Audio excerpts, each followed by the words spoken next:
All right.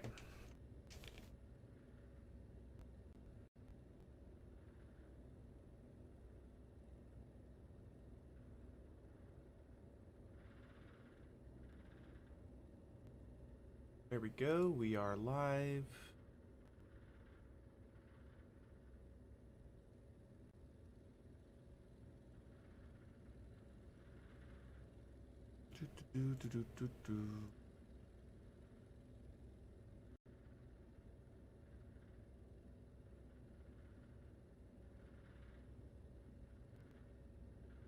Hey, what's up, everybody? Sunny, JCS, Sadi, and Cregan. What's up? Hello, everyone. Nice to have you. I did not share the link on Twitter just yet, just so I could kind of see who has notifications on. Looks like about 4 of you. Go to here. And let's hope the internet doesn't go out tonight. Apparently my ISP is dealing with some exhaust, apparently. So like there's like too many people on the network for the infrastructure. So who knows? Hey, Kyle Gassner. How do you feel today? Pretty good, actually. Not too bad. I woke up a little later than I'd like, and I might end up streaming through dinner because this is like the prime streaming time, and I don't want to stream later than this. But my family's probably gonna eat dinner without me. But other than that, I'll live. There'll be leftovers. Is that Black Clover I see? Yeah, you do. It's Asta and Yuno doing their fist bump. I don't know if I'm gonna keep this wallpaper the way it is because like the gray background's a little boring, but it's pretty cool. New setup. What's up, Boom? Been a while. Hey, certainly Vortex. Nice to have you. Yeah, it has been a while. And I do have a whole new desk setup here. And no, I did not pay out the nose for this. This is something my dad created before he died, actually. He actually built the metal frame for this and bought me the wood, and then I was like, fuck it. My mom and I cut the wood, and we stained it. She knows more about woodworking than I do, so we got this whole desk set up, and it's amazing. Like, it's not just like a nice desk or an upgrade. Like, the desk I was using before this one was actually a desk that I had since I was 8 years old. Or maybe 7, actually. No, it was in my room in Oregon, so I would have been 6 years old. So I actually have a new desk that's like for my size and my height. So that's pretty sick. Pretty awesome.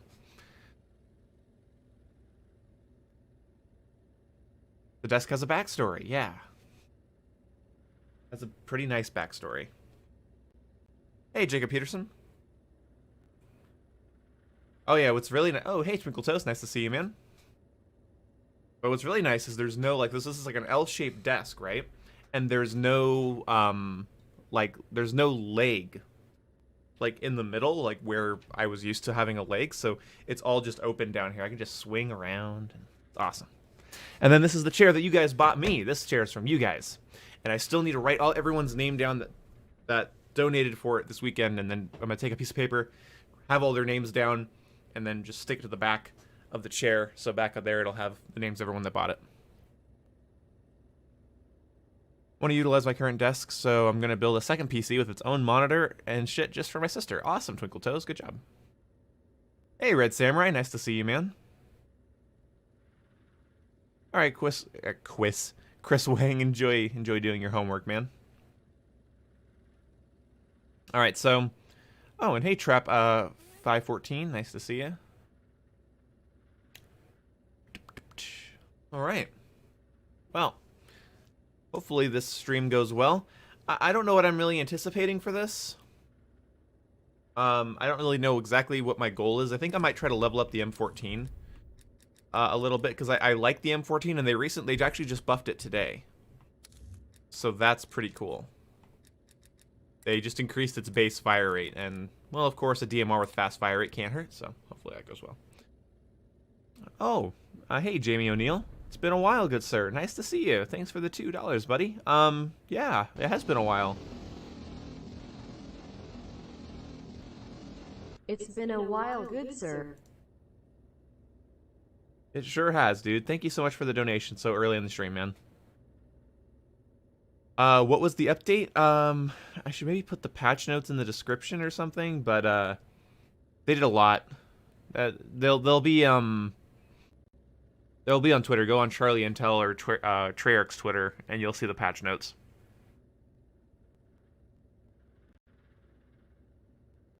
Been enjoying your takes on Modern Warfare and Black Ops? Yeah, I really wish, I really wish I really wish I was like.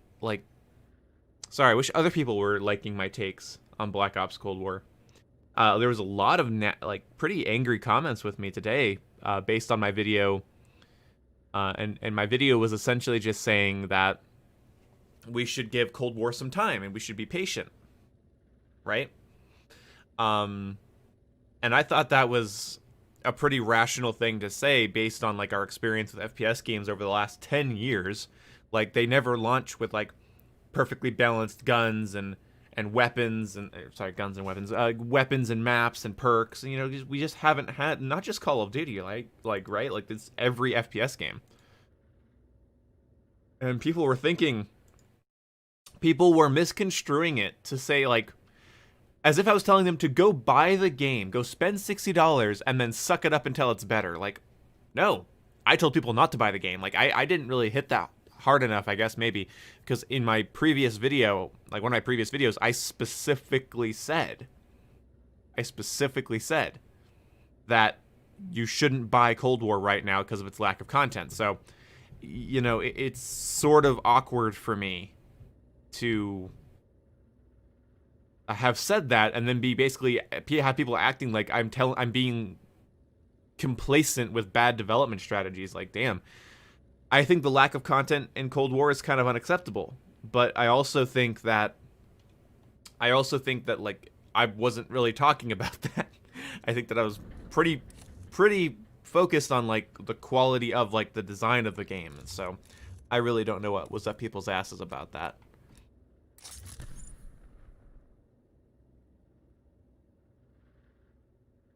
I think giving it some time and being patient is pretty legit. It has potential. Yeah, exactly. I think so too. The game should have done at launch. If you're meaning should have been done at launch, the game should have had more content. But in terms of like being a product, it is a product. I don't know what you mean by done. Like, should it have more maps? I agree, yes. But that's why I was saying wait a month, because we're getting new content on December 10th. So, like, that's less than a month away now. How many days? How many days is that away? That's 1 week, 2 week, 3 weeks. In 3 weeks, we will see what the content situation will be like. So games should have been delayed is like, yeah, I can see why people would say that, but we'll have to, that's why I'm saying wait and see. Like after the season 1 update, we'll kind of get an idea of what kind of content we should be expecting. Because if we get 3 maps in the next 3 weeks, plus Nuketown next week, that's... yeah. So Nuketown in 4 days, and then season 1 in like 3 weeks. Like, I don't know. Like, what do you want? Like, what do you want? Hey, what's up, Gamer Central? You want to play some Black Ops, Jason? Just got 50% off the Avengers game ad.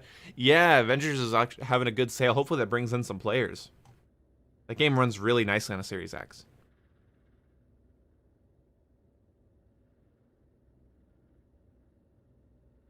All right, cool. Just let me know when you are ready for an invite. Actually, you know, I'll just leave my party open.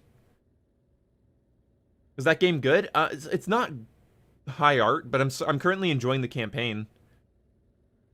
So, you know, I'm playing the campaign slowly right now. I was gonna stream it, but I still might.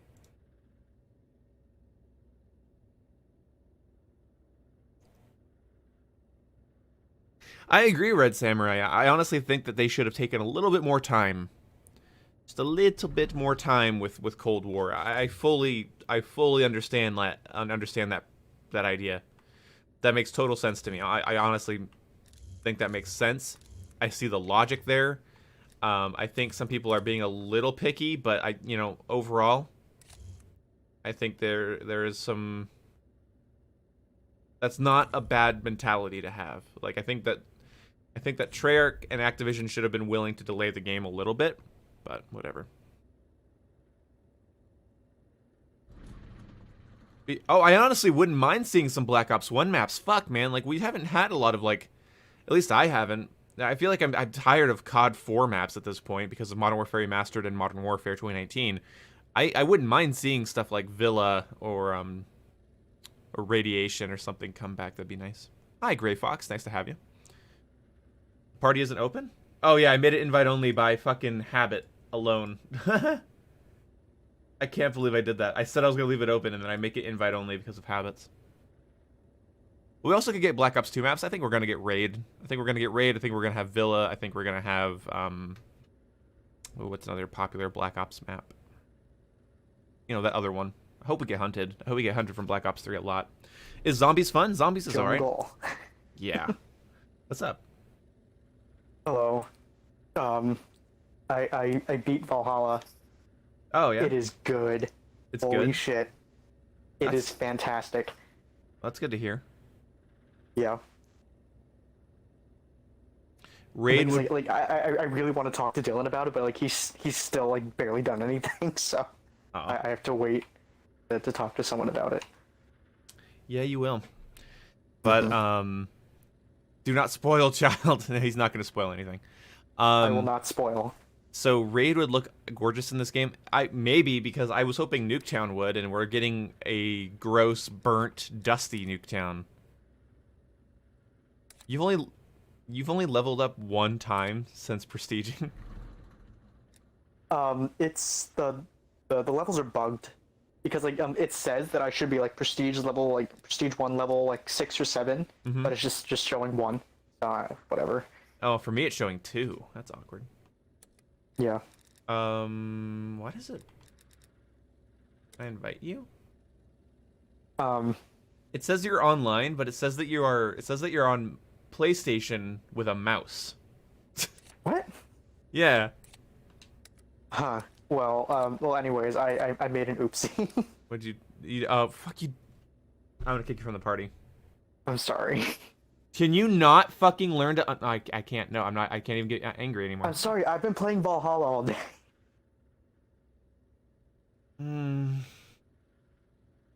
Sorry. Well, awesome. I'll play solo. That's great. Apparently levels aren't bugged. It represents your tier in the progression battle pass, which is separate from your level. There's no battle pass yet. What? I don't know. Haven't gotten Cold War yet. Waiting for the rest of my PC parts to get in. Switch off to Xbox to the Master Race. Oh, okay. Yeah, PC. Yeah, I'm guessing you use Newegg or something. It's annoying. You order parts from Newegg and they just show up like super staggered. Nuketown is not up yet. It'll be up, I think, the 24th? Yeah, or 23rd, I don't remember. 4 days on this next Tuesday. Modern Warfare 2019 will be my top 5 multiplayer experience. Search and Destroy was so fun. Chat was hilarious. Yeah, Modern Warfare Search and Destroy is actually pretty cool. The same way that I really liked Ghosts as well. I think Search and Destroy plays well in those types of COD games. I don't know why. Anyone else get a bunch of accessories for your gun? Oh, that's right. Yeah, I got some weird daily login bonus thing. I don't know. It wasn't daily login. But yeah, I got these like Nuketown charms, which are cute, I guess. You can get the... Oh, you have like this little Nuketown sticker. Wow. Got a Nuketown sticker, Jason. This will be the 4th Nuketown? No, it'll be the 5th. 5th, yeah. Damn. And they haven't been... I don't think they've been really cool looking since Black Ops 2. I'm really disappointed with the aesthetic choice of Nuketown. Yeah. Yeah, the Howard 77. I saw that. Hey, Hazmat Sad Boy, do you think they'll add a Spence Naz or KGB Milsim for the campaign and multiplayer? Same with the CIA group Milsim. I would like that. I hope they do, too. I hope they do a lot with Milsim stuff. During Modern Warfare's lifecycle, Milsim became my favorite set of outfits. So I hope that we do get that. So thank you so much for the $5, Hazmat Sad Boy, and I agree. I hope we get that. But nobody Nobody knows yet what they're going to do with these operators. I hope they focus on Milsim sooner than later. Mm-hmm. Hey, what's up, Oxygen? Yeah, Black Ops 1 had Cold nuke War cannon. is mediocre right now. Yeah, it is. Yeah, it's pretty mediocre.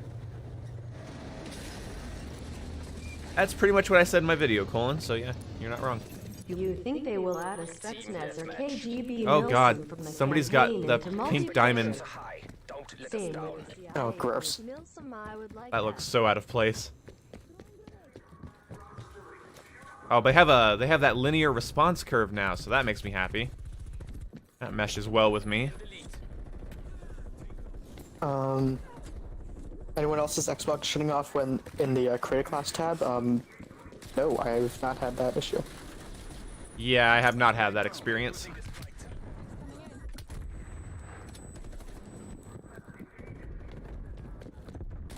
Okay. Let's see. My game audio is super loud for me. Oh my god. What do they do in the update? You're gonna have to look at the patch notes. I am not the patch notes. Hehehe. It's mostly weapon balancing, but you have to look at the patch notes to... Yeah, I don't remember Figure out what everything. exactly. I don't remember what the fuck they changed over. Oh, the air. God damn it. See, now my game audio is too quiet. There's like no in between in this fucking game. It's either... Oh, I probably... Oh, it's probably actually this setting.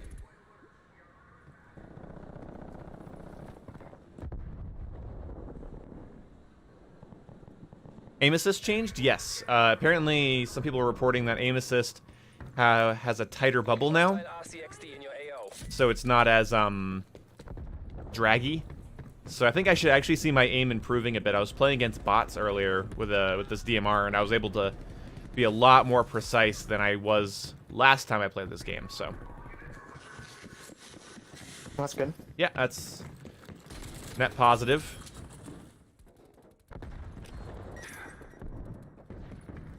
I think when aim assist is too strong, it becomes the opposite of assist. Yeah, so last night when my stream disconnected, I had people trying to tell me that, like, oh wow, I did not expect them to peek that same corner again. I thought they'd mantle up or something. Yeah, this person was trying to explain to me that, like, aim assist is better in long-range engagements than mouse and keyboard, and the person was basically just saying because the guns are low recoil, but I'm like, well then why wouldn't a mouse user be able to deal with that? Still have no idea what the actual point of that person's argument was, or what the main part was. Oh fuck, he's just gonna strafing. They were literally on 50 patches among the 100 that were... is this release day PS4?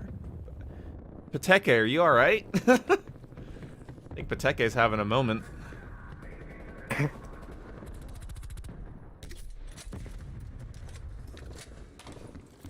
Gas mine planted.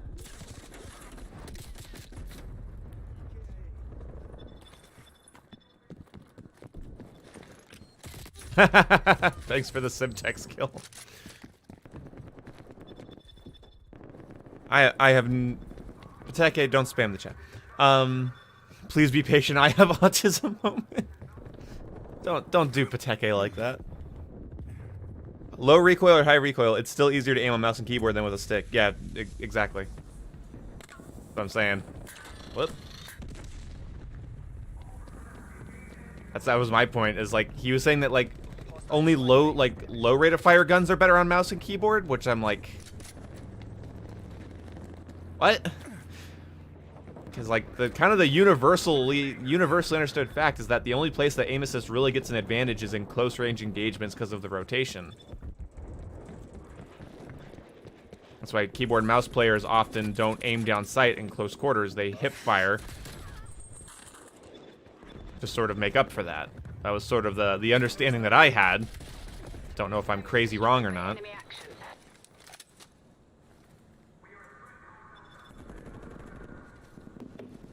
Is skill-based matchmaking stronger in this game compared to Modern Warfare? Well, how much anecdotal evidence do you want me to give you? Let me ask you that. I'm going to respond to your question with a question. How many anecdotes do you want from me? Ah, fuck.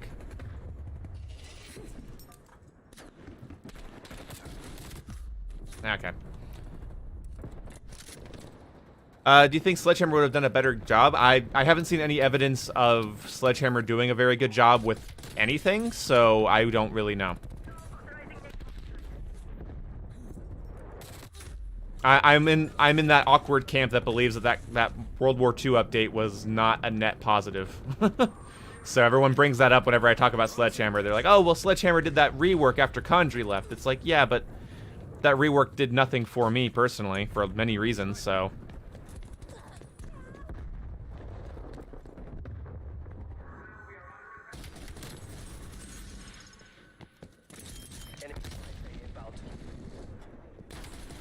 Nah, damn it, damn it, damn it. That's fine.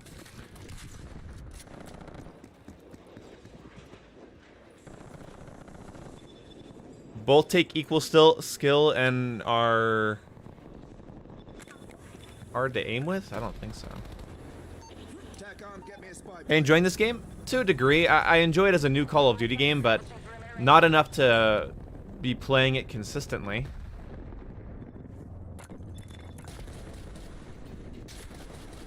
Everyone's using the MP5. Oh, yeah. Well, you can thank all the YouTubers for saying, yeah, use MP5, use MP5, use MP5. You can also thank the fact that it's the first unlocked. You can also thank the fact that it's like you try it out once and you're like, hey, it's actually pretty damn good. It doesn't take that much to figure it out. Yeah.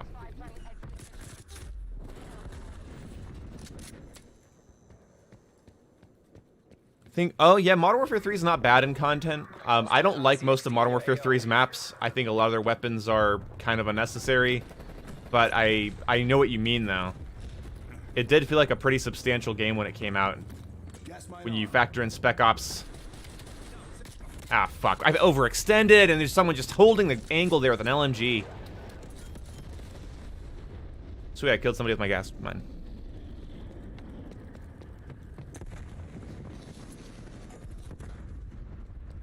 I really am, like, doing myself a disservice trying to warm up with a DMR for my first games of the day. Well, I guess I did warm up a little bit earlier. Dude, Post Malone's in my game. Awesome. Wow. Wow, it's Post Malone. Flashbang going out. Oh. Teammate was... Oh, yeah, teammate was there. Teammate killed that person right after they killed me. I knew there was somebody watching that. God, teammate has the reaction time of a fucking blueberry. Oh, my lord, hit markers.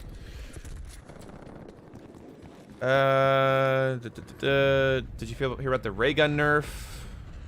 Yeah, they're reverting it. I don't know. Okay, I'm not...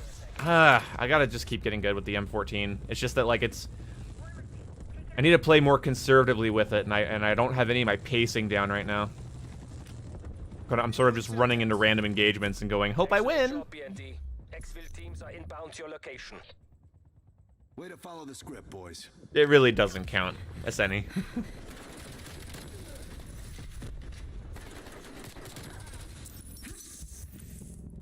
Oh, hey, Nate. Nice to see you, man.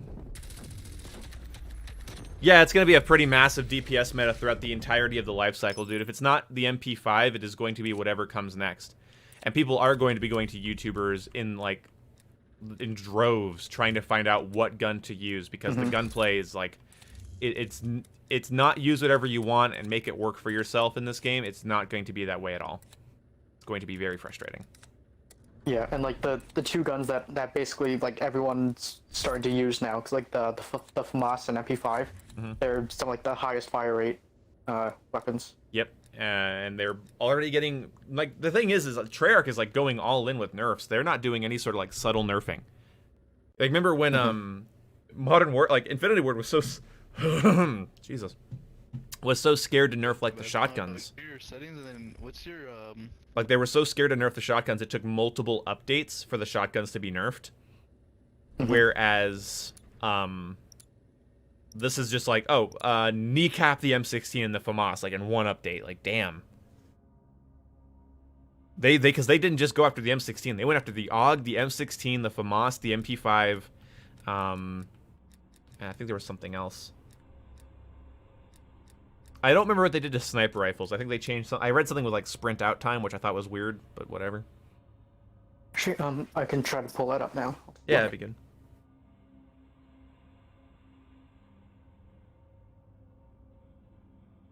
Think Modern Warfare needs gung ho? Yeah, it couldn't hurt. They should buff the bad guns instead of nerfing the good ones. Well, that's the problem, right? Is because in this game, you have to nerf the good ones. Because when a gun is good in a game like this, it's probably considered good because it's subverting the gun, like it's subverting the longer time to kill. It's fundamentally subverting it. And it's going to make it feel like a fast time to kill. So if you don't nerf them, like, you're going to have people that are buying this longer time to kill game getting fucking killed in 100 milliseconds. It's going to be ridiculous. So in a game like Modern Warfare, I can see an argument for that a lot better. But in a game like this, I really can't.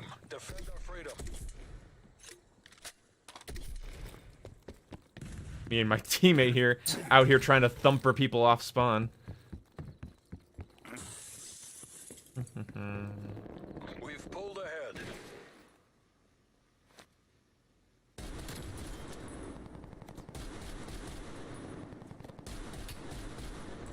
Okay, so I'm looking at the patch notes for the snipers. So basically, what they did is they adjusted the sprint to fire times to sort of line up better with the animations. That's really what they did. Oh, okay. Well, it's not really a buff, Yeah, then. like That's just a fix. it wasn't really specific as to like exactly what they did for each one, but they made it more in line with what the animation shows. Gotcha. Yeah, so. That's But, good for they- consistency's sake. Yeah, they did say though that right now the little stat chart thing is inaccurate, but then they said that they'll fix that in a later update. There was a couple things in those patch notes that basically said we'll fix it later. Yeah, like the little like stat page thing, like alright, not that big of a deal. Yeah, no, but no, the MP5, the nerf they did to the MP5 got reverted, and it'll have to be applied later now. Oh yeah, So- yeah, I saw that. It's like, Jesus. Like, and people joked about that. Remember with, like, with Modern Warfare, the MP5 got not nerfed? Where it was supposed to be, but, like, it bugged? Yeah, so that's happened again now. I'll take the elimination, I guess. I'll take my consolation prize. That's fine.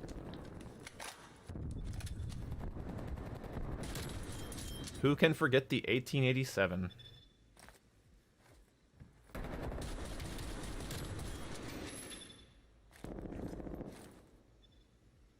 I want to know, like, what Modern Warfare 2 would have played like if there was no stopping power perk.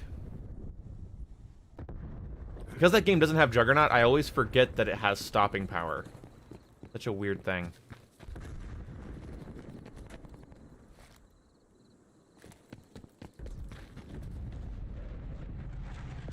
Oh, this is a win for hardcore. So, if I'm understanding this right, they're removing the okay, they're stopping like the whole like after 3 kills it kicks you. Oh yeah, I It saw does that. it does the reflect damage. So.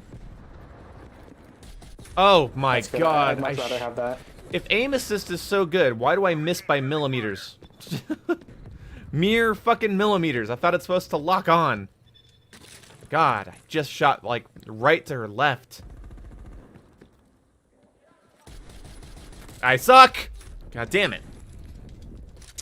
You always main Dead Silence? Oh, everyone's going to. That's sort of the problem with Dead Silence being a perk, is that there's no reason to not run it.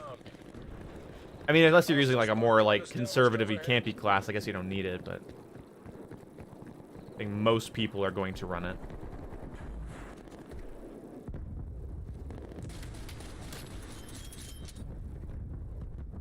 Just trying to get these M14 kills. God, I want to level this thing up.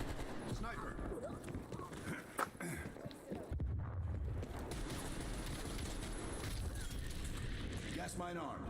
Spy plane standing by. Spy plane perimeter established.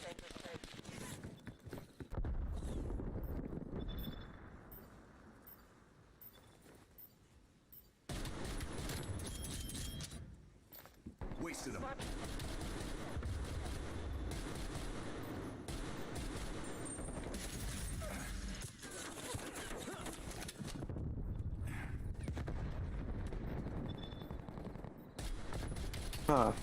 So, Josh thinks that Dead Silence should get a little tiny nerf. That would cause so much outrage. It would, but he's kind of not wrong in the sense that it's like it's a big crutch right now. Or things like what would they do to it? Yeah, that's my question as well. Because like the concept of the perk is so simple. Like how can you like simplify that even more? That's a good question.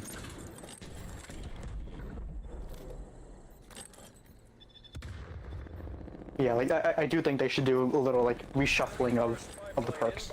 Yeah, reshuffling the perks might be the nerf that it needs, actually. Let it be the same way that it is, but put it in a different fucking category.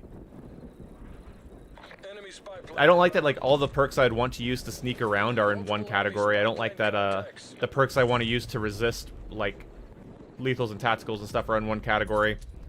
I think it's a little weak. Yeah, like, but the thing is, though, like if... So let's say they moved, Tac Mask to Perk 3, and they moved, Dead Silence to Perk 1. They swapped those two. Yep. Then you could just run the Perk Greed and get all of those things, and like, Right. would that be any better? That's the problem, right? Is that you don't want people to have all of everything, but you also don't want people to have to always run Perk Greed or always run Lawbreaker in order to actually have a competent class. Yeah, like that's the sort of like difficult thing with just having like one wild card that just gives you 6 perks, like instead of like what they did in Black Ops 2, 3, and 4, Yep.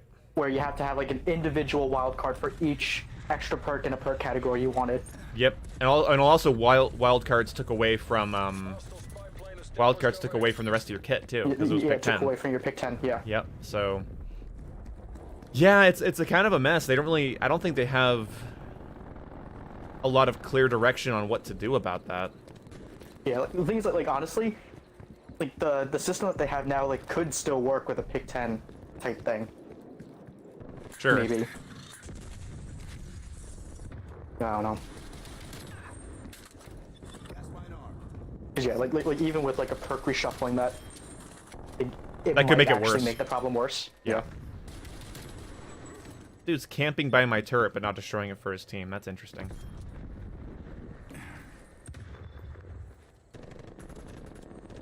Come on, do the thing. What the? Oh, I thought that was an enemy that just spawned in front of me.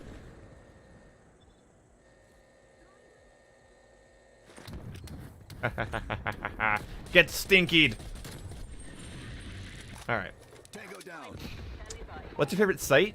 I actually like this Cobra. It's kind of constricting and whatever, but I think it looks cool.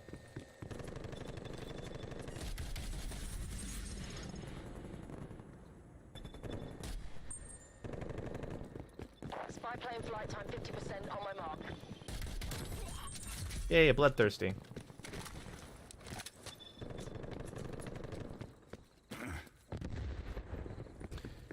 Yeah, it's gonna be hard for me to want to finish the Modern Warfare Battle Pass right now. I think one of the things is I really enjoy playing Modern Warfare, but it's kind of hard to go from this game to that game just due to the field of view change.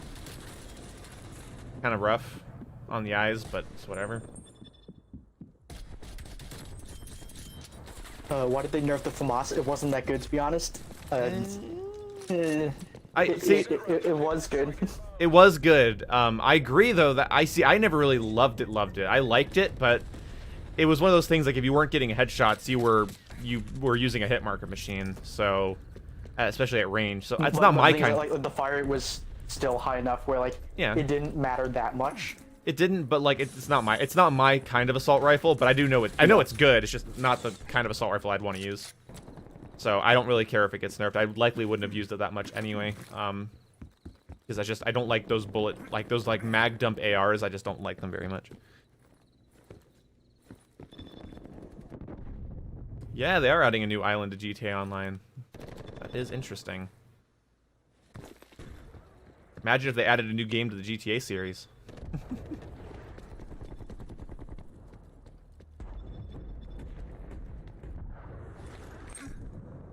Oh god, that's a person. Such bad timing.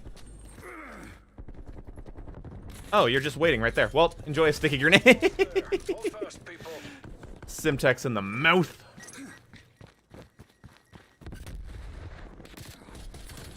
Oh. Should I get the game now or wait until Christmas? I would I'd- probably wait until Christmas. I would wait until at least December 10th when season 1 drops.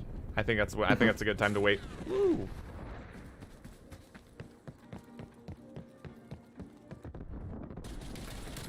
This dude is out to lunch. MTC is running down. Arming gas mine.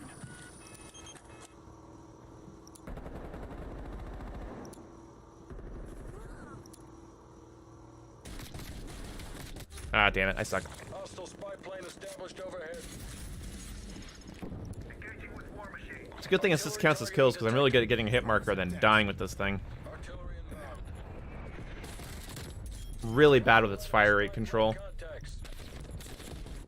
You did the work of a nation. Oh, damn. There's an enemy right there I could have killed. They're done. 33 and 10 ain't bad, though. For intel. 33 and 10 ain't bad. Enemy appears KIA. That was a little campy, but I'm using a DMR. You know, you gotta be a little campy with a DMR. My money's going to this or Cyberpunk? Oh, I mean, God, I'd be hard to... Cyberpunk looks pretty cool. And this game is pretty mediocre, man. So, like, that's hard for me to think about.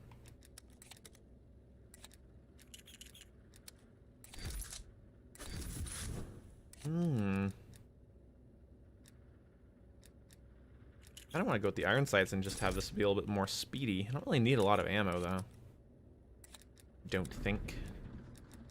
Like, I don't think I've needed more than 30 rounds.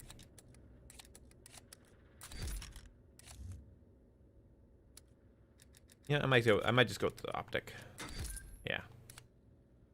I'm gonna keep that reticle off of there though, because a little hard to see with it.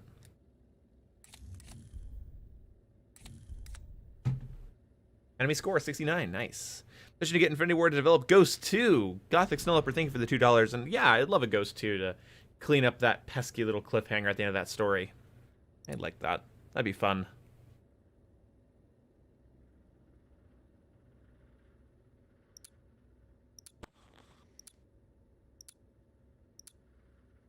Thank you again for the $2, dude. I will put that towards a nice piping hot cup of piss.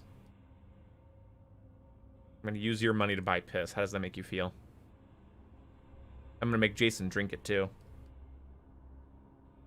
No. Yeah. Nice. Petition to get Infinity Ward to develop Ghosts 2. Yes, I've played zombies. I have played the singular map of zombies. I've pack-a-punched weapons. I've shot zombies. I've turned on the power a couple times by this point. It's fun, but it's one map. And so it's one map. And so it's one map. And I get why people are enjoying it. I think people are really just missing zombies because I don't feel like it's so here's an outside perspective. As a non-zombies player, it's cool. It's fun. But it's not like everyone's like, well, it's better than everything. Like, this is the reason to buy the game. I'm like, oh, okay, well, I don't know about that. I don't know anybody that really should be spending $60 on a singular zombie map. The progression system in it is pretty cool. You have issues with reticles not appearing? Actually, I have issues with reticles showing up upside down. What? Yeah, my reticles show up upside down. Yeah, if you can see it in today's video, where I'm using the M60, the reticle I picked is upside down.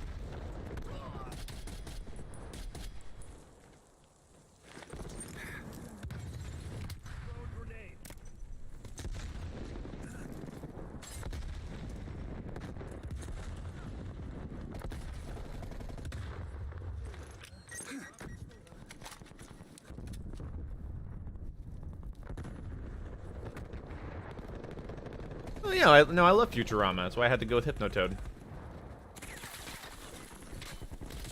Oh, MP5. Why would I try to win a gunfight? Why would I attempt that? Silly me. I'd like to see some enemies. Yeah, it's the newly buffed MP5. Fuck. Oh, there we go. Oh, and I get an assist. But it's the same amount of points. Yay! That person's dead. Can I get a target here that I can shoot? Can somebody, like, actually, like... Oh, now that I see somebody, I choke. Semtex. Fuck, okay. Wow, this is awkward. The upside down site's the one made in Australia. Yeah. Oh, neat. Nah, and I'm dead. Cool.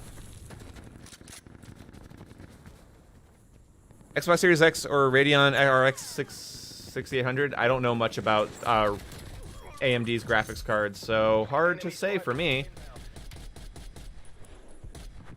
I think if you have a massive Xbox library, you should go with Xbox. If you have a PC library, you should go with PC stuff. There you go. I solved everybody's issue about console wars and PC stuff. Oh, here's a hot take. If you have a big PlayStation library, I think you should buy a PS5. Is that weird? Is that a hot take? You've just angered so many people. Sure, yeah. Okay, so this game's just not running properly. I don't know what is happening here. Oh, I'm getting massive little lag spikes. Like 60, 60, 60, 60. It went up to 90 for a second. But this game is not running properly at the moment. This isn't working. We're behind. We've pulled ahead. Oh, and I'm dead. I wonder if I should turn off ray tracing. I feel like they still haven't optimized their ray tracing for multiplayer and zombies. I'm gonna go ahead and switch that off. But I feel like I'm getting a couple frame drops, and I shouldn't be on this console, so... Semtex. Well, I mean, it's okay, Josh. The console comes with its own controller. Ow! Fuck. Oh, crap! It's just choke... I hate this map, dude. It's just choke point watching. Can we patch out satellite and get, like, a good map in here instead? Oh my god, I can't pull my sight! God. I don't know where to go, because, like, if I'm in long-range engagements, everybody just ducks. And if I go in close quarters, I just get melted by MP7s, or MP5s, I mean. Alright, let's see what happens if I come up here and I look around and I flash over that dune and I look over here and I kill this person and I go and...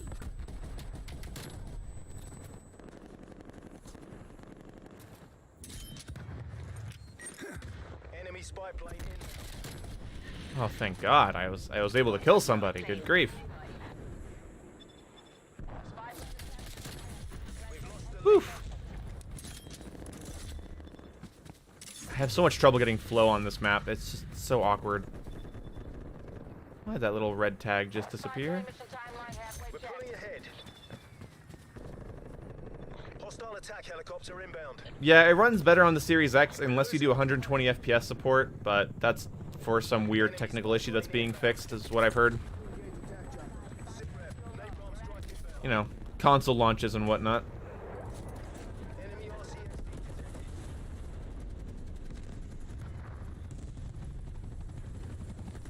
Arming gas mine. Deploying gas mine. Infinite warfare is better than Cold War. Yeah. At this point, I would have to agree. Yeah, I'd say pretty yes to that.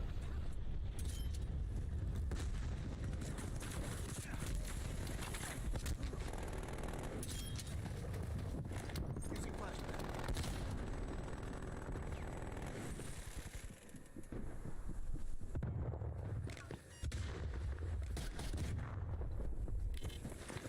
Throwing Semtex. Oh, neat.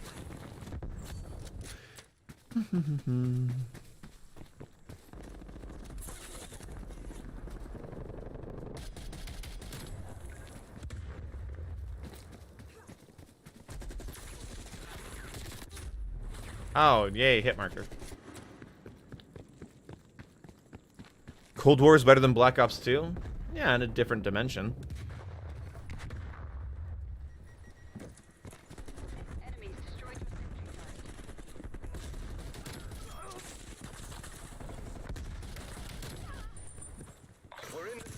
fuck? Ah, can't get away.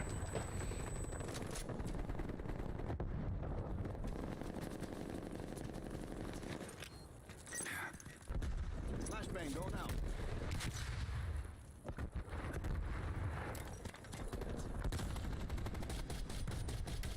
Enemy spy plane inbound. Confirming kill. Oh wow, I'm just now level 2? What the hell? Above. Wait, when you prestige, do your levels not get faster? Wait, what? Yeah, like I think the levels might be bugged out. I think they are. Because there is no way I should be level 2. I didn't even think about that, because yeah, I prestige, so what the fuck?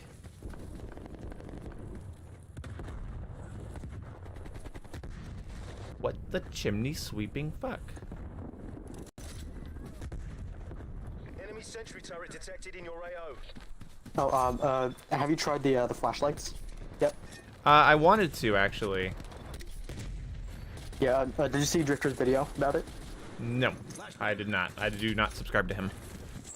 Okay.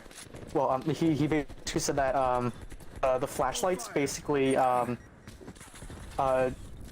increase the distance you can see, like, the red names above people. Yeah. Hostile care package inbound. So basically he's using it as sort of like, like bush hacks. Where on, On Cartel? Yeah. on that one map, you can just, like, sort of, like, scan the bushes, and then, like, the name just pops up through the bushes. Yeah, yeah. Yeah, I was using... Yeah. I noticed that in a private match.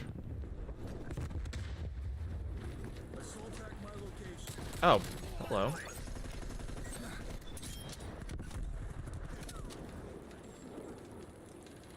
Yeah, and then Ace's video on the forward intel perk.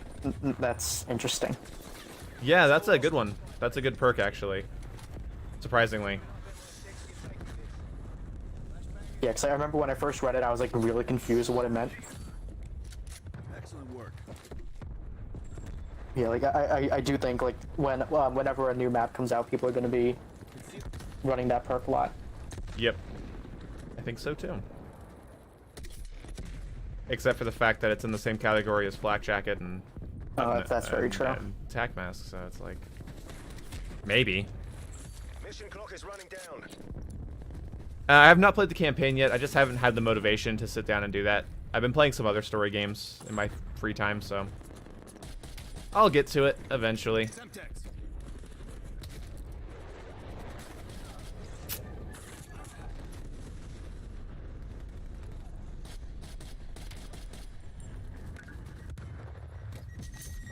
Enemy spy plane inbound.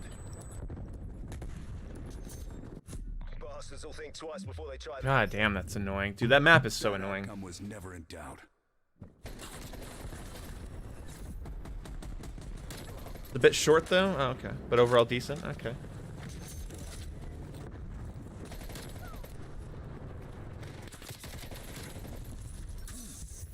Okay, Free Smart, sure. I don't know how people use the QBZ, man. That thing feels like shit. It's just, in my opinion, it's a slower firing XM4. Like, that's all it feels like. I do not like I that haven't thing. tried it yet, so It's not, it doesn't feel good. Yeah, so progression.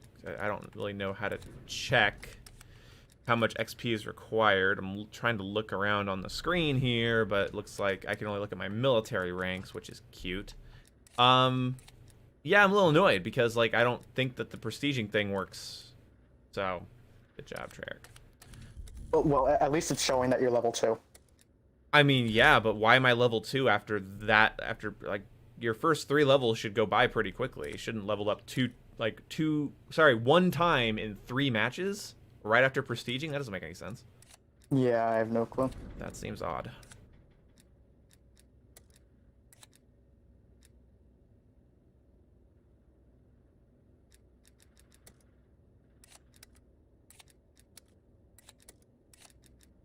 I think the foregrip was actually serving me better than I thought it was.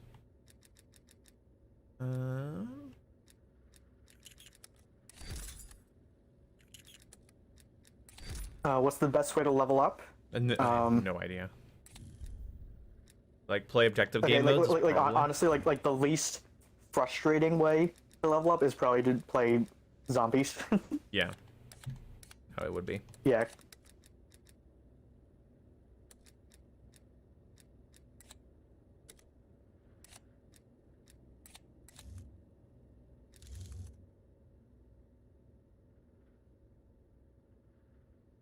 So yeah, I camp while using a sniper. Nothing wrong with that. Just sniping. Don't let anyone tell you that's bad.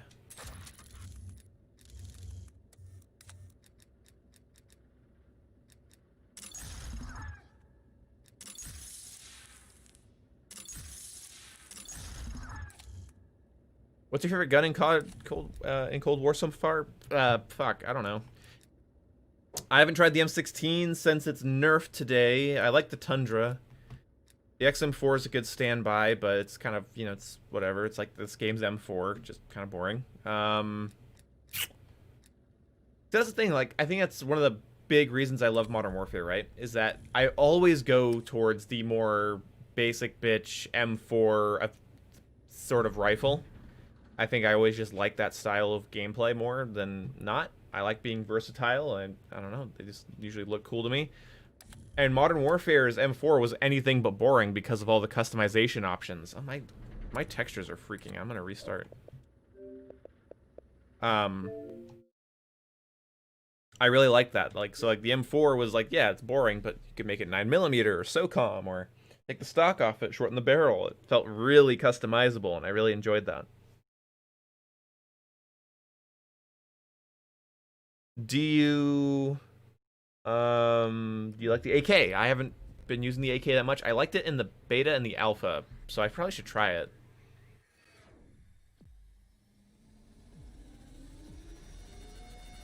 It might not be that hard, Free Smart. Oh my god. Okay. I've been playing too much Valhalla. I saw the Treyarch logo and I was really confused. Wow.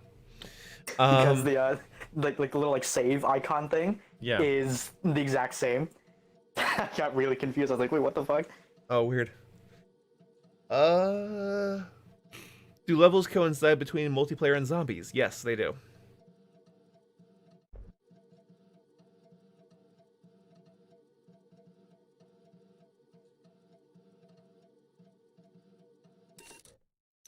Check those files, game. You can do it. All right. Can I trust you to read the chat for a bit while I go quickly grab something? Sure. All right.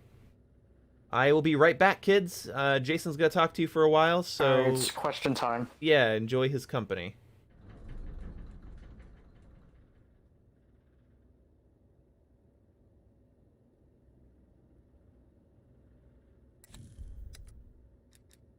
No, Green Patriot. It's not story time, and it never will be, unless I decide it is, which today it's not.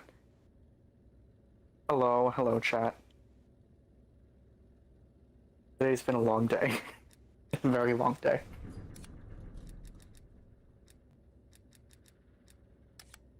What is the meaning of life? At this point, I don't know. No, it's not story time. It's never story time.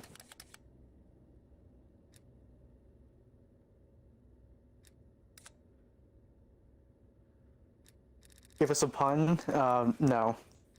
I would say a joke, but that it wouldn't be that punny. How's classes going? They're going okay. I just want to be on Thanksgiving break, which is next week, so yeah. Do you have AIDS? Not as far as I know. Let's see. How do you feel with the demoralization of classes? That is an interesting question. It's a very interesting question that I can't really answer right now. How have you been liking Valhalla? I actually just beat it today, like not too long before the stream, and it is fantastic. Like I would say it's probably one of my favorite games in the series. So it's very good. It's okay. So it's basically like fan service the game, but like it handles the fan service like really really well.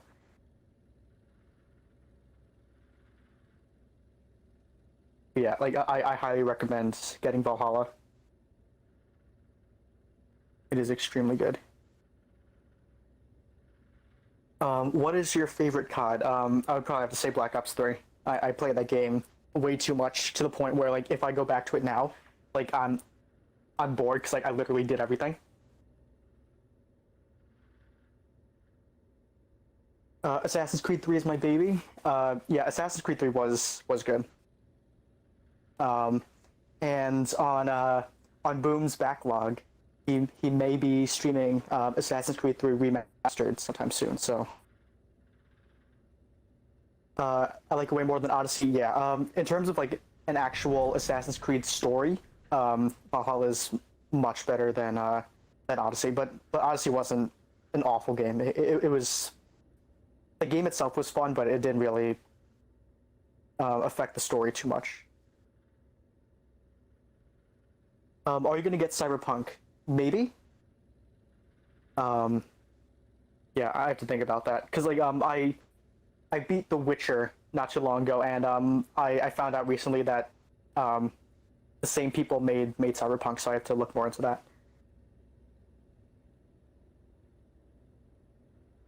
Thank you, Carlingus.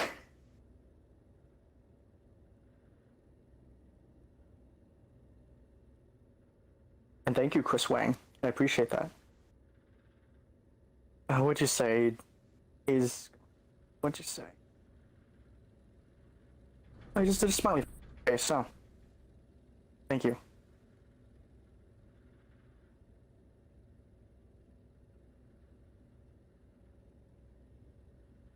I don't know what your message was. All I saw was the smiley face, so I'm smiling back, I promise.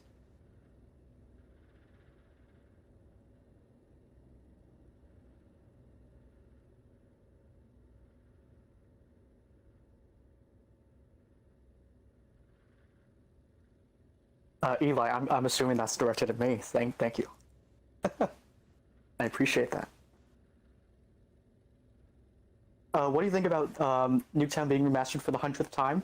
Like, honestly, I think every game should have its own, like, every Call of Duty game should have, like, its Nuketown map, or, like, the one that, like, always comes back. I was really hoping for Modern Warfare that Modern Warfare's, like, or Infinity Ward's Nuketown map would be Terminal, but that never happened. So that was a big disappointment. But, like, I do think that there should always be at least one reoccurring map in every game, just for like that, like nostalgia and just for like familiarity.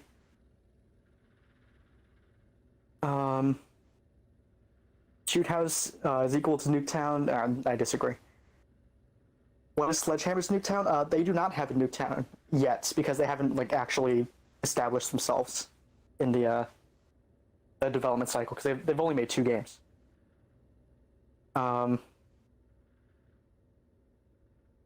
What is your favorite Nuketown map? I would probably say either 2 or 3. Like Black Ops 1, it was kind of like drab and like it was kind of depressing. 4s I hated, and by the looks of the one in Cold War, it doesn't look too great. Maybe Shipment is Infinity Ward's Nuketown. It seems like it, but it's not good.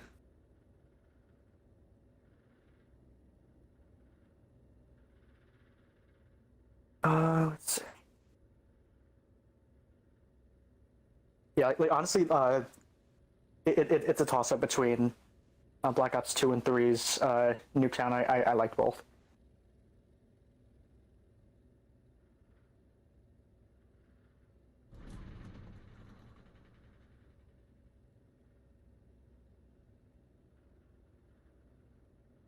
There better be 24/7 Nuketown permanently. Honestly, I would not mind that because I am not a fan of really any of the maps in Cold War except for Moscow, the communist map. That's the only one that I could tolerate. Does Sledgehammer even exist anymore? Yes, they do, and I don't know what's going to happen with the development cycle anymore because Like, is Sledgehammer going to come next after Treyarch, and are they going to like shuffle up the development cycle, or is Sledgehammer going to be skipped for a year? Who knows?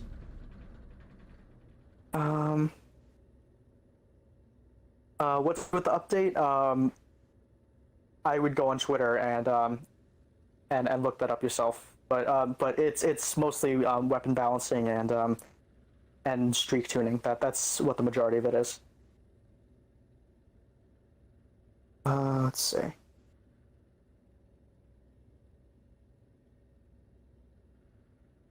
Maybe a Civil War con? Yeah, it's forget it. Actually, hold on. I'm gonna quickly Google something because I know there's like a record for how fast people can load a musket.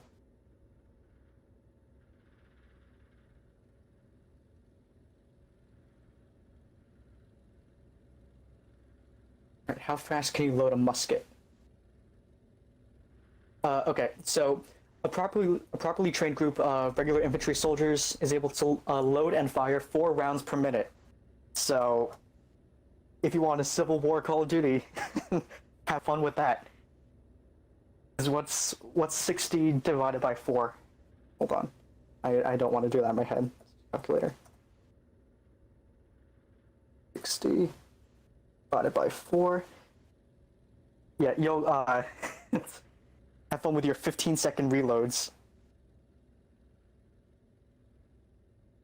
Yeah, you can have fun with your 15-second reloads for just for one shot.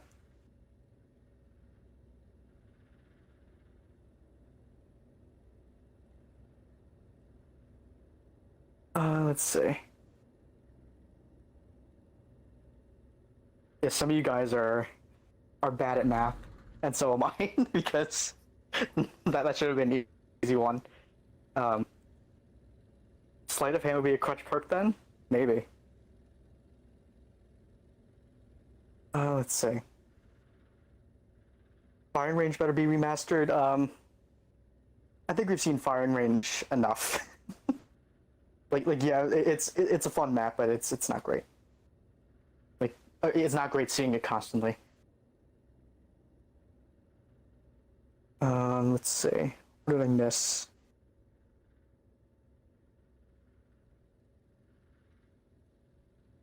What guns in Cold War do you think are overpowered, and what what guns should be?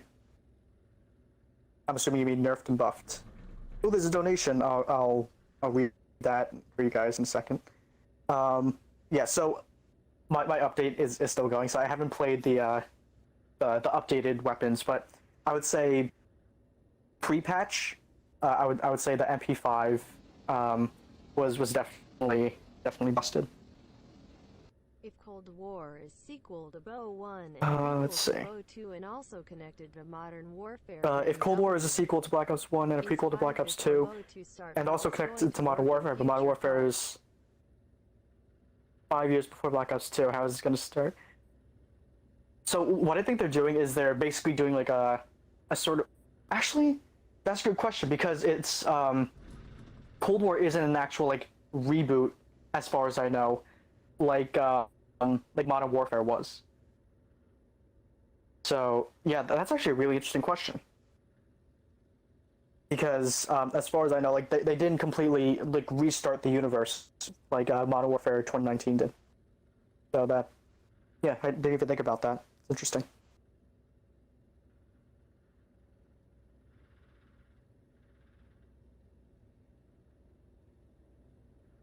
Maybe Cold War is connected to the original Modern Warfare. Maybe, but like I think the original games aren't like quote unquote canon anymore.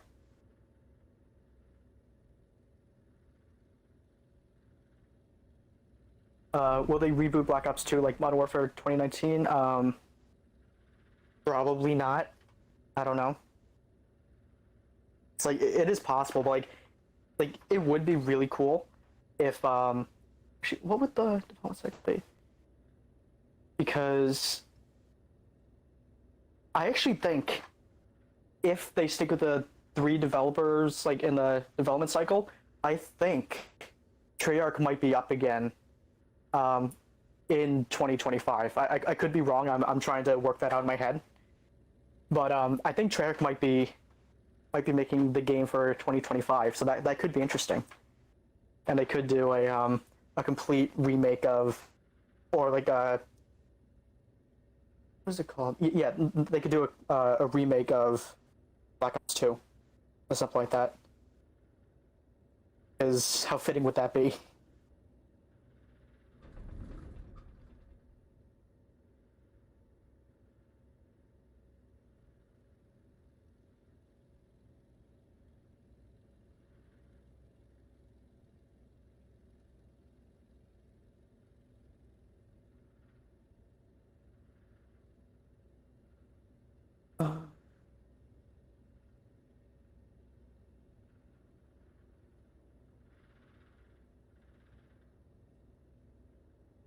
Captain Price and Mason in the same campaign.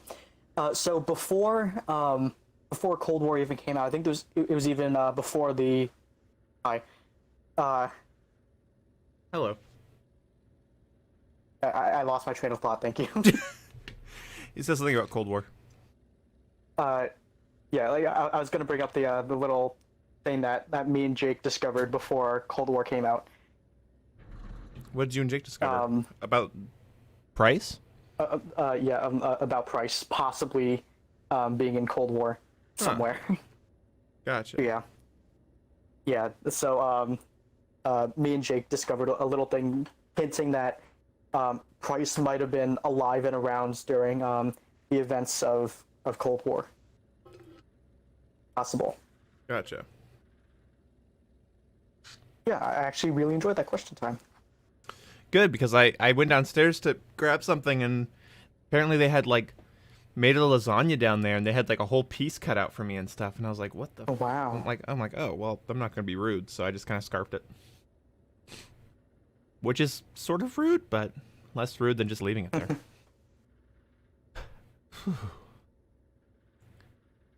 Oh, my God.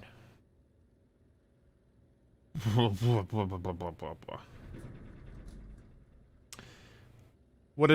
was changed? Not playing the game till season 1. Thank you for the donation, Douglas. I don't really want to read off the entirety of the patch notes because they're long, but I can totally link them to you if you want. What was changed? Not playing game till season 1. Oh yeah, and you got another donation earlier. Oh, I did? Mm-hmm. Who had the audacity? What the? I don't remember who it was. What? I didn't. Control V. There's the patch notes. Judson Watkins. Judson Watkins. If Cold War is a sequel to Black Ops 1 and a prequel to Black Ops 2 and also connected to Modern Warfare, but Modern Warfare is 5 years before Black Ops 2 start, how's this going to work in future COD? That's a really good question, actually. Thank you so much for the $5. That's exactly what I said. Yeah, that's a really good goddamn question. Huh. Weird to think about.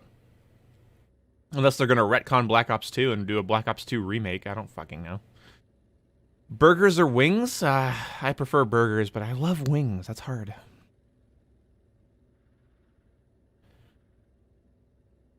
All future CODs even canon to the COD. Are future CODs even canon to the COD timeline? Yes. Black Ops 2 is canon to the COD timeline. So that's why unless they change that.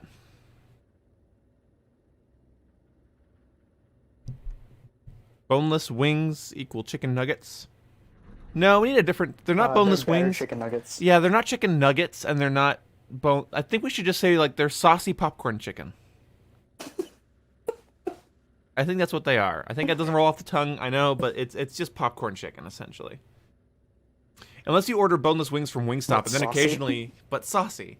But occasionally you order something from, like, Wingstop that's, like, boneless wing, and it's, like... Like, it's not like a little ball or whatever. Like, it's massive. Like, they'll give you, like, a chunk of chicken. It's not even a strip. It's, like, just a fucking fillet of chicken. Warhawk would be a great IW Nuketown. I would love it, dude. I mean the ones with jetpacks, but whatever. Well, don't be fucking rude, Free Smart. I didn't know what you meant. Sassy. We weren't talking about futuristic. We weren't talking about the jetpack CODs. We were talking about your Black Ops 2. So, you know, maybe you should just... You know, take a sass pill. No, yeah, I don't know. Yeah, they're canon. I know that Infinite Warfare is like the last canonical game in the Modern Warfare timeline. Hence why the ships are named after like various references to Modern Warfare. Mm-hmm. There's references Yeah, to Task Force it would actually 141. be really cool if because Ghost was technically in like a separate universe, right? Mm-hmm. So like it would be cool if like the whole like Modern Warfare 29 like remake was like is a way to bring that Ghost timeline into the Modern Warfare one. See, that'd be cool. Yeah, they could really tie in Infinite Warfare, Ghost, and stuff into the Modern Warfare 2019 now at this point. Mm-hmm. Me too, Gothic Snow Leopard. But yes, Wingstop fries are about a 9 out of 10. Yep.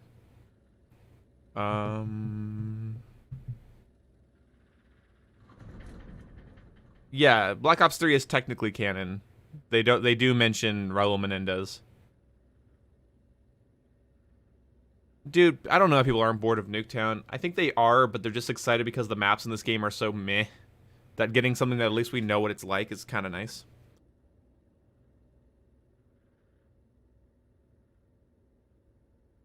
It's unfortunate that Black Ops 3 story is canon, because I think it's bad.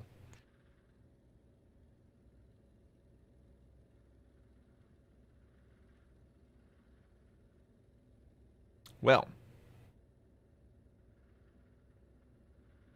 Saw you were online on COD, clicked join lobby, and I saw you were in Cold War, and the game popped up an ad for me to buy it. Well, that'll teach you to try to session join, won't it?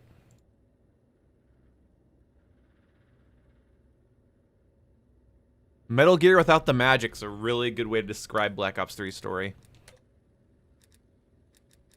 Oddly good way, honestly. Alright, because Jason's still a big fucking fuck, I'll just keep playing non-objective game modes in a circle. It's almost done.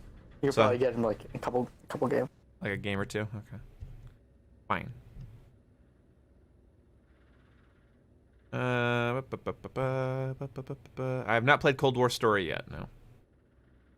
I need to. I should have, but whatever.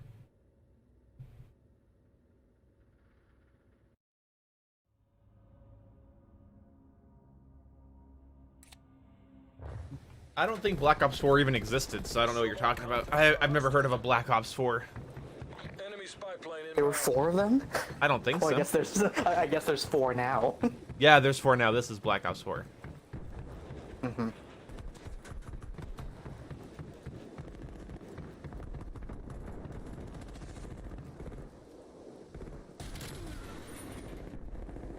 Can't confirm.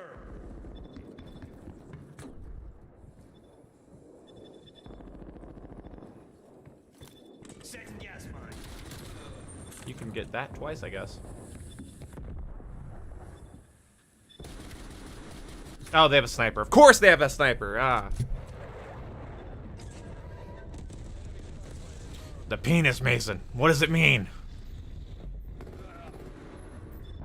You guys remember that famous quote from the game? Where he's being questioned about his penis? We all remember that, right? Yeah, who doesn't know it? Yeah, it's iconic.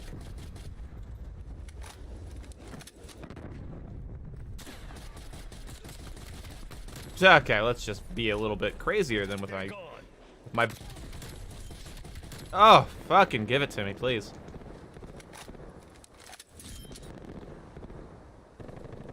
Ew, Josh. You know what? Actually, I don't mind Armada Strike. It's super predictable and boring, but it's at least, like, not garbage. Mm-hmm. It's better than Yeah, USS Texas. Gas mine placed. Yeah, that's true. Yeah, like, I actually really like Armada, like fighting over the B room, because like Yeah. it's an absolute mess, but like it's fun. It is fun, yeah. It's if the map has if COD has to have a map that plays like a clusterfuck on domination, and this is it, then okay, whatever, fine, whatever.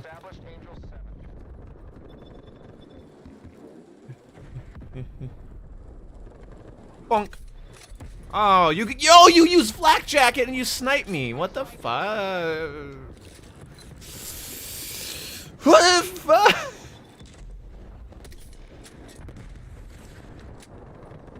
Your spy plane has been destroyed. Armada Strike is a poor man's version of Hijacked. I think one of those costs more money than the other.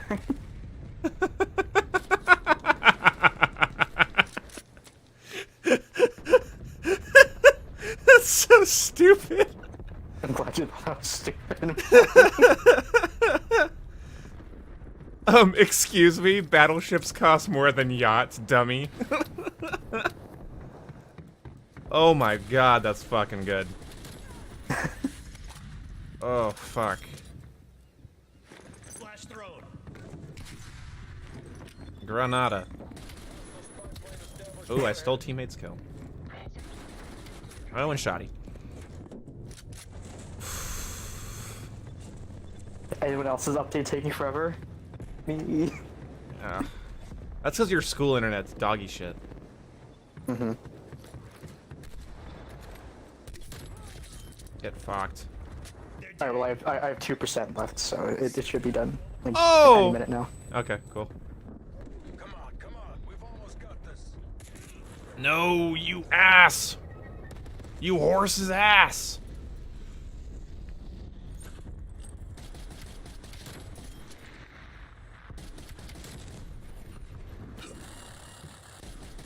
Oh, god damn it. I moved. I got startled by getting shot. The game doesn't have flinch, I have flinch.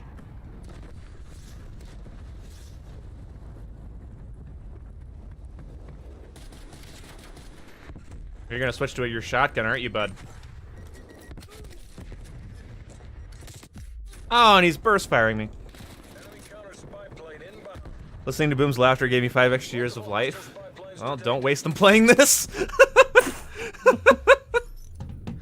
Oh, it's fine. You had 5 more. No more. Oh, dude, I will say that the Tundra, it feels so good.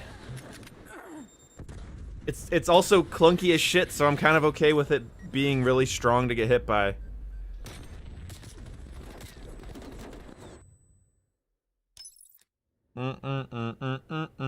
USS Alexis, Texas. Oh my god, dude. Come on. I don't remember what she looks like. I haven't looked into that stuff in a while. You know what? You know what I decided, Jason? You know what's helped me psychologically more than anything in the world? No Nut November, I think, is a matriarchal social construct developed to make men sad, and I reject its premise.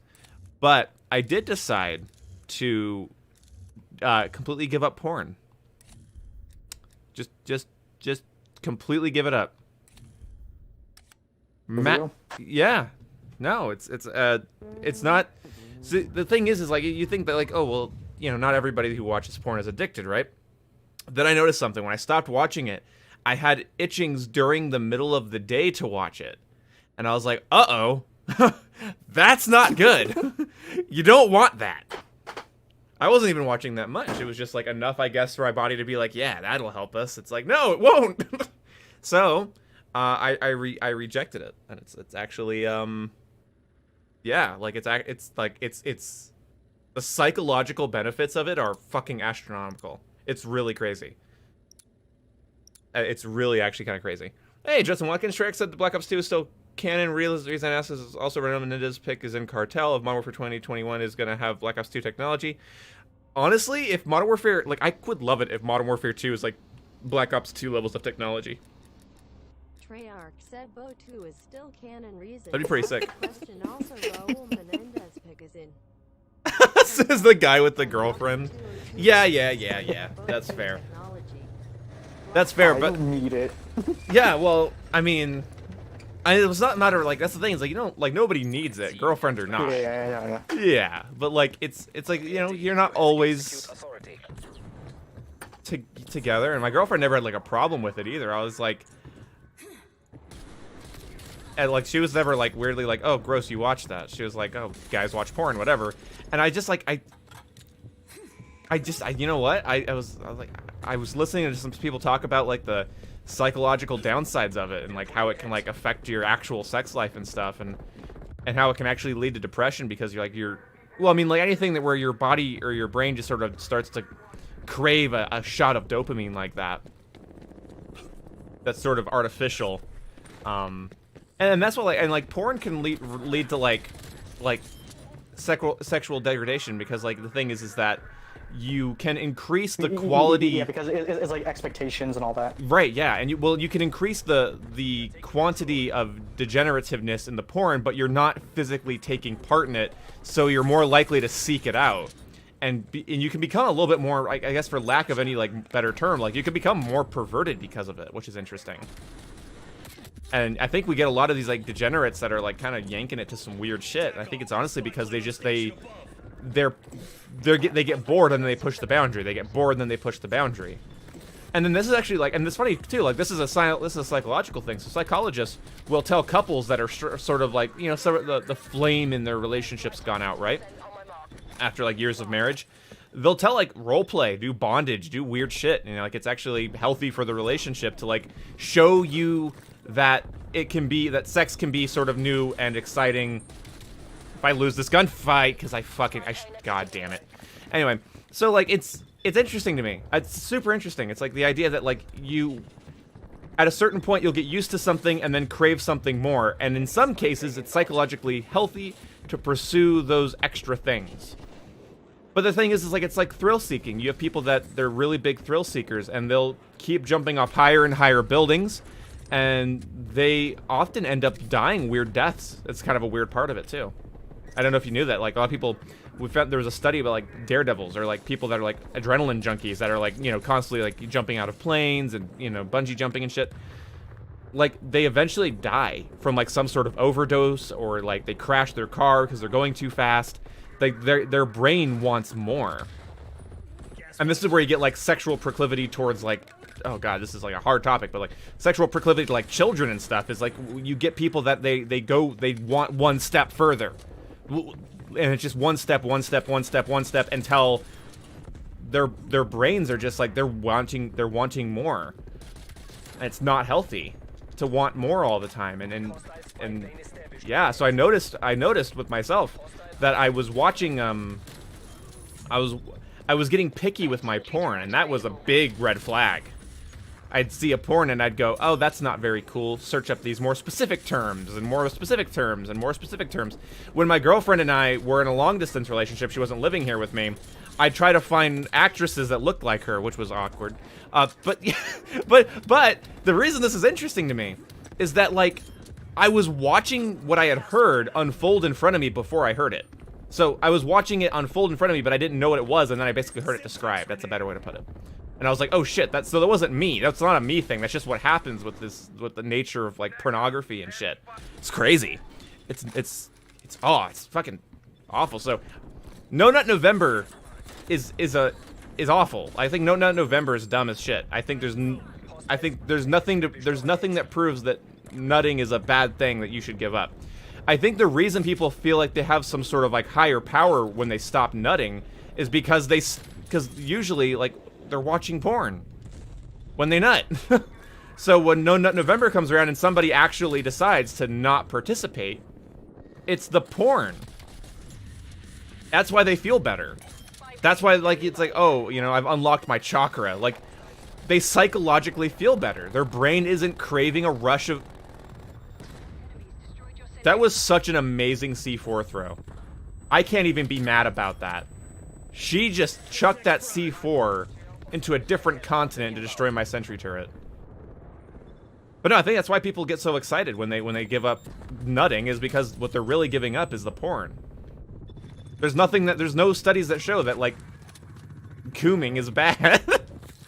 like inherently. You could become addicted to that too, but interesting. So don't be a coomer is what I'm saying.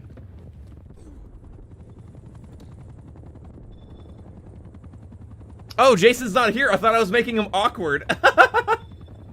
I thought I made Jason awkward and like he was just not talking. I didn't know he left. I thought I was making you uncomfortable. I didn't realize you left. No, I didn't leave. My Xbox decided to shut itself off when I loaded up Cold War. Oh, I'm so sorry. I'm so sorry. I should have noticed, but I genuinely thought that like you were just not talking because it was like a porn discussion. Do not keep watching porn until you find a girlfriend. Actually, that'll be really detrimental to, like, how you interact with women. It's detrimental to how you interact with women. It's detrimental when you get older and you actually start having sex. Like, have fun having trouble being hard.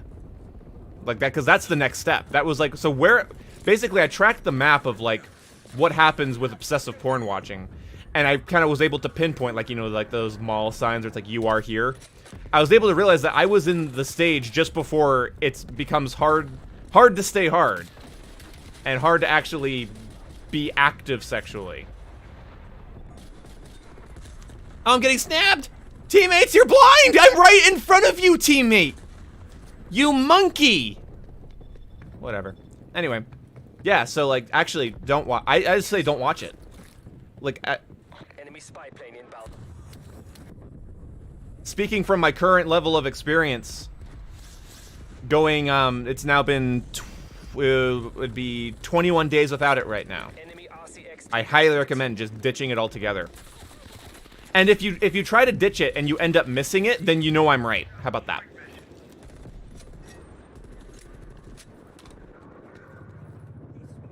Viagra. Well, that's actually so this is also interesting. You guys want to know a little statistic I can pull out of my ass?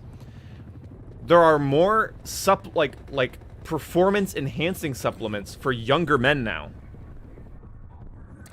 So I don't know if there's actually any statistical correlation here, but I think it's an interesting topic because they're not just advertising them for like old dudes, right? Like Viagra is usually. It's, Sorry, I just saw what Josh said. what? No nut forever? Oh god.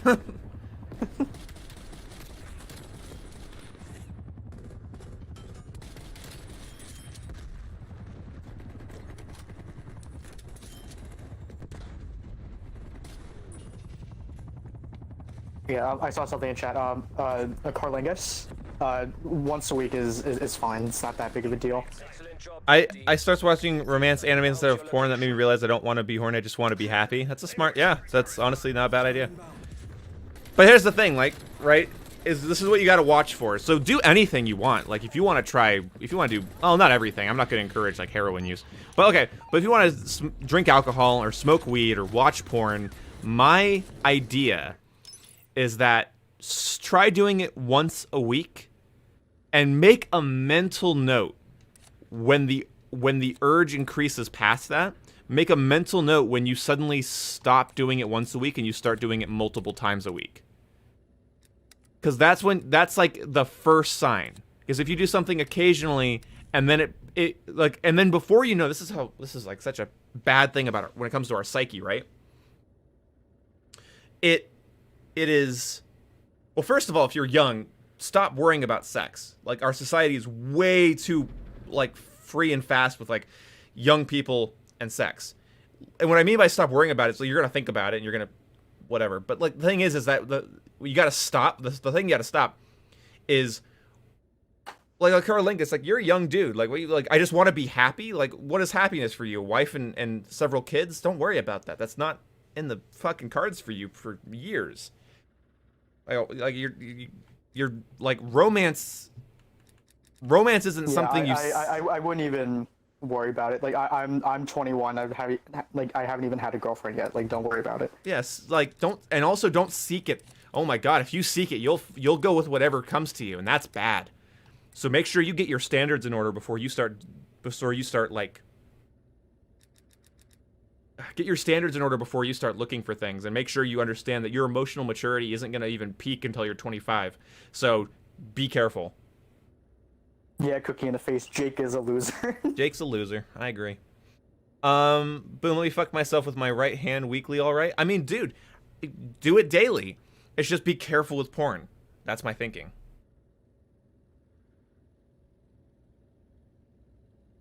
I can't keep track of how many points I need to earn my streaks. I just wait for them to happen like a QTE. That's so accurate. Very true. Like, I'm kind of the same way. Yeah, well, it's like, well, it doesn't even show the point value. It does now. In the little corner of your screen, it does actually show the point value and how many points you need. But like, I can't in my head rationalize gaining 2,000 points. Like, it's too many points. So it's sort of like back when it was like a normal system like Black Ops 2. It's like, oh, get 600 points. I can do 600 points. But now it's like 6,000, like 6,500. It's like, oh shit. Okay. A cookie in the face. The other person talking is the only other person that's ever here for the streams. Yeah, it's literally there's Jake and Jason and Kyle, and since there's no coughing right now, you can deduce that this is Jason. Okay, so let's see. Boom doesn't realize he's giving sexual advice to a bunch of underage dudes. I actually kind of am aware of that. There's a lot of people who are technically underage that do it. So yeah, like technically underage. I don't know how many years on this earth I got left. I'm gonna get real weird with it. Frank Reynolds. Yeah, Frank Reynolds is like a really good example. Thank you for the $5 oxygen. Frank Reynolds is a really good example of what happens when you just like let yourself be as weird as possible. And you just, because again, like him and Dennis in that show is also a really good example. I don't know how many years on this earth I got left. I am gonna get real weird with it, Frank Reynolds. Will you take the COVID vaccine? I mean, once it's I'll probably wait a little bit. Yeah, like, I'm not gonna take it right when it comes out. I don't want to be the guinea pig. Yeah. Yeah. Yeah, just let the first batch of people become like mutants first, and then, right? And then take it. Oh, you have 4 arms? Well, I waited 2 months. I want to be an X-Man too. That's really funny. But no, like I think when it comes to like sexual advice, I think some of the best people to hear it are underage dudes. So I think it's a damn shame that our schools are basically like they either do. I don't know about that. Well, no, I mean sexual advice in the sense that fucking chill out. I think is good sexual advice for young dudes. I think chill the fuck out is good sexual advice for young dudes. Because I think there's a little bit of a shift in the culture where it's kind of like we got to embrace sexuality, and we do, because we've proven through years and years of this shit that abstinence and just don't think about it doesn't fucking work. We've known this for a minute now. I think where the issue is like schools either have a abstinence, don't talk about it, don't do anything about it sort of rule, just don't touch anybody sort of idea. And then you have the school yeah, then you have the schools that educate, but there's no like value guidance. And that's the hard part, because like everyone is, when you say that, you think like, oh, I don't want religion in my schools. Well, you don't need a religion in your schools, but value guidance is really important. Psychological issues that come with sex and like maturity and sex, that's all really, really bloody important. I heard they were going to educate it to grades 3. Oh, no. Why Yeah. would you do that? Right. At least wait until like middle school age, like, God, 3rd and 4th grade. Yeah, that's ridiculous. That's insane to me. God, like how old is that? Is that like 7 or 8? I think so. God, no. Yeah, see that kind of shit bothers me. That shit really like does that, bother me. No.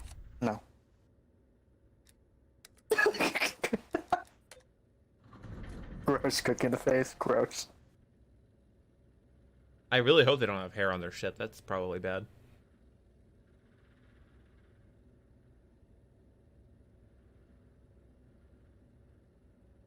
Same, Potato Lord. Like my high school really didn't do much with that. Yeah, neither did Dylan's, apparently. I wasn't a joke. Let's not get into that. No, it was really like that's from his mouth.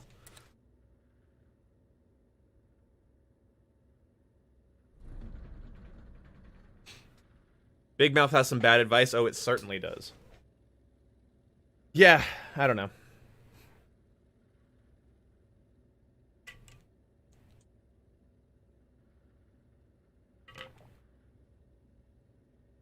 From a religious perspective. Well, I mean, there's an idea that like porn is somehow anti-God or whatever or something. And there's verses in the Bible that sort of relate to that pretty well, but in my opinion, if you want to get people to talk, like if you want to have honest conversations, bring up psychology. Bring up the psychology behind it. Don't bring up like whether or not that person's going to hell, because that doesn't translate for everybody, because not everybody has that same structure. So you really got to paint it in a sort of scientific way.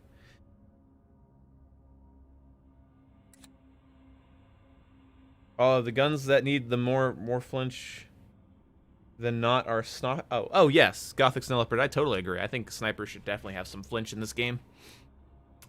Oh yes. Oh, I completely read that wrong. Yeah, I had to take that a read a couple times. My daughter came home talking about that shit when she was in 4th grade. Yeah, see, like there's a point. Yeah, like that I disagree with. Yeah, like, you shouldn't be talking to a 4th grader about that kind of stuff. You're right. Yeah, that's the thing is like there's a point where you've repressed the generation, and there's a point where you have basically liberalized it to the point. I don't mean like the political left. I mean or political liberal. I mean like actually liberating something to the point that it doesn't have any like value anymore, and there's no proper conversations, and it's just the only conclusion that we can get to is that people need to be better at being more open, and I think that we need to be better at being more responsible. I think that's actually a really good way to look at it. The worst thing a country can be is not repressed. It's not good, but it's not the worst thing it can be. I think we've seen throughout history that some of the worst falls of society were sort of started with a lot of sexual proclivity, and I'm not talking about. And the thing is like I see people using that to like talk about like homosexuality. Homosexuality was not the problem.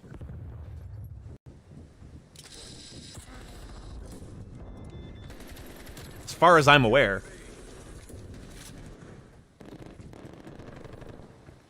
The ADS times on snipers. Yeah, I think the ADS times can be a little faster if you set it up right, but I don't think they should just be net faster. I use the term net too often. I need to say other things. Same for me, Josh. Yeah, like my health classes were in 7th and 8th grade for me. Yep. Yeah, and then I had to take a health class in high school. I took that like right away during my freshman year. God. Wish my C4s didn't bunks into my teammates. Hey. Ow.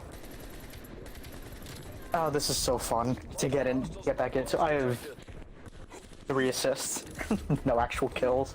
Nice.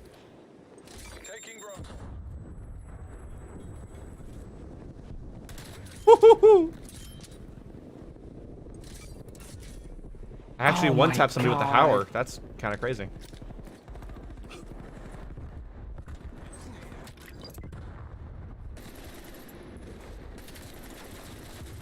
What? Why can't I shoot through the teammate's dead body?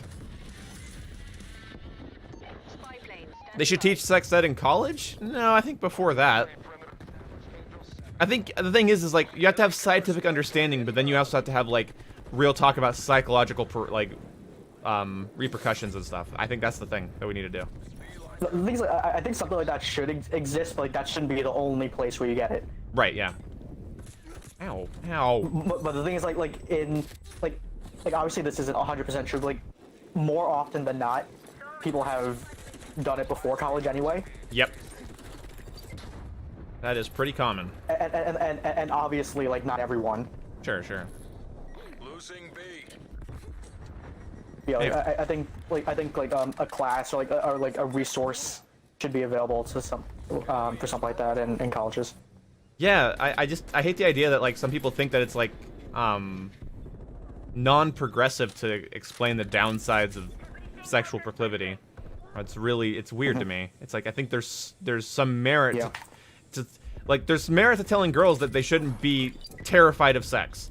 There's also some merit to telling them that like there are things that go along with sex and there are responsibilities that have to do with sex. It's not all just fun moments of ecstasy like that. No, it affects people's lives and it's got some serious repercussions. I've heard a lot of like horror stories. Oh with yes. that, like just in my school. Oh yeah. Oh, so many. Like especially like on like a college campus, like with drinking and all that. Sure. Nonsense. Yeah, you can get a real problem Yeah, real you can fast. get in huge trouble with stuff sure. like that. I think it's okay to tell people that. I don't think it's a lack of progression. I think because of I think because we're more scientifically minded these days, we should be able to talk about these things in broader terms that aren't just simply, you know, do what you got to do, man. Like, it's all, you know, it's your body, and it's like, okay, well, let's, yes, and okay, and then put the addendum, put the asterisks. like using sex to manipulate people. Like, that's not good. That's not a good thing. Like, stuff like that. So no, like I don't know, I think psychological ramifications should be discussed right alongside, like, it's like, oh, now you know where the clitoris is, you know how pregnancy starts. It's like, okay, well, that doesn't really help somebody who's struggling with, because sex is a value issue in a lot of ways, and again, and value does not mean religious or Christian or whatever. It means it's got a morality. There's a morality element to it. Like, are you treating the other person with like respect and yeah. all that?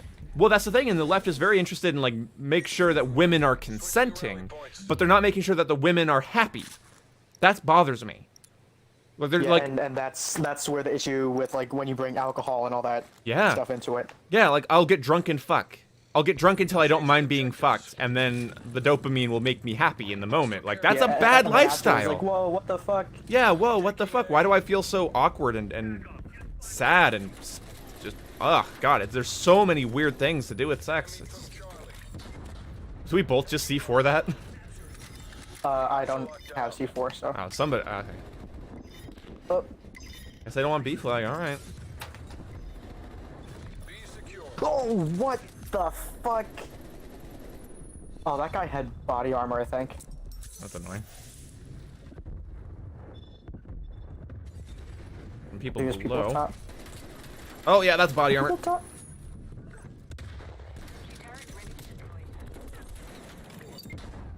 Hold that. Oh shoot, there's a lot of people at the front door. Hopefully that works. Ow, ow, ow, fire's hot.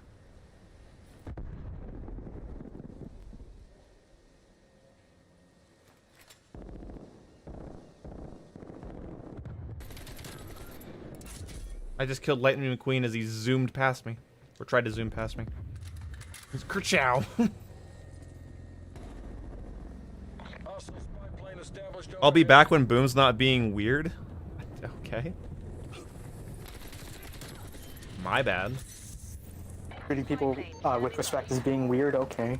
Yeah. Oh. Respecting yourself is weird, okay.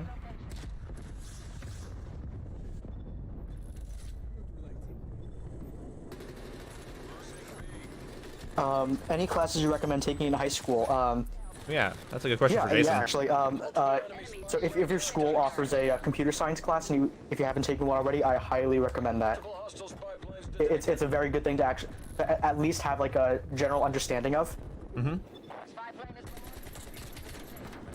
Because like it's and whether you enjoy it or not, it's just a different thought process, and that's a good thing to have. It's just another way to think about things. Yep. I would say take I would say a debate class. If I had to pick something that an online elective that I was really happy I took when I was younger was online debate course. I think there's too many people that are really bad at critical thinking and discussing ideas. They're really bad at it in many ways. I'm not perfect either, but like the people are bad at it. They can't explain. Yeah, like the thing is, like, I don't really think that's too necessary. Because basically like, just like the one thing that you should keep in mind when you're like debating or like having like sort of like educated argument with someone is just to attack the idea, not the person. Well, debate class that's the thing is debate class doesn't teach you just like the basic that's just like manners essentially. No, debate class teaches you how to take an opinion, an idea, and put it into words in an articulate way that you might be understood or potentially respected more than you would have been. Yeah, that's true. So you're learning to articulate an idea, because people are one thing I will notice in my day-to-day life with my family and my friends, people that I talk to, my comment section, sometimes the stream chat, well, any conversation I had with Jingles, is that people they're really, really bad at taking their ideas and like taking them from their head to their mouth. They're really bad at it. Okay, yeah, I do have an issue And that's with what you that really learn in a sometimes. good in a good debate class. In a good debate class, you should learn how to articulate complex ideas. And this is like the era of social change, right? Well, I think we should be encouraging people on how to actually speak. Because anyone can throw a Molotov. Not everybody can speak. Hey, thank you so much, Hobo World Leader, for the $5, dude. I will try to keep up the videos, even though tomorrow I don't have a video. Tomorrow I'm doing a podcast, but that'll be fun. Oh, wow. And if you're free, I'd love to have you for it. I'll try to coordinate with you when I do it. Might be around this time, actually. Yeah, I'd do that. Yeah, that'd be good because people always say whenever I do one of them, they're like, well, you should get a guest on, and I'm just like, yeah, I should, because otherwise I'm just talking for too long. So I'm actually gonna take notes tonight and write about it. We're gonna talk about Black Ops Cold War. We're gonna talk about I want to talk about crossplay. I want to talk about Just want to support other stuff as well. But thank you so much, Hobo. amazing videos. Gonna slide to the fire. Hot. Teammate, what are you doing? Fuck. Will it be a live podcast? Yes. If it's like the other ones, yes. Yes, it'll be live streamed around this time, and then I will upload it as a video. Well, depending on how well it goes, unless there's massive technical issues or, you know, Jason says the N-word or something. Yeah, we start getting racist. Yeah, if it gets racist, I'll have to hide it. I have a political career. I have to go Yeah, we toward. don't want that to happen. Yeah. I'll have to write that down. Can't have any racism tomorrow. No, write that down. No. I have to take note of that. racism. Emancipation Proclamation.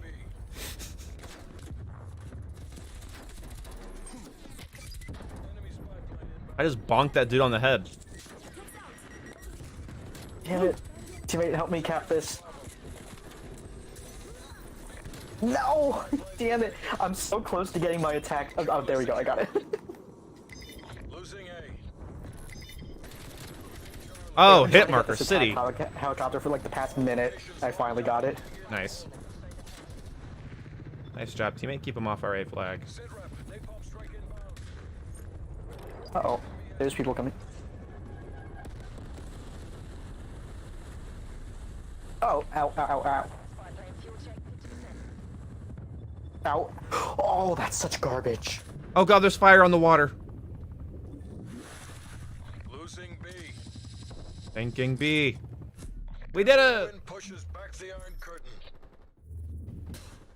That's the last of those fuckers. Yeah, having a conversation is like train through a minefield. It really is. Yeah, especially nowadays. That's why the intellectual dark web, as it's been coined, is like very popular. Is because they just sort of like hop on the mines and go, "Fuck it, it's gonna explode, cool." So like it's nice.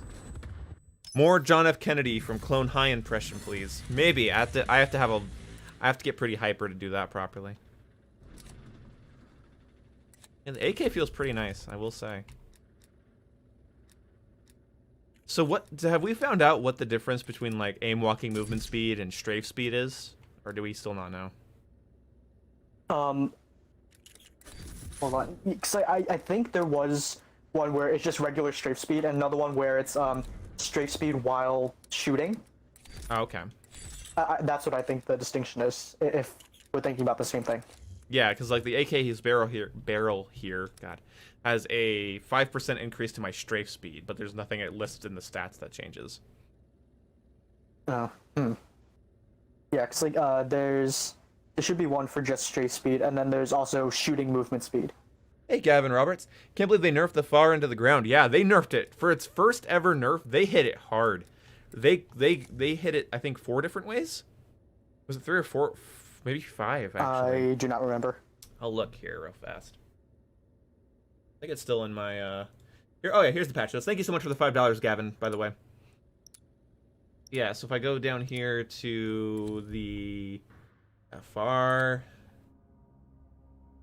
Okay, 3 things. Increased recoil, reduce max damage range. That is crazy. That's 3 pretty notable things. Can't believe they nerfed the FSAR into the ground. But thank you so much for the $5, Gavin. I don't know why they went really hard on these nerfs. I honestly don't mind that because then they can like build it back up into a reasonable spot. Yeah, it's sort of. Yeah, I guess either way you do it, you're gonna have some problems. Like you either you nerf it a little, and a little, or you nerf it a lot and then buff and buff and buff. Like it's sort of hard. The damage nerf doesn't seem to affect it much. That's probably fair. And if it, I guess it just makes it worse at long range. Then I guess really is what that is, which I guess isn't terrible, but it's I guess it's weird after a year of Modern Warfare just seeing like a pretty like sizable nerf that early. Oh, I somehow got a frag kill there.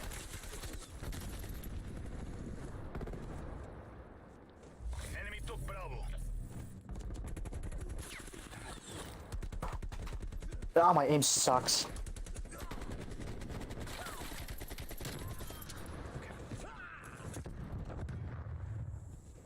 They should buff the shotguns. Like, Ew! Gross. What are you saying?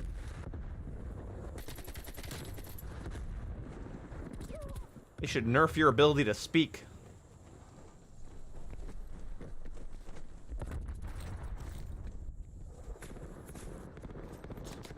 Oh! Okay, oh god. Ah! Oh, my motherfuck. Should Cold War add guns that don't fit the time period? I don't think they should go out of their way to. Unless they wanted to say, oh, this is a prototype of a thing, which I think would be kind of funny.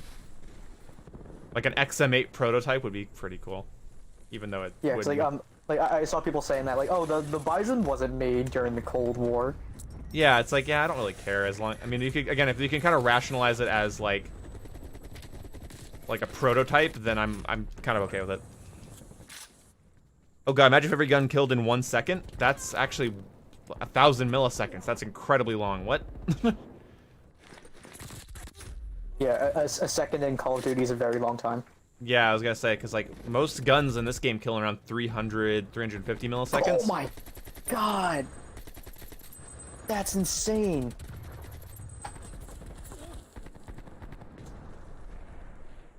What is insane, comrade? Someone killed me very fast. Whoa! I just got killed really fast by an AK. Oh, that headshot multiplier can. Yeah, that headshot multiplier can go fuck itself. Holy shit! Holy, yeah, I see what you mean. Like that's, I just got my head two-shotted like I'm playing Modern Warfare. Hey, what's up, gamer boy? Ow. Ow, ow, ow, ow. Ooh, some World War II guns would be fun for this. But I don't know how they'd balance some of them with their lower magazines. I guess they don't all. Back the Car 98.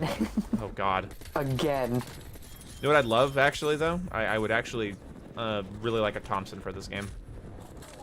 Ooh, that would be kind of fun. Nice Thompson. The M16 does have, well, every gun in this game has a ridiculous headshot multiplier. So. Oh, somebody didn't wear flak jacket. You finished them off. Oh, okay, nice. Yeah, I hit him with the frag, and then you finished them.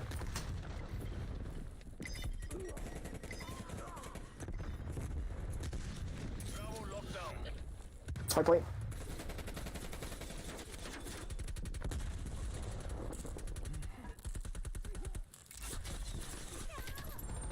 Oh. Oh god. No, no, no, no, no, no, no. Oh god, what the hell? Was it about poop again? No, it was not about poop. Oh god. Wait, what? We stopped talking about Boom wanking to actress look like his girlfriend. Oh man, it was so hard to find someone like that looks like her. That was really difficult. Not an easy job.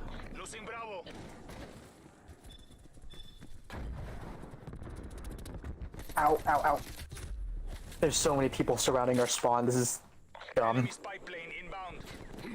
Oh, I found someone that was similar, but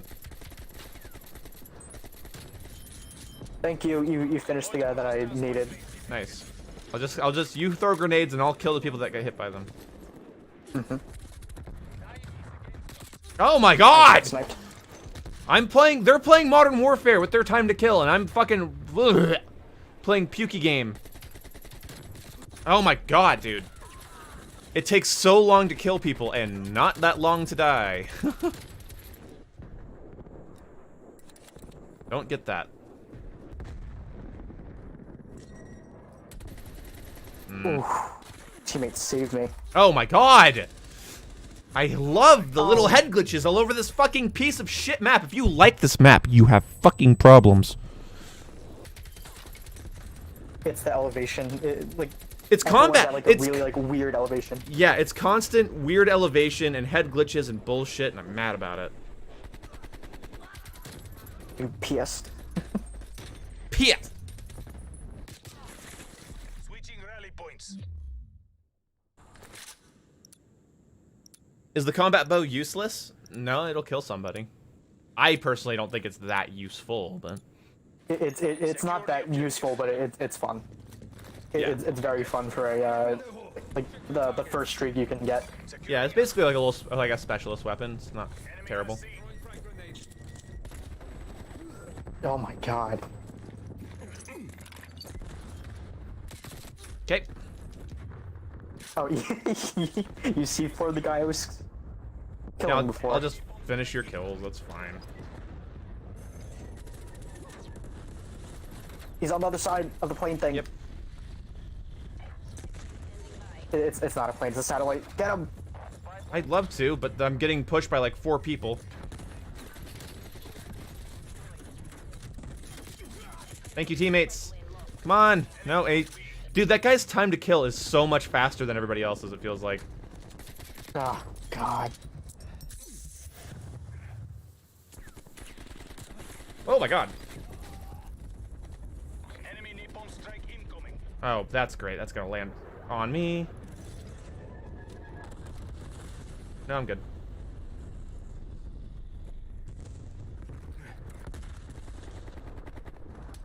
Oh my god, I'm gonna die. Oh, there you are. Fuck, dude. The Visalite. Satellite does suck, man. Like, what a shit map. What a shit fucking map. Everyone blends in. Head glitches everywhere.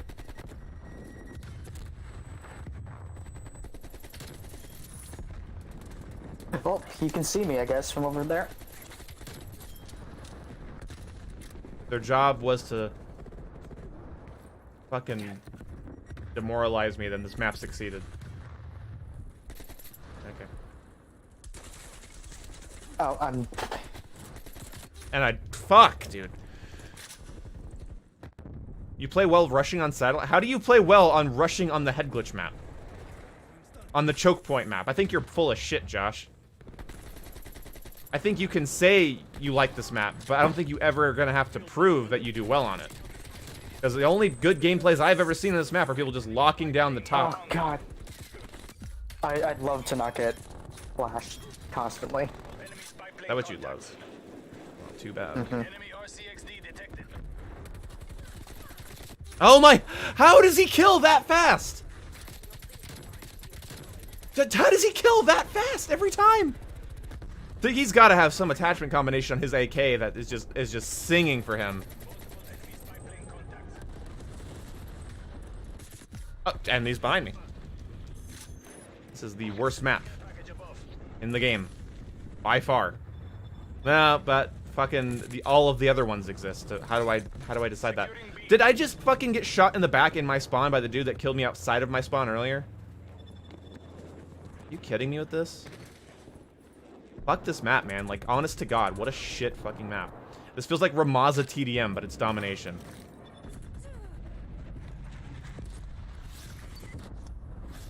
Oh. Neat. Hostile spy plane established overhead. How's Cold War treating you? Better before this map showed up.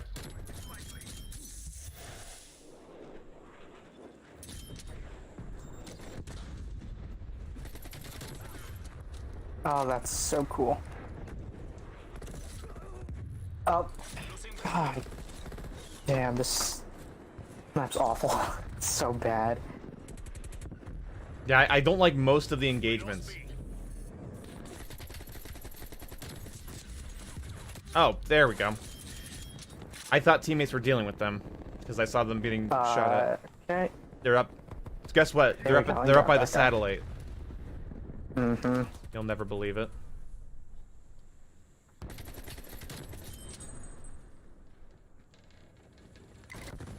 Taking Bravo. Ah. Means Fuck. desperate measures. Take this. Got that guy. Ah, shit. There's another one. Enemy spy plane inbound. Wow, I'm Prestige 1 level 3. Oh, my hit marker, dude. MP5. Why would I even try to push him if he has an MP5? And I'm dead. Your fuse mic has been destroyed.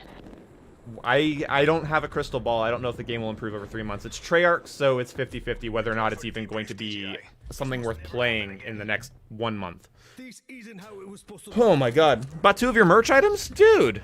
Thank you! Wow. What a fucking pro! Gothic Snow Leopard, you're crazy.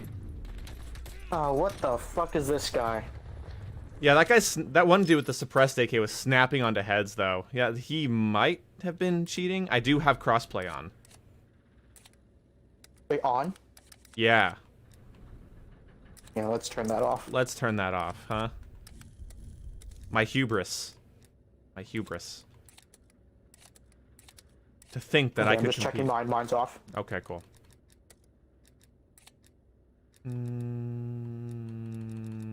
I wonder if it's the horizontal recoil that's actually bugging me more than the vertical. Just a dat mug in the black and white long sleeve of your profile pic? Dude, awesome. Thank you so much, dude. Hey, Proto Man. Me neither. I thought I could. I thought I could. I was foolish. I was a damn fool. It's fine.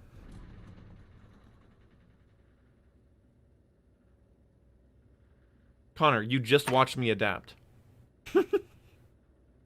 I turned crossplay on. All that's going straight to your coffee fund. Dude, thank you. You know what'd be crazy? Yeah, I wonder what kind of stream we could have. Squad. Gang. I was gonna say gang. See, boomer gang is my thing, but if I say gang, like, I feel like because I've been watching too much fucking Shapiro. Like, if I say gang, I feel like no.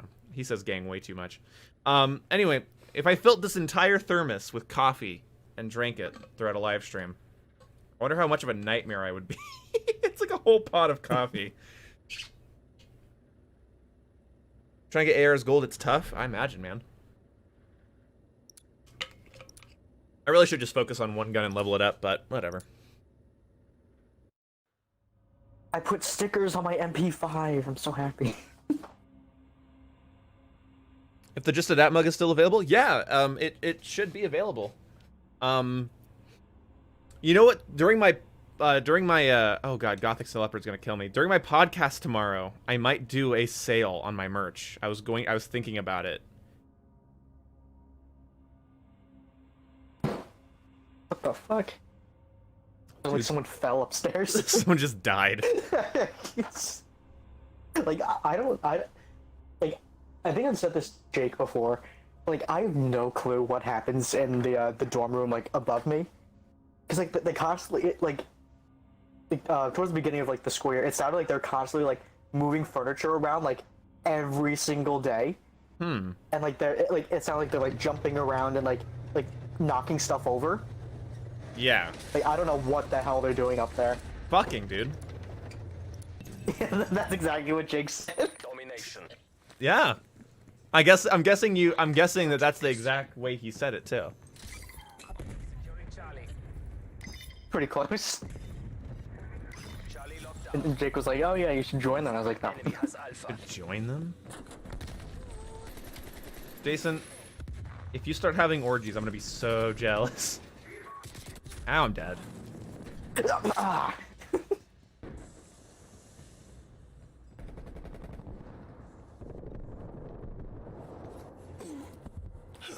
God, my fucking character sounds like he's gonna pull a muscle when he mantles.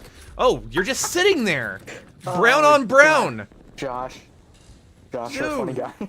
He's got a brown outfit with brown boxes behind him, and it didn't register on mine he was an enemy. I'm gonna put that flashlight on my gun. Enemy has. I am sick and tired.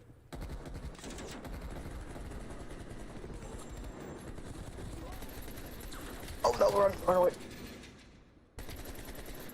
Oh, peek it again. I double hog dare you. Oh, what the fuck? Securing Bravo. Losing C. Good lord! How is that? What? You can shoot through that with 45 ACP? Go fuck yourself. How you? What is this made out of? Oh, it's plastic. Oh, that's clearly This plastic. guy with the stupid fucking sniper. The dude on the other side there, I can't take him out though. Somebody's got a combat, and I'm dead. I think my top dono Snipers was. are overpowered. Let's see. What do you think is your top dono? I think Gamer Bathwater is one of the hires. It's either Gamer Boy or Ready Plays, Enemy spy plane. or Mike Hawk's Big. I don't think Mike Hawk's Big likes me anymore. I think he was just like, he's like, I would donate a bunch of money and then never show up to a stream again. It always makes me a little sad when like, okay, stream, what did I do wrong in that gunfight? What did I do wrong? Somebody tell me what I did wrong in that gunfight and why I lost it, and I will be happy to take the criticism. Because I only saw her upper chest and head. I was getting definitely upper chest and head hit markers, and then died. So please, please tell me. Please tell me what I could have done better in that engagement. How does one adapt to that? Because I was definitely hitting her. God, the fucking. Yes, I stupid did. I did bitch. challenge it. I did challenge it, but I shot first. So I saw her head, and I started hitting her upper chest and head first. See if I can recreate it here. They want to jump up back on that box. Enemy sentry turret detected in your AO. Hostile spy plane is there. Oh, I thought I was backed up. I could have been all the way back around that corner, but it's a Treyarch game, so who knows? You missed a bullet? I missed one bullet? Did I? You peeked and didn't realize the Craig has an 86,853 times headshot multiplier. Fuck. How much did you Oh, Coke on I stream? did not deserve that kill whatsoever. Well, Diet Coke, Cherry Coke, or Coke Zero? That's kind of the question. Because if you paid me $5 right now, I'd order Coke from Walgreens right now, have it delivered to my house, and I'll drink it in front of you. Just kidding. I don't want to deal with more delivery stuff. I take it back. But thank you for the $5. Coke on stream. It really depends. If I'm in a Pepsi mood, it just won't do. Coke on stream. Sometimes I'm in a Pepsi mood. I don't know why. Walgreens has bad Coke. Thank you for reminding me. I think you actually are right about that. Walgreens has pretty much bad everything except fucking discount candy.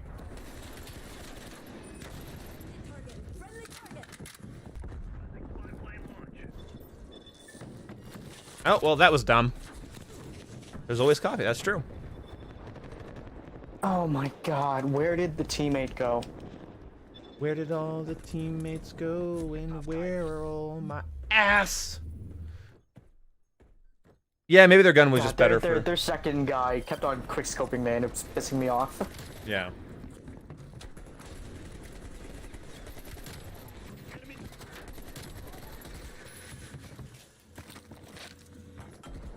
I try to feather the trigger at long range. I don't think I needed to. It wasn't really long range. I don't think any range attachment would have helped in that engagement because I don't feel like that was very far away.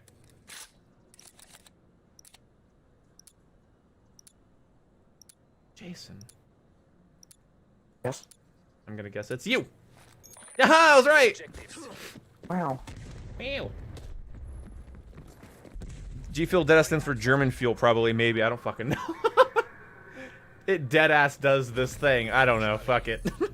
I love that. A secure. Funny. Well, you okay, sniper? Oh my god. Ow. What the hell? I got shot through the filing cabinet. Oh.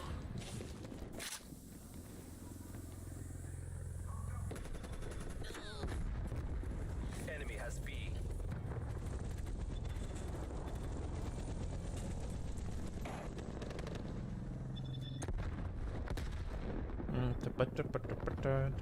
Fuck. Ow. God. Mantle, please.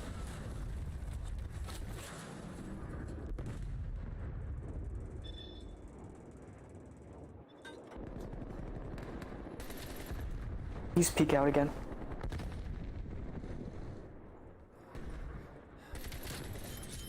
Oh my god. It's just so cool. Just like sticking your arm around the corner dead. Right? Sniped. Yeah, I don't know about the corner multipliers. I don't say like multipliers. I just mean like I get shot around and near cover too often in this game. Oh. I heard that.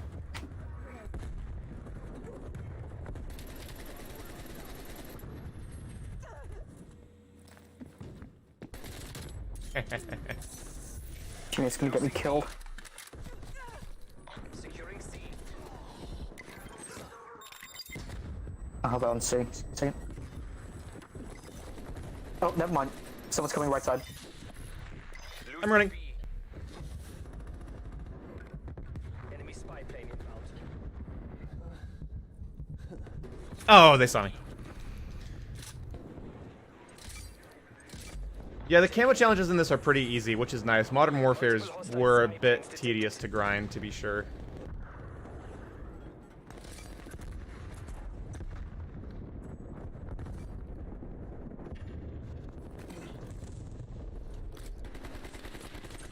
Have that. Oh, nope, that's a sniper. I'm being shot in the ass.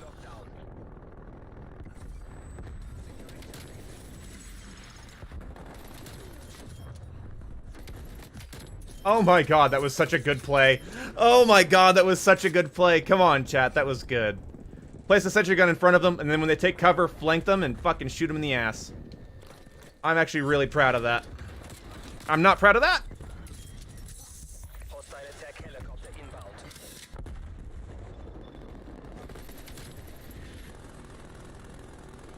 Damn it. Excellent. This is my lane now, motherfuckers.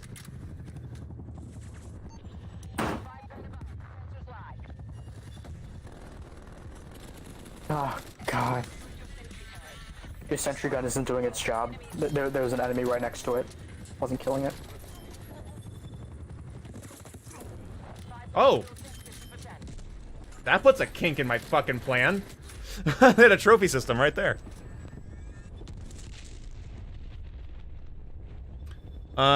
Did you get dropped as a baby cookie? Maybe. He might have been. I don't know. He's funnier for it, so let's leave him alone. Enemy sentry turret detected in your AO. Enemy. Ah, that's so stupid. Ah, damn, why'd I do that?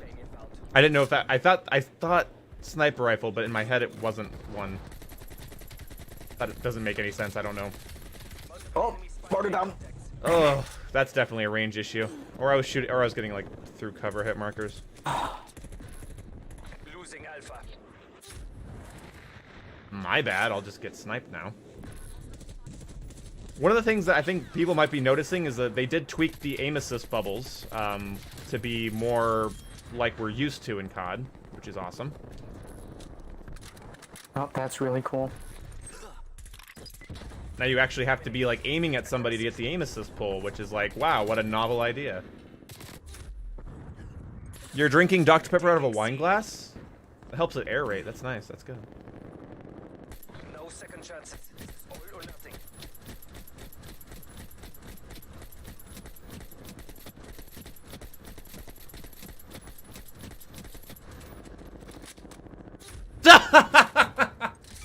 No! A. It wasn't supposed to go down that way! It ain't no easy Not grab! like that. Plans failed. They got us. God damn it. Get back here, you cowards! We still got a battle. Look at this shit. Oh, is this your good play? I don't remember how good this play actually is. Oh yeah, it's actually not bad. Then trope system stopped it and I was like, that puts a kink in my stink. And then I went around here and I killed this person. I killed the other person too. Cut away, cut away, cut away. Thank you. I killed that person too. Sure. I did. I didn't see it, so it didn't happen. I killed everybody in the game. I beat the Call of Duty. You don't believe me because you're a bigot. What if I am?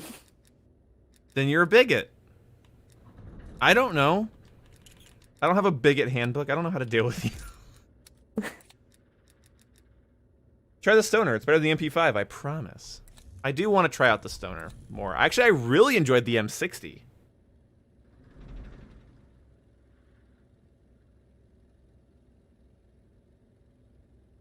Dude, it's completely changed my workflow to be able to record gameplay while I'm streaming. It's just completely changed my life. Oh, vote Moscow! Vote Moscow! Jason, quick! Jason, vote Moscow! No, hold on. Thank you. I voted Moscow, but people are dumb. Oh, they want the dumbass map for dumbasses. No, Jeff Bezos. God damn it. Damn you, Jeff Bezos. They buffed the M60? Let me look. I don't remember. I think you're lying to me. Let me see here. Pistols Magnum. Improve max damage ranges. Improve movement speeds. Oh, goodness. I'm gonna have to give that a try.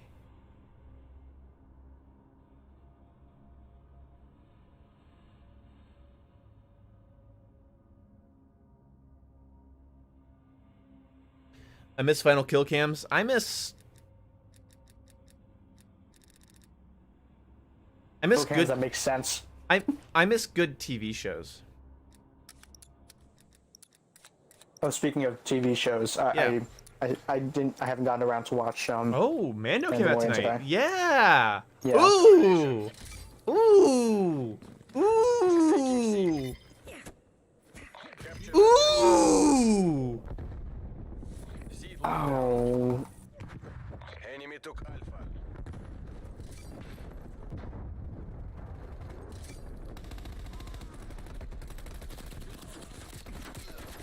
Teammate, are you fucking stupid? Bravo locked down. I didn't know you could get up there. I didn't know you could get up there. I didn't know you could get up there. Taking control. Well, he's hard to see. Losing B.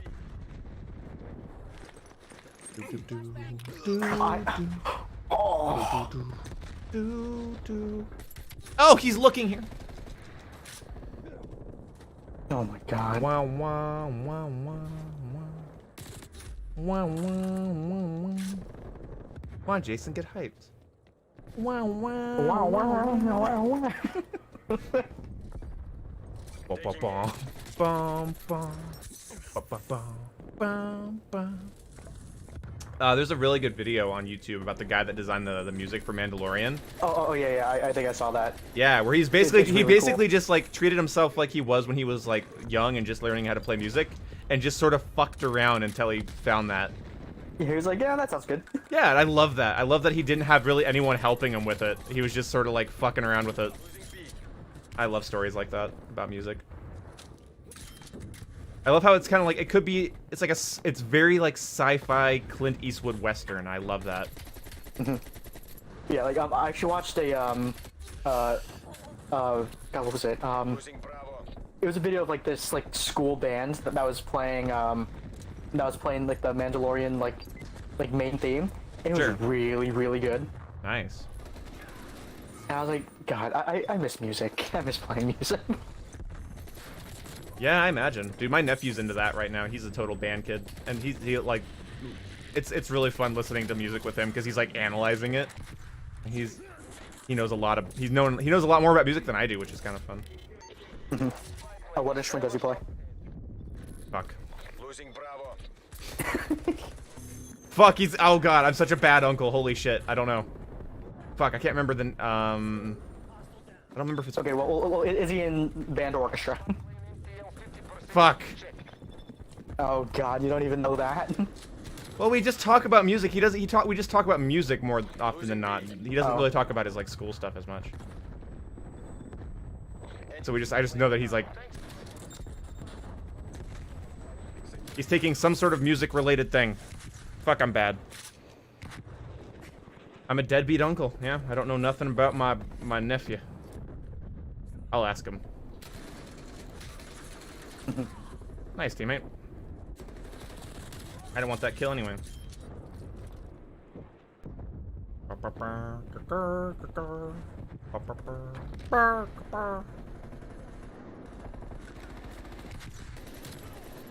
You're welcome. Thank you, Connor. I appreciate that. What's that? Being an asshole. Oh, it's Connor being a dick. Connor is kind of a dick, though. Napalm strike standing His by. way, it's his nature.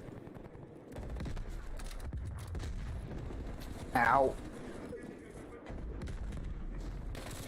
I shouldn't have jumped. How are you doing today? Trying to RPG me? Oh, I'm glad you love my streams. I'm happy to hear that. I'm doing pretty good today. Hostiles pipeline established overhead. My mood increased tenfold after having a nice lasagna and Caesar salad. Connor's a dick, but he's our dick. That's right, guys. He's our dick.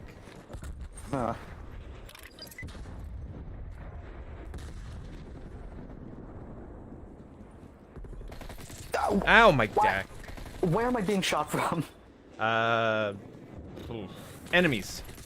There, give you the Thank you. Dylan answer.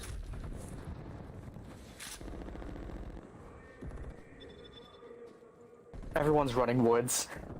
Right? Yeah. Oh my god.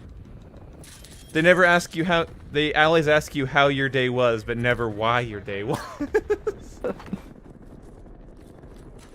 Is that deep? I don't I don't understand. Ow! Thank God the round ended, because I would have died.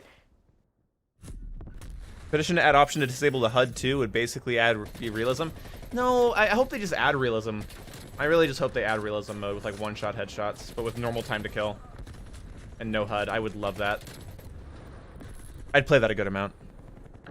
Is Perk this gonna be one's this game's Prestige Mara? 2?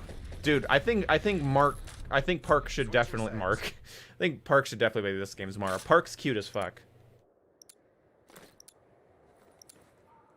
What a deadbeat uncle. Don't remember things. Seize the objectives. I could be really bad. I could be like when Jingles forgot you had a sibling and then forgot that Dylan had a sibling. Enemy has Charlie. Oh! That guy's dead.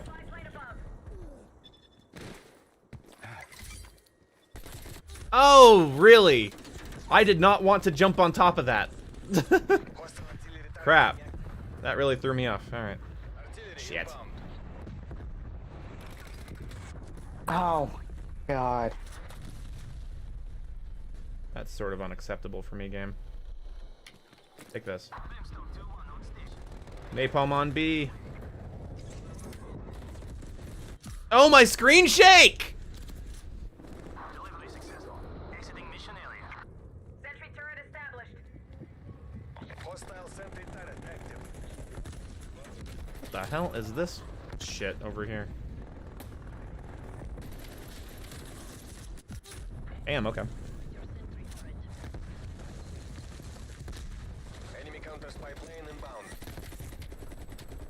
No! Jeff Bezos!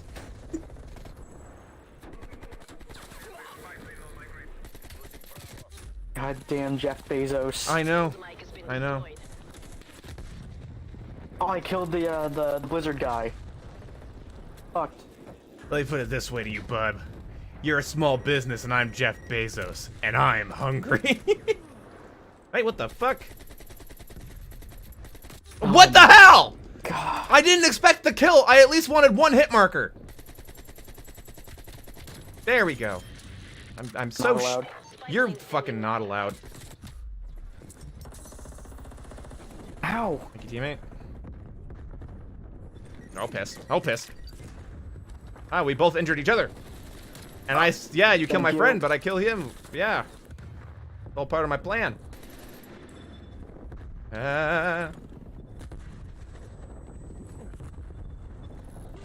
Losing Bravo. Thank you. Simping for Perk will be worth it when that kawaii skin comes. Tell Jeff Nice Bezos that his teammate. mom gay. All right. Can I get a hit marker? Can I get an Anya? Anya. I miss Anya. Dude, I miss Anya. Dude, I miss Anya. Wow, I kind of miss Anya too, especially after playing these maps. Yeah, right? Like headquarters on Anya, just like driving the four-wheeler over, like across the map to go to the fucking next headquarters. That game was bad, but it was kind of good.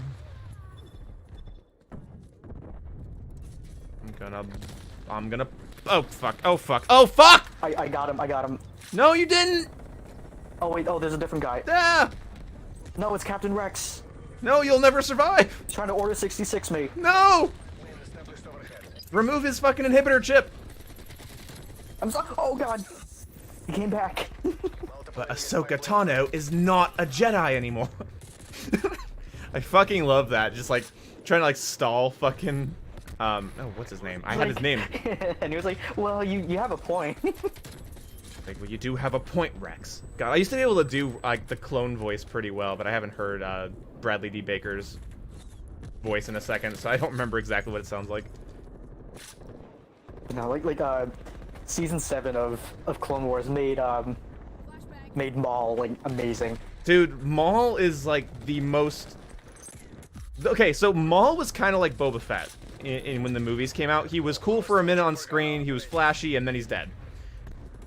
Then Star Wars turned him into a fucking badass, and I love that Mandalorian is looking like, nope, nothing else I'm gonna say here, looking like it's gonna do the same with Boba. Because Boba Fett has never gotten reconciled as a character, and Dave Filoni has wanted to do stuff. I mean, in Clone Wars, we see like Boba Fett's an actual like character. And so Dave Filoni, like, see Filoni, him infiltrate like the Clone Academy and all that that. was good. I love that episode. Just the idea of Boba trying to assassinate Mace Windu. I really hope that we like get some sort of like reference to that as well, because like that's a pretty baller move to sneak aboard a Venator and just try to assassinate a Jedi with a landmine. Like that's fucking baller as shit, Boba. Yeah, and he actually almost did it too. Yeah, oh yeah, very close. It was just because one clone went in before him. So Mace Windu almost died very prematurely. And Mace Windu I don't think is technically dead either. We never see what actually happens to him, and it's Star Wars, so it's likely that he's alive somewhere doing something. But you know what I really want? You know what I really fucking want? I want some Cad Bane, or I want some Hanzo. I want some Cad Bane or some Hanzo. I want more stuff with them. I love those two characters. Oh, Ventress, yes. Dude, Mace, Ventress, Hanzo. Ventress would be pretty cool to see. Oh, yeah. Deploying sentry turret. But they technically did do a little bit with her afterwards, like as a bounty hunter. They did, but So, like I'm not sure, after. like how much more. Yeah, but I feel like it'd be do with kind of her. cool to like have her come back. I would love it. I would love it if old Ahsoka and old Ventress met up. That burp was awful.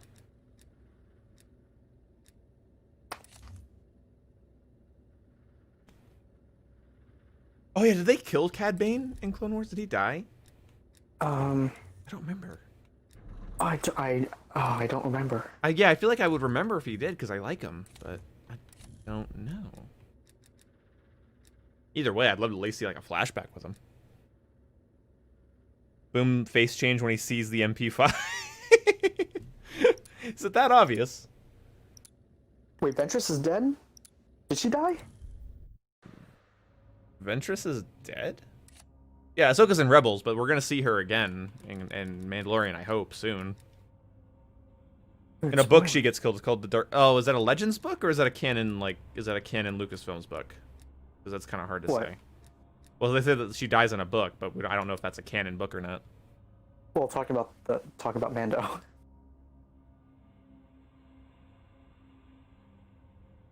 Wait, what? No, talking about like okay, they saying that I wanted Ventress to show up. Oh, Ventress? I wanted Ventress to show up, but someone said Ventress died in a book, but I don't know if the book's canon. Oh, it is canon, really? That sucks that they killed her off in a book then. Oh, I hate when they do that. I hate that too, dude. Halo did that. They killed off one of the best villains in Halo. Or one of the villains with the most potential in Halo in a book, and it makes me so mad that they did that. Charlie locked down. Like, I don't want to read. Boom, marry me? Fuck, man. That's a lot of... Okay, fine. Fine. A lot of commitment, but it's whatever. Ventress was redeemed. Kind of. Yeah, no, she's... Yeah, to a degree. Well, then fine. I want to see her Force Ghost. She's so redeemed.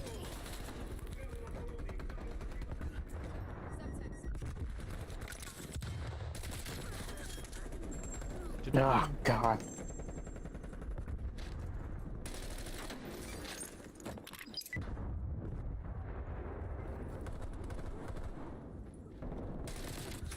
Can I shoot first and die less often?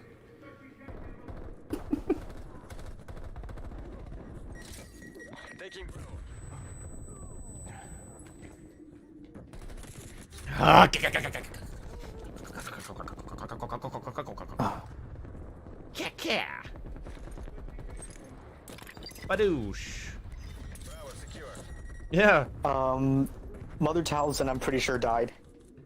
Taliesin? Yes, she did. Yeah, like was it Mace Windu that killed her? Yes, I think so. Or no, didn't she just leave? Didn't she just so peace, I'm out, and then left? I don't think she... I don't remember, but I do remember the episode. It was the one with Jar Jar. Mace Windu and Jar Jar. God, I could go Trying without... to save like the queen of that one planet. I'm gonna say it. Any Clone Wars episode with Jar Jar was in one ear and out the other. They did not seek to redeem Jar Jar in any way. They knew he was annoying, and Dave Filoni did not change that about him. Hostile counter. I guess I appreciate the continuity, but... Hostile spy plane established overhead. Yeah, like it would have actually been interesting to, if in Clone Wars they actually made him somewhat like competent, but still like really weird and like goofy. Yeah, that would have been fun, but he's really annoying to me. Sound like the spider guy from Clone Wars for a minute? Oh, yeah, the guy that Anakin just fucking straight up ices. Oh, yeah. I really wish they did more with Season 7. Like, Right? Well, it's just like, I love seeing that time. yeah, it was good, but like, I wish wanted- they could have done more. Yeah, I was left wanting a little more. I mean, the final scene is still great, gives me chills and everything, so it does end on a good note, but I still wanted, like, some more Anakin and Obi-Wan action. Well, that's the thing, is the original Season 7 had a whole episode where Anakin and Obi-Wan go and, like, look for Grievous on Yupatau. So there was a whole, like, episode that got scrapped where Anakin and Obi-Wan are on Yupatau. Upata.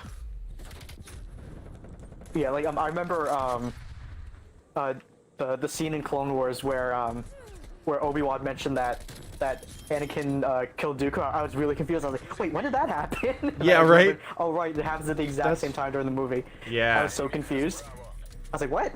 Yeah. It's like, they didn't show that? Yeah, that was the thing too. Alyssa and I were watching it. We're like, she's like, wait. She's like, oh my god, Padme is pregnant. Wait, I knew that. Hold on. That's common knowledge. It's like, wait, Dooku died? When did that happen? Dude, this bulldog sucks piss. Sucks the piss right out of me. Oh, you mean bullfrog? I did say bullfrog. What are you talking about? I thought you said bulldog. Oh, I might have said bulldog, actually.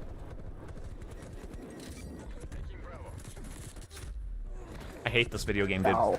Prequels better than the sequels. Yee, Reddit points. I don't know, sequels are just poorly directed. I think I have just outgrown J.J. Abrams. I think he took that story and edited it and filmed it in such a weird fucking way.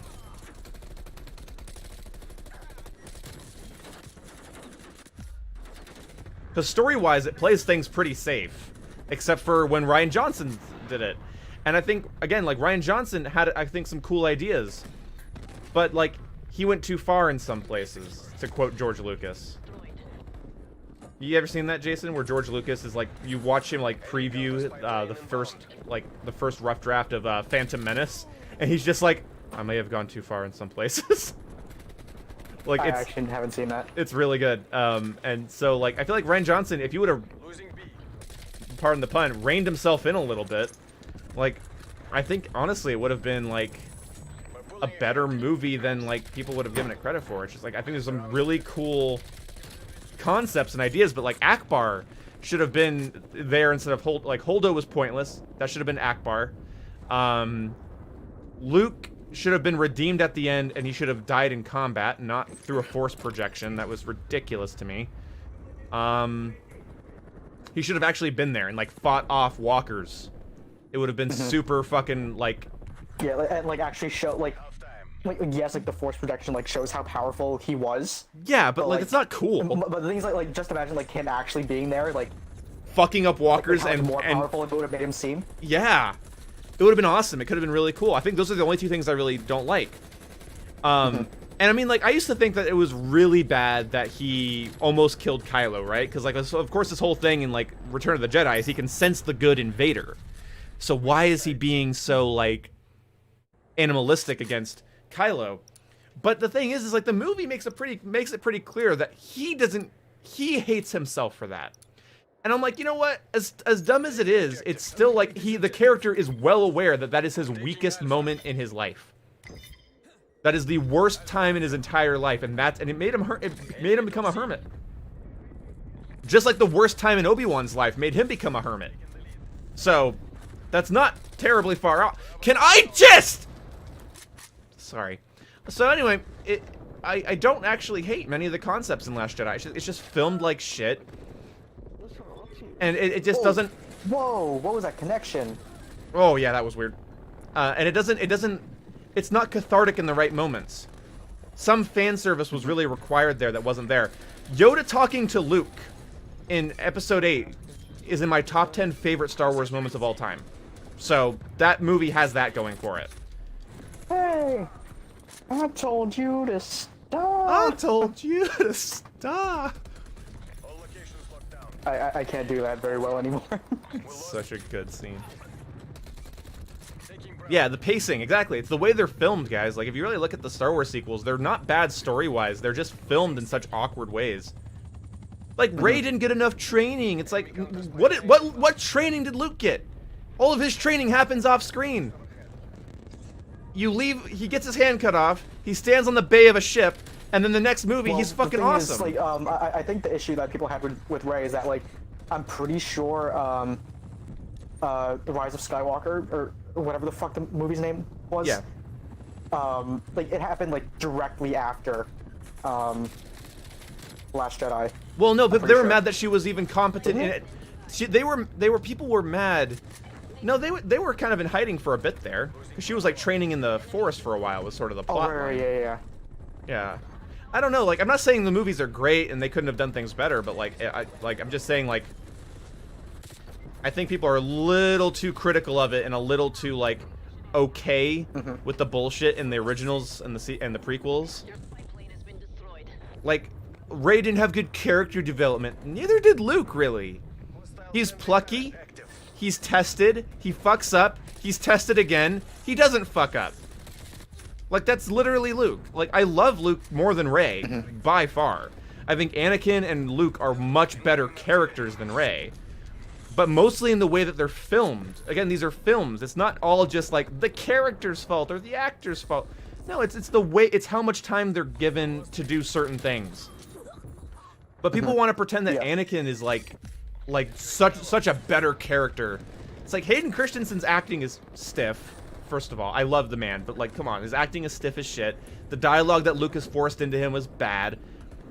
He's whiny as shit in Attack of the Clones, even if it's somewhat justified.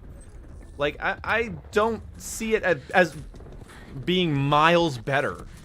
Like, better, I can say I like it better, but like the idea that like the sequels are just so bad and irredeemable and everything from the original 6 movies is better, I don't agree. I think the Star Wars movies are deeply flawed in many ways, but that's what sort of makes them fun. They're supposed to be a little stupid, and Filoni's even sort of like has that mentality when he was doing Clone Wars and now Mandalorian. He knows that Star Wars is a little stupid, and I think that's fine. And I think people suddenly getting like, oh, now I really give a shit about plot holes, and now I really give a shit about editing and choreography. It's like, okay, well, I'm glad we all of a sudden care about these things. And there's bad choreography in The Last Jedi, and the throne room fight looks only cool the first time until you analyze it at all and it falls apart, like, for sure. But we're gonna act like Star Wars needs to be this, like, epic, flawless thriller. Like, I don't know. I don't feel like it's never been that. Like, it's gonna be some sort of Martin Scorsese swan song sort of, you know, I don't know.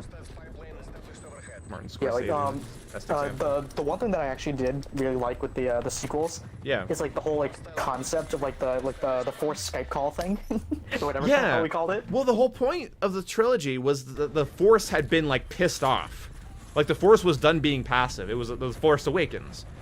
It's directly calling to Rey, and now we know why. We now know why she had such a tight connection with the Force and why her destiny was set from the beginning. Her lineage basically made that impossible to avoid. I don't think it's an inherently bad concept. I think they're just filmed like shit. I think their pacing is off and their editing is off, and like their dialogue, like the best dialogue comes from like any conversation with Adam Driver and Daisy Ridley is awesome. Like when you have them on screen, they have really good chemistry, and my ears perk up. Because I related to Kylo. Like, I was able to empathize with him, I should say. Because, like, because we haven't gotten to see, like, I don't know, it's just, like, the person torn between the light and the dark side is just always fun to watch. We saw it with Anakin, but Anakin, of course, was leaning one way. Kylo didn't have a wife to protect. So Kylo was really just in the wind. Like, he had no idea what he wanted to do. And I actually really enjoy watching him go through that turmoil. Because they handle it super well on screen. And yeah, like the Force Skype call thing, like towards the end. Like I remember when I first saw that, I was like, "Oh my god!" Yeah, I like that shit, dude. I the whole thing with like, where they're Force projecting. He's into the command center and the town, and then they break Vader's helmet. That shit's cool as hell. Yeah. I'm sorry, that scene is cool as hell. There's so many good little scenes, but then they're just rushed through, and there's no pacing. Again, so if Rian Johnson and J.J. Abrams were better at telling cohesive stories and had better editing, and it didn't feel like it was edited by a fucking trailer house, like those movies feel like they're edited by a fucking trailer house. Like they're edited as trailers. Like they don't feel cohesive, and they never slow down and give you a moment to breathe long enough to care. And one of the big problems with Rise of Skywalker, the two moments it slows down, one of the moments is with a character we don't give a shit about, and that's, I cannot remember his name. The X-Wing pilot dude. Fuck, you know what I'm talking about. Wait, who? The X-Wing pilot in the sequel trilogy. What's his name? Poe. Poe Dameron, yeah. When Poe's talking to his old love interest, like that. Oh, right, yeah. That's one of the only scenes where that actually slows down in Rise of Skywalker, and it's like, who gives a shit? I don't know this person. I don't really care about their relationship from the past. Also, like, but why not slow down with the Knights of Ren? Why did we never get a good scene with the Knights of Ren, except for Kylo just basically slaughtering them? Like, they existed for Kylo to fight them off. Or I should say Ben. He wasn't Kylo at that point. He had become Ben Solo. Which I super reject the premise that he's not allowed to change from Kylo to Ben if Vader's allowed to turn from back to Anakin. If Anakin can go Anakin to Darth Vader to Anakin, then why can't Kylo go from Ben to Kylo to Ben? That's bullshit. Yeah, like I didn't really like the whole thing where Kylo just gets like yeeted off and then like dies. Yeah, just after saving Rey. It's like really? And he's the actual Skywalker too. And it's weird that they at the end of the 9 movies, right? It ends with the sort of idea that the families have come together. You see what I mean? Like now they made it about Skywalker versus Palpatine, and then that it was a big deal that Leia and Luke could basically through their Force Ghost give her a nod to say you're one of us now. Like this was never about Skywalker versus Palpatine. It was about the Skywalkers struggle with the dark side. And so guess who was a Skywalker struggling with the dark side? It was fucking Kylo. So he honestly should have been the main character of the whole thing. It should have been from his perspective. And with the little bit of time that Rey had on screen, and like people say that she was rushed, what if one of the reasons she was rushed is because it was originally supposed to focus on him as the protagonist? So one of the ways you can tell this, too, this is actually really interesting to me, when they introduce Kylo in Force Awakens, the way the camera pans in on him isn't like a villain. I don't know if you know this about cinematography, Jason, but I'm going to talk about this for a second because I'm not holding a huge viewer base anyway, so anyone who's here is here for me, right? Whatever. So listen, here's the thing. When you want to introduce a villain, you either have the camera far away, so Vader's introduction in New Hope, or you have the camera below them. Yeah, looking upwards. Yeah, you're looking upwards at them as if they're above you, as if they're menacing. When Kylo is introduced, okay? When Kylo is introduced, he's coming off... Is it from like a sky view? Oh, no. What it is it's this camera shot that comes right in on you're on level with him. Which is to imply you're supposed to empathize with him, by the way. That's a subtle camera trick. The camera comes in and basically zooms in right on his face. And then he turns his helmet to the camera. There's lots of, like, the camera never treats him like a menace. It always treats him with, like, some sort of... I need to rewatch The Force Awakens. I haven't... Yeah. I don't remember much about it. Well, yeah, dude, like, I think he's supposed to be the protagonist. And that's what sucks, is that they didn't want Rey to be a side character. But imagine if Rey was sort of so he's the antagonist in the sense that he's a villain, but what if he was our protagonist? And Rey is his antagonist, and so she's focused on less. And do sort of like a role reversal, have like the dark side character be the protagonist. Yeah, and so then you watch him then you watch him switch to the light. That would have been fucking amazing. I think that would have been way better. And not because Daisy Ridley's bad, or that I don't like female protagonists, or anything like that. I think it's just because they gave us Han Solo and Leia's son, made him conflicted by the dark side, and didn't focus on that? No, I'm sorry. Like, Leia's son is more interesting to me than Palpatine's niece, or whatever the fuck she is, granddaughter, or whatever. Is way more interesting to me. And that's what sucks. And then the big problem with the sequels that is often not spoken enough about. The real problem is we never got to see Harrison Ford, Carrie Fisher, and Mark Hamill all on screen together. We never got to see them do an adventure again. That would have been too fan servicey. No, those are the characters I'm here for. So that sucked. Han did not stupidly walk into Kylo's lightsaber. Han Solo knew how Sith operate, and he knew that Kylo was looking to kill him, because that would be the final point of his transformation. He said, I know what I have to do, but I don't think I have the strength to do it. And Han grabbed his hand, basically saying, you won't kill me. And Kylo basically said, no, F you. Like, I can do this. I am strong enough to do this. Han didn't stupidly walk into him. He knew exactly what Kylo had to do to finish his transformation, but he had hope that his son wouldn't do it. But the thing is, okay, so here's another cinema. Here's another. So like one thing that like really annoyed me about that though is that like, so before I watched the movie, that got spoiled for me. Oh, that sucks. Yeah, because like I was trying so hard to avoid it, but then like something just like popped up on my Twitter feed, and I was like, oh god damn it. Well, okay. And also, another thing that got spoiled was Endgame. I got Cap spoiled. Oh, that sucks. I kind of got that. Like, I saw a picture of it. I was like, no. I got Professor Hulk spoiled, but that's not that big of a deal. But I'm gonna tell you something about Force Awakens, guys. This is a big thing. So when Kylo kills Han, the implication is that he's not a misunderstood good guy. He's actually the villain. He's now killed one of Star Wars' best characters, right? But what do they do right after? They have Chewie shoot him, and during the final fight, he's injured. Okay, that's a cinematic thing. I'm not being pretentious. This is a cinematic rule. When you injure a villain, and the way that they injured him, and the way he's like punching his wound to like try to get the anger from the pain, you empathize with him. It's to show you that he's still a person he's not a villain. He's not a Darth Vader. Remember, Darth Vader isn't injured properly until episode 6, when he gets his hand cut off by Luke. Vader's pretty much invincible. He gets tagged on his shoulder in Empire, which is like, oh, fucking lucky hit, Luke. It's a good thing for you your daddy didn't want to actually kill you. but that's an important, I think that's a really important thing to look at. They wanted you to empathize with Kylo all the way through until the end. But he gives his life for a character that they never did the same courtesy to.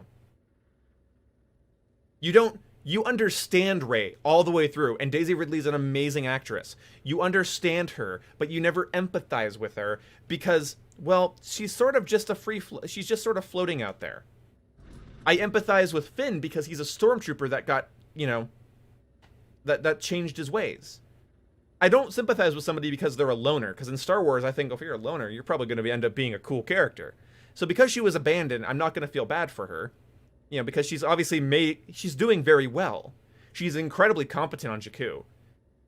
She's a manipulator, she's a bit of a swindler, she's really proficient in hand-to-hand combat. Like, she's not someone you just go like, oh god, poor Rey.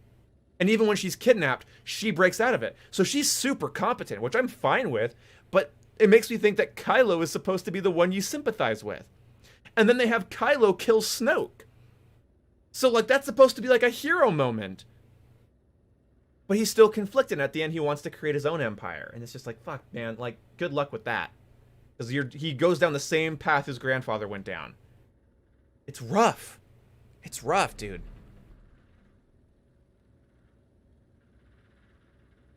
So anyway. As soon as Luke got that lucky hit in, Vader wrecked him. Like, the game over at that point. Exactly. No, that's exactly right. Is after that hit, then he just starts yeeting force shit at him. He's just like, no, bad boy. Yeah, Finn needed more. I think Poe didn't need that much. I didn't really care about Poe. I think Rey needed something more empathetic, because just her wanting to belong is like, I don't. Maybe it's also because it's too cliche. And it's not usually a Star Wars thing. Like, Star Wars characters aren't usually trying to belong, I don't feel like. I feel like they're often just like, they have a destiny. And you kind of just feel like, okay, wonder what her destiny is going to be, because I don't really care that she's lonely. Did you hear the rumor that that Finn was supposed to be force sensitive? Yeah, no, that was really hinted towards. That was really hinted towards that he was going to be also trained as a Jedi, but they really let him down. And John Boyega doesn't like it either. The actor that played him, like, he's basically said in interviews that, like, yeah, that kind of screwed me over a little bit.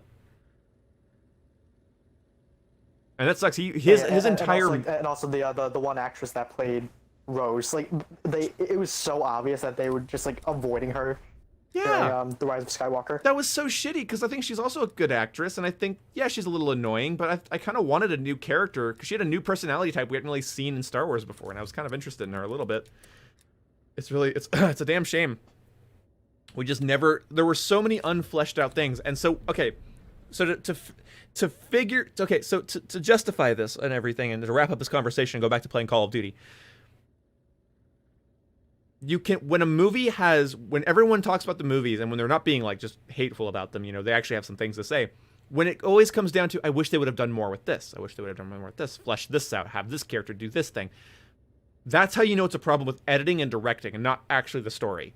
Because your problem really isn't that Rey's the main character. Your problem is that, like, what do I do with her? Your problem isn't with Rose. Your problem is that Rose isn't really ever given anything to do. Your problem isn't with Finn. It's that Finn isn't given anything to do. Your problem isn't with Kylo. It's that Kylo gets shafted. So that's the problem. That's how you know it's directing and editing, is because you have to focus on things. So Luke has roughly the same amount of training as Rey, and the same amount of like training off screen as Rey, and we just accept that because the camera still knows when to focus on Luke. The camera still knows when to make him a big part of the story, and to have him have his moment, so that makes you empathize with him and you understand him, despite him roughly having the same screen time and the same training time. That's not really what it's about. It's really that when he's on screen, it's important. And I don't know, I think that's interesting. Well, yeah, like Rise of Skywalker should have been a two-parter, honestly. Like, how are the Knights of Ren not a bigger part of that? They were hyped up from the beginning, but they're just not there.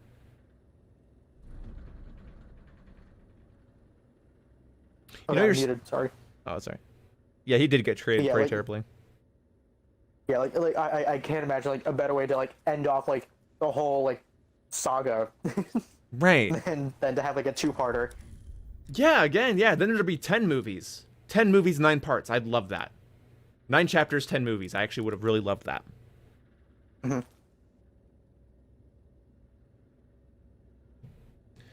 Because I don't think that Rian Johnson's inherently bad. I think that he just went too far in some areas, but he didn't make a miserable movie. He just should have like swapped a couple characters, focused on something here or there, a bit more. Because this movie's fun to watch. I think that movie's actually very fun to watch, at least for the first time.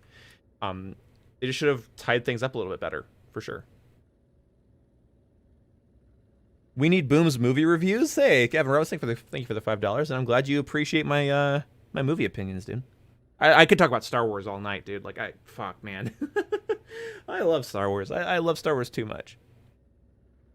Star Wars is like, it's not just a thing too where it's like, oh, it's a movie and I know about like some like cinematography buzzwords. The thing I like about Star Wars is the perfect example of the archetypal hero story that's existed since before the Bible.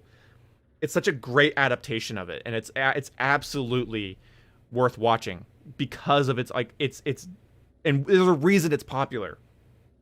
It's literally it's ingrained in our culture at this point. It's not just like a popular movie. It's ingrained in our culture for good reason. Need Boom's movie reviews. Is the Battlefront game? Yeah, the Battlefront game campaign is actually canon to the movie, but Battlefront 2 is at least. So okay, Jason, I gotta piss. I'll be very fast this time. Can you talk to the chat, please? I won't pay you. Question time part 2. Question time part 2. Electric Boogaloo. You're back. Mm-hmm. No, I'm not telling a story. No. No stories. Not today.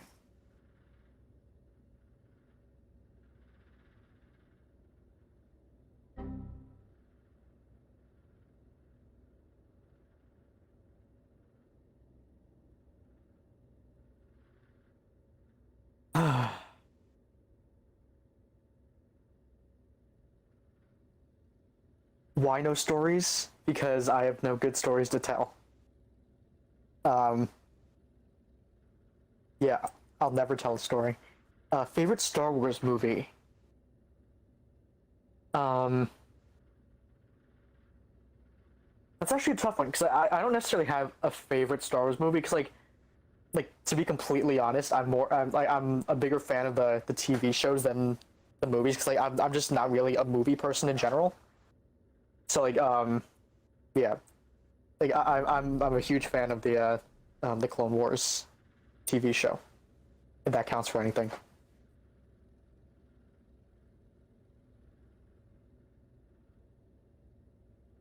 Prequels or originals?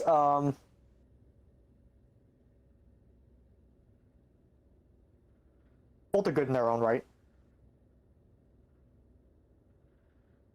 Oh yeah, Rogue One was good, especially the Darth Vader scene. That was very good. Favorite Clone Wars episode? Probably the one in season 7. I don't remember which episode like number specifically, but it was the episode in season 7 where Maul was trying to where it had the scene of Maul escaping Order 66. That was probably the coolest scene ever. Gamer boy, you've never watched Star Wars? I would get on that.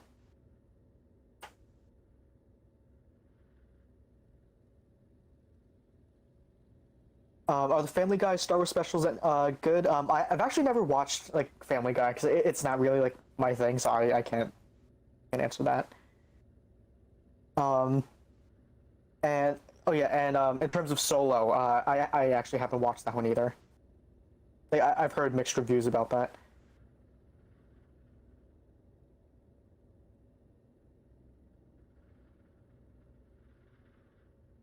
Yeah, like I've heard a lot of mixed things about Solo.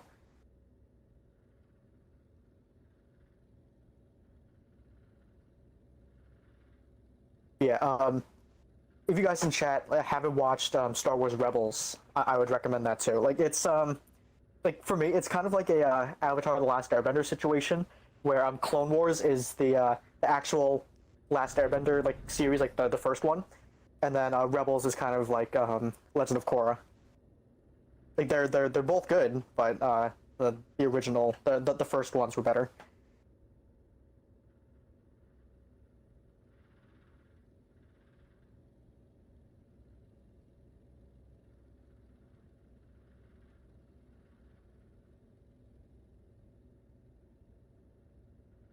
Yeah, Rebels wasn't as good as Clone Wars, but like, okay, I would say after the first season, Rebels was actually pretty good.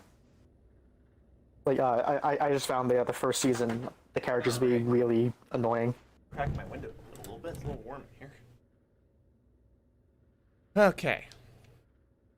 Hello. Hi. I was talking about Star Wars Rebels a little bit. That's a good one. A good show. What do you mean you never watched Star Wars? You said a while back, Gamer Boy, that you bought a sound bar and all the Star Wars movies and you watched them.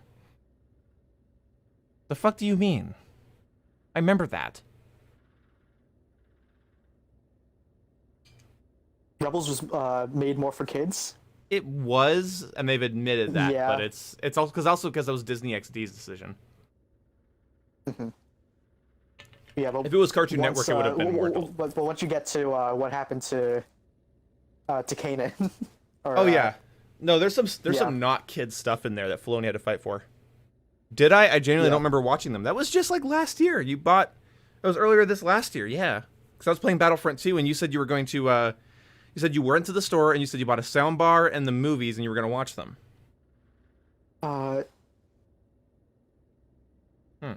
I wouldn't say Rebels is less quality in art design. It's just different than. I don't know. than That what the Clone Yoda Wars looks like was. shit. Yeah, like, okay. Yoda is a different story. Yeah, Yoda's a different story, but everything else actually it's didn't not look too bad. That's not terrible. It's serviceable. Just Yoda. Yeah, it's a little Play-Doh-y, but it's I don't know. Yeah, that Yoda. Like I remember when Yoda first showed up on screen in Rebels, I was like, oh god, what did they do? Yeah. Season 1 of I would say season 1 of Rebels is the weakest. Oh and then, yeah, Darth Maul in Rebels. I completely forgot he was in that. Oh, he's really good in that. Oh my god, he was so good. Mm-hmm.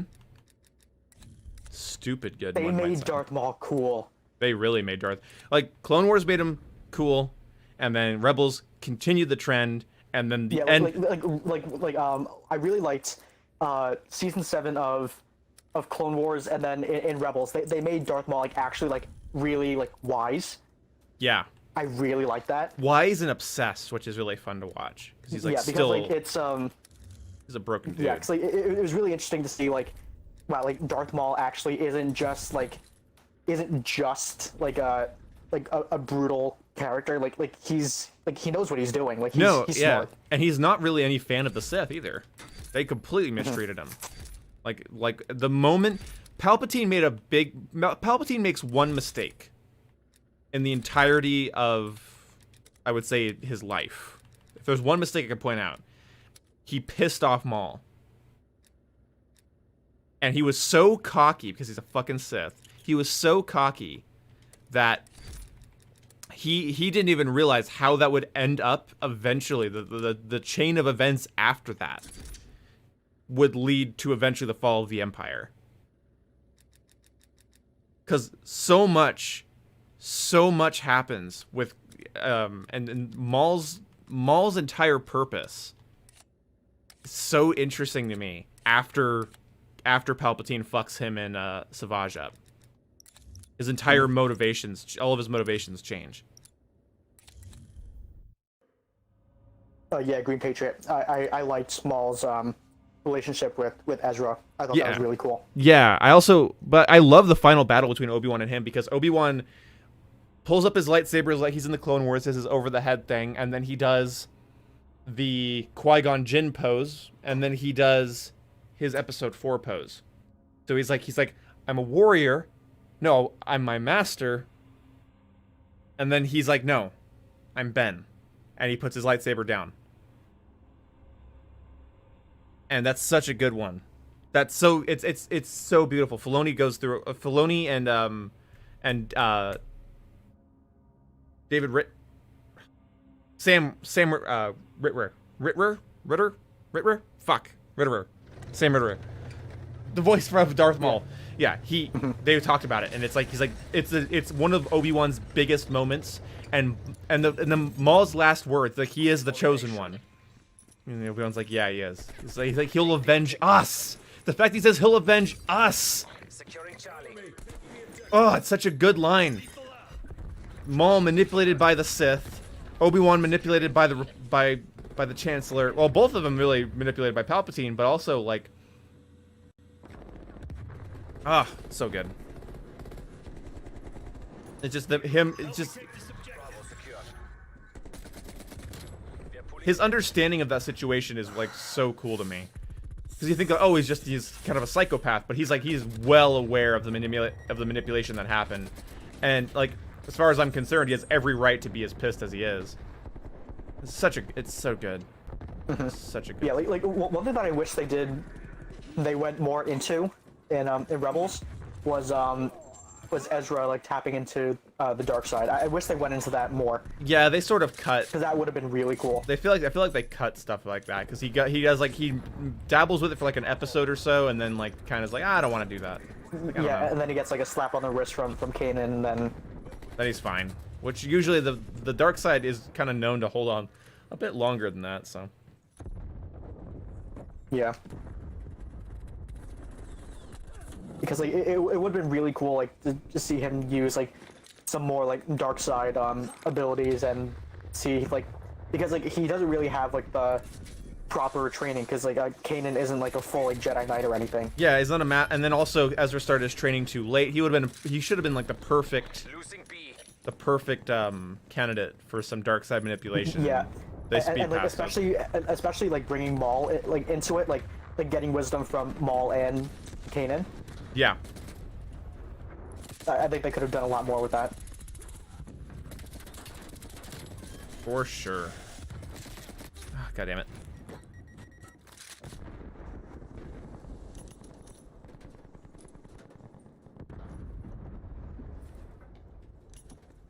Good stuff all the way around. Ooh.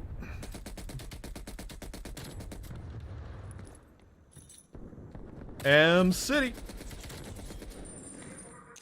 Oh, well, speaking of Rebels, kind of related, kind of not. Have you ever gotten around to watching Legend of Korra? Oh shit. Yeah, no, I haven't. I forgot about that actually. Huh. Yeah, like, it's basically the Rebels of that. Yeah, we talked about that. Yeah. Not miserable, but not as good as the original. Yep. Yeah. Oh boy. That's right, I really should do that, because you said you'd watch Full Metal Alchemist if I watch Korra, which is a fair trade. Only my show I'm telling you to watch is like one of those like everybody should watch shows, and the show you're telling me to watch is like not that bad. Is how you're advertising yours, but it's fine. Well, since you liked Last Airbender so much, I did. I think you should watch it. Yeah. Okay, yeah, I will. Hostiles took out one of your trophy systems. Oh, Gamer Boy. Let's see. You said oh, fuck. Okay, gonna head off to bed. There's something for the day. By the way, I think I remember right. Me and the girlfriend watched half of the first movie from the set. Oh, that sucks. You should watch the rest of it, dude. And thank you so much for the $10, man. I really appreciate it.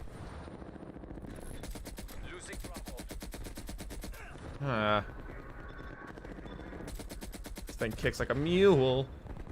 A mule. But thank you so much for the $10, man. I really appreciate you, dude. Big glory from Gamer Boy, man. Off to bed, so here's the simping for the day. By the way, I think if I remember rightly, and the GFO only watched one half of the first movie from the set. Yeah, dude, make it a thing. Sit down and watch it, man. They're really good. Thank you so much for the 10, dude. The thing is, should he watch them in order, or should he go out of order? I think it doesn't matter. I mean, you'll enjoy it. If you like them, you'll like them. If you don't, you won't. I think it's kind of good to start with 4, but it's not a big deal.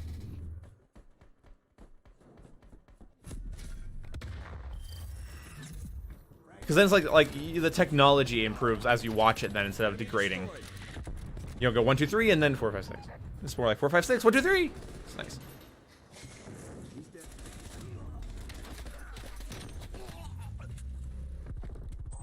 Switching sides. Hope Gamer Boy has a good sleep, don't you, Jason? Mm-hmm. Hey, is that a 20 round mag? Is that what that said? Seize the Oh, it's a objectives. fast mag. Okay. No, I'm good. Securing Alpha. I'm on the objective. Alpha locked down. Lead. Enemy took C.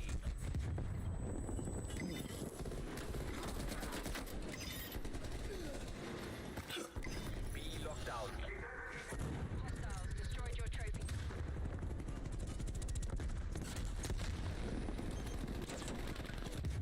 Ow, ow, ow, ow. Okay, that was really bad lag.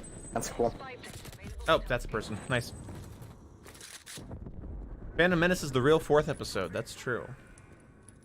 Hey, Cook in the Face. Nice to have you. Sensors are capturing your objective.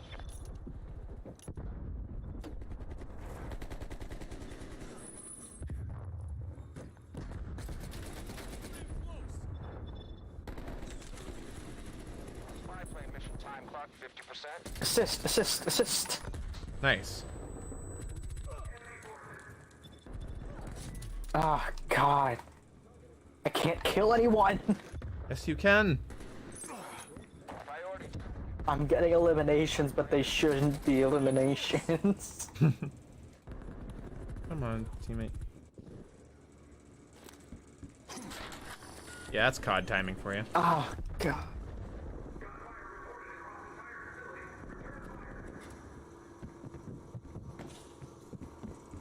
Throwing C4 charge. Contact. C4. Oh.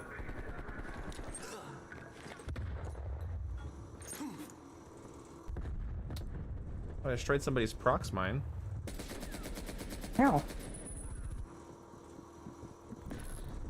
Losing. Guys, I'm here.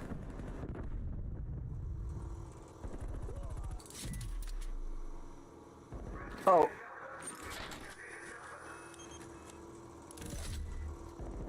Oh, come on. He has a sniper. What is that?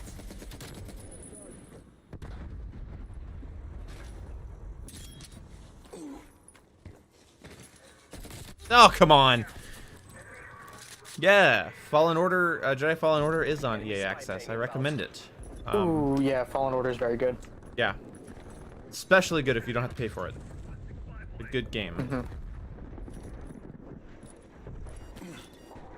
Not one of It's those. actually like a fairly challenging game too. Yeah, it is. Yeah, I'm wishing I didn't spend $60 on it personally, but as for free, it's really good. Yeah, I wish they actually came out with like proper DLC for it. Yeah, me too. I Yeah, wanted it's a little like, bit more. I'm pretty sure like right after the game release, they were like, oh yeah, we're in the process of making the second one. It's like, what? Yeah. I guess that's good to a degree, but I was a little disappointed to not get some nice DLCs. Yeah. I did actually like Cal as a Oh, as a yeah. character. He was interesting. I really like Enemy Cal. spy plane inbound. One of your trophy systems has been destroyed. Cal is a good dude. I like most of the characters in that, actually, except for... Well, I really just like Cal. Never mind. I thought the pilot was really annoying. Yeah, he's... Okay, I'm dead. The update didn't fix the reticle bug. It sucks. Yeah, Scotty, man. Thanks for the $2. And no, it did not. It's up. Mine are upside down. Oh my god. I can't with these quick scopers. It's so dumb.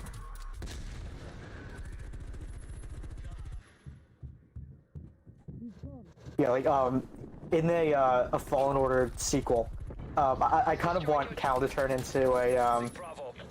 a Star Killer type character where like he uses like dark side abilities. That'd be kind of That'd be cool, kinda actually. cool. That would be cool. But thanks again, Scotty, man. I'm not sure how they would like fit something like that in, but like, I hope they do.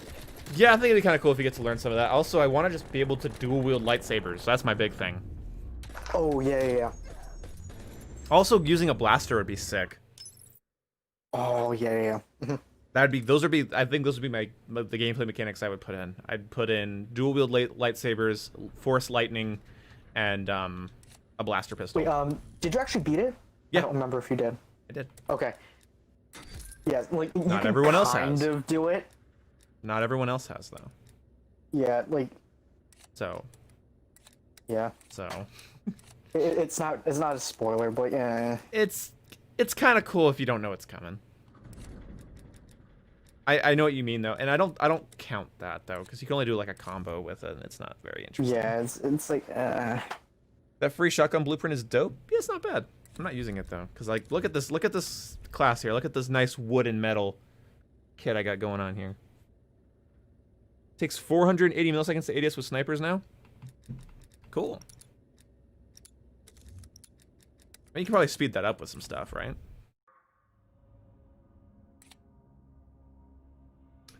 Yeah, the new update's not bad. What I like the most is they fixed the aim assist bubble and they added the linear response curve. So this entire time tonight, guys, my aim feels better now, like considerably better. I don't think they fucked snipers this year. Taking away a sniper's flinch is pretty fucking powerful. But the MP5 nerf isn't in the game yet. It got reverted accidentally because whatever, fuck me.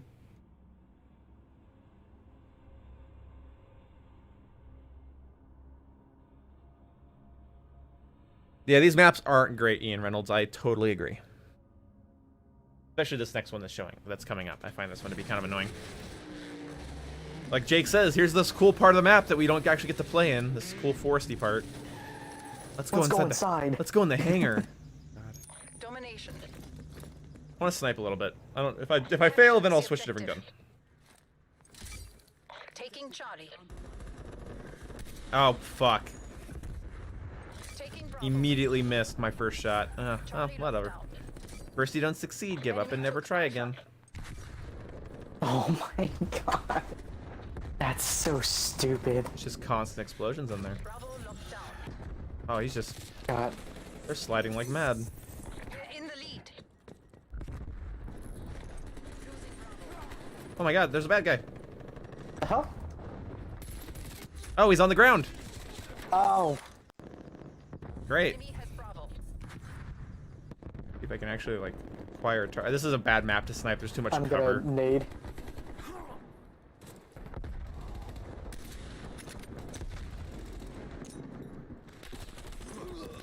Oh. We're losing this fight.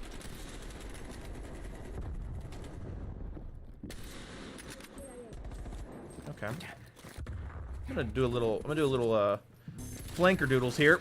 No, I'm not. I don't like this game. Best map, worst map? All maps bad. I actually do not like any of the maps in this game. So What about Moscow? it plays okay, but I don't like it. I have no reason to like it. See, I'm one of those people that doesn't think a map playing well means I like it. I think I have to like the way it looks. I have to think it's interesting. I think gimmicks are important. Well, do you think it's the best of the bunch? No. That's how bitter I am about these maps. I don't even want to give the map that I don't mind credit. I find them all... They're all the worst maps. They're all the worst maps. I don't like... I'm not excited to play on any one of them. That's the thing. When Modern Warfare came out, I had trouble with Ramaza, I had trouble with Piccadilly. When this game comes out, I have trouble with just about all of them. None of them excite me. Securing B. At least with like Modern Warfare, like Domination on Grozny Raid would always excite me, or Hardpoint on Petrograd. I really liked, and I'd look forward to playing them. Yeah, Moscow is the only one that like I'm not going like ugh whenever I see it pop up. Yeah. Locked down. Oh my god. find Garrison to be great for sniping. It's terrible for everything else.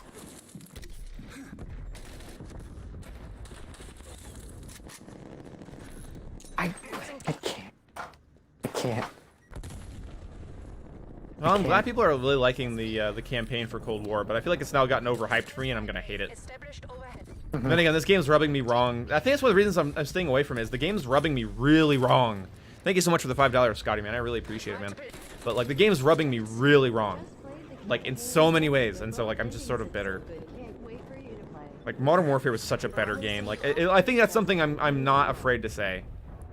Modern Warfare, as bad as it could be, was a better game than this. At launch. And that says a lot. First 2 weeks, I was dealing with the game crashing my console if I was in an Xbox party. And I think it's better than this. Because there was, like, experiences that were new, and it was awesome looking, and it was just, oh, it was such a new... It was a return to form and a brand new experience all in one. So sad. But anyway, thank you so much, Scotty Man, for the $5, dude. I really appreciate you. I look forward to playing the campaign. I do, but I also... There's a reason I think I'm delaying that. And also just I have a lot of other games I'm trying to beat right now. Ooh, body armor almost got me killed there. Right? Isn't that great when that happens? Almost. I still got him because he sucks. Sucks at this game.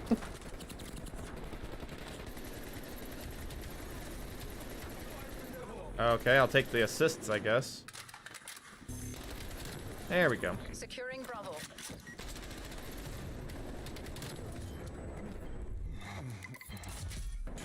Oh god, that's a rocket.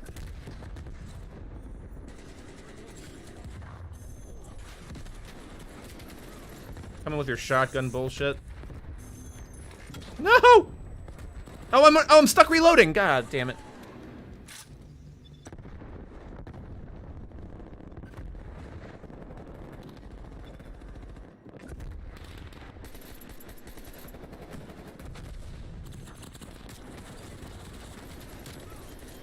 I don't know why I'm trying to look through the windows. I don't even think you can see through them. You can. You can see them and shoot through them. We've died from them. Well, no, like some of them. Oh, some like, of them, yes. I think a majority of the windows are just completely shut. Yes, that's true. Sorry. Yeah. Like, I was trying to look through and like I was thinking like are you able to see through these windows? But no, you can't.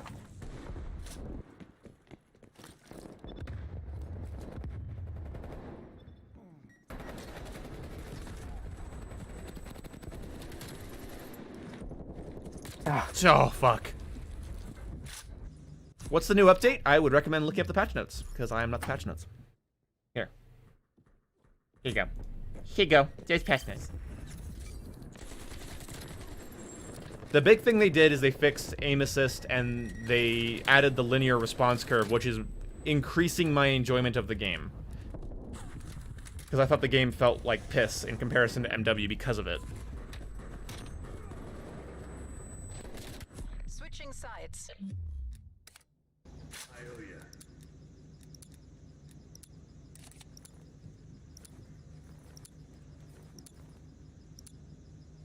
Seize the objectives. Securing Alpha.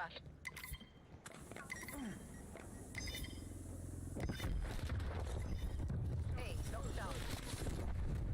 Enemy has C. We are taking control.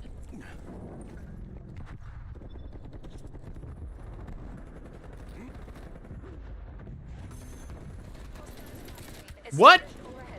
My bad. I guess I'm supposed to. Multiple enemy spy plane contacts. Citra, napalm strike erupted.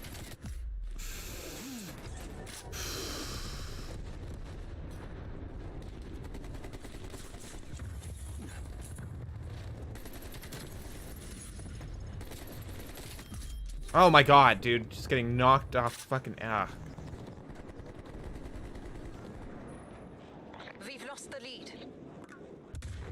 That's pretty funny, Ian Reynolds. That's gross, but it's pretty funny.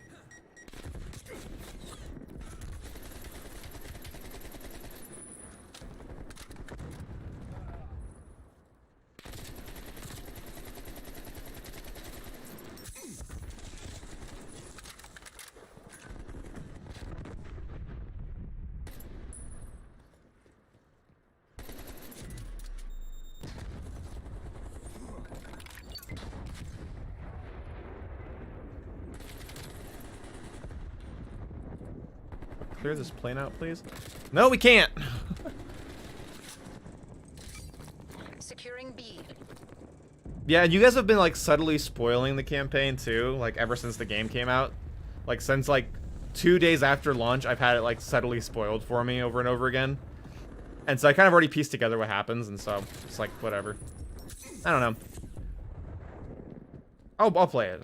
I'm sure I'll have some fun if I just don't give a shit. Oh, neat! I put bullets into you first, bitch! What the fuck?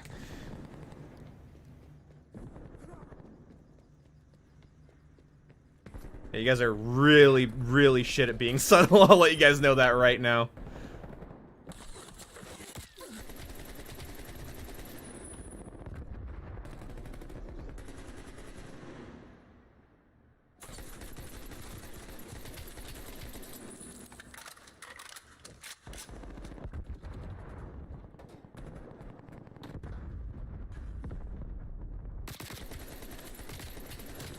There's the headshots I wanted.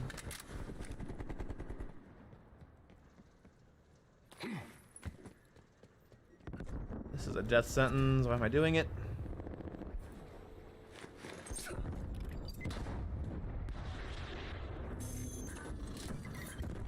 Bravo. Here's an idea. Can we not? Oh my god, dude. No one, I already know what one of the endings is now, so I don't know what you mean by that, Josh. Taking B.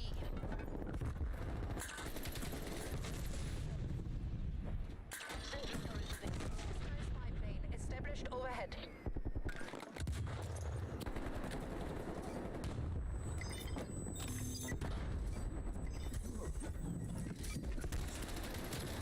Bravo locked down. And fuck, dude, what's the point? Why did I think that was a good idea? Holy shit, I suck ass.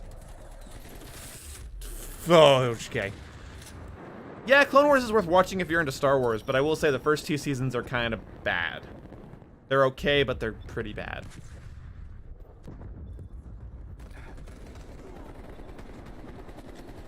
Oh god, fuck, I'm muted. Dude, do you not know how to download things or use your headset? Do you need help? Do you need a tutorial? No, I press the mute button because I'm doing something and I forget to press it to turn it back on. Right. Or to turn it off. Second chances. This is He just knew I was there? Wow, I thought I was gonna catch him off guard, but oh well. Is Halo 5 close to Star Wars? I'm not dignifying that with a response. enemy napalm strike in. Enemy spy plane inbound. Spy plane standing by. Sentry gun is a glass cannon. It really is. I fucking hate it. I hate that, like, it can just be destroyed with a single frag. Behind. Good to know. Fuck me. Dude. Who thought this map was a good idea? I have no idea. Ah, the moment I turn away. That all just landed on the... I hate this map, dude. I thought I cut it close, but I didn't think I was bad. What?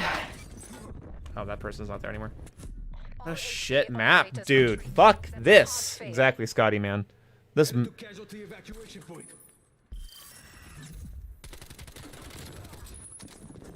Oh, that's cool. He has, like, no recoil he has to deal with.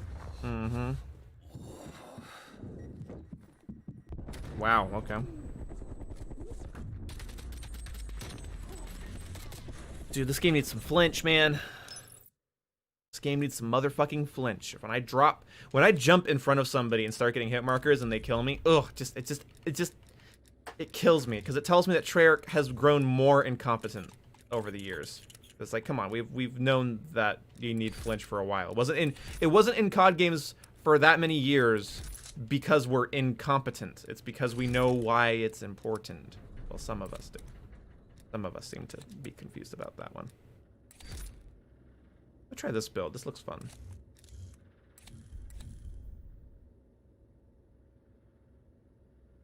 Have you beaten the Easter egg? No, I don't really. I'm not playing that map again. God, that's the one problem with map voting with Treyarch games. They let you vote for the previous map sometimes.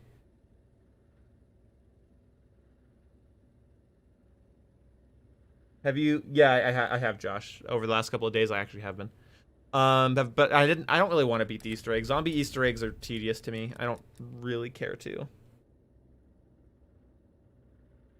Yeah, Ace can be happy about that if he wants, man. I wish I could get into the lobbies he's in, dude. Like, he's able, in his lobbies, he's able to just, like, and I hate to say this, it's just like when I watch him play, he takes the Milano and just shreds people, and they have no idea where he's coming from. I'm playing against people that are just, like, sound whoring mini-map studiers. I don't know what it is. I think, okay, so here's my objective claim about flinch.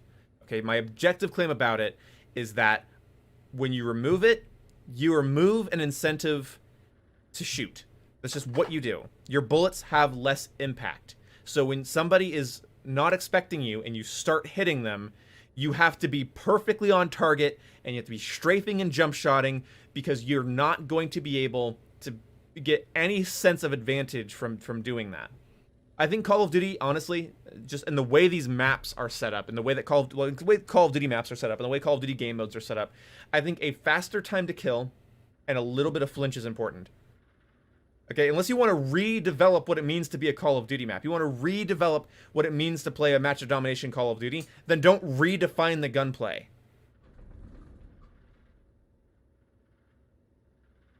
Right? Like, is that not fair to say?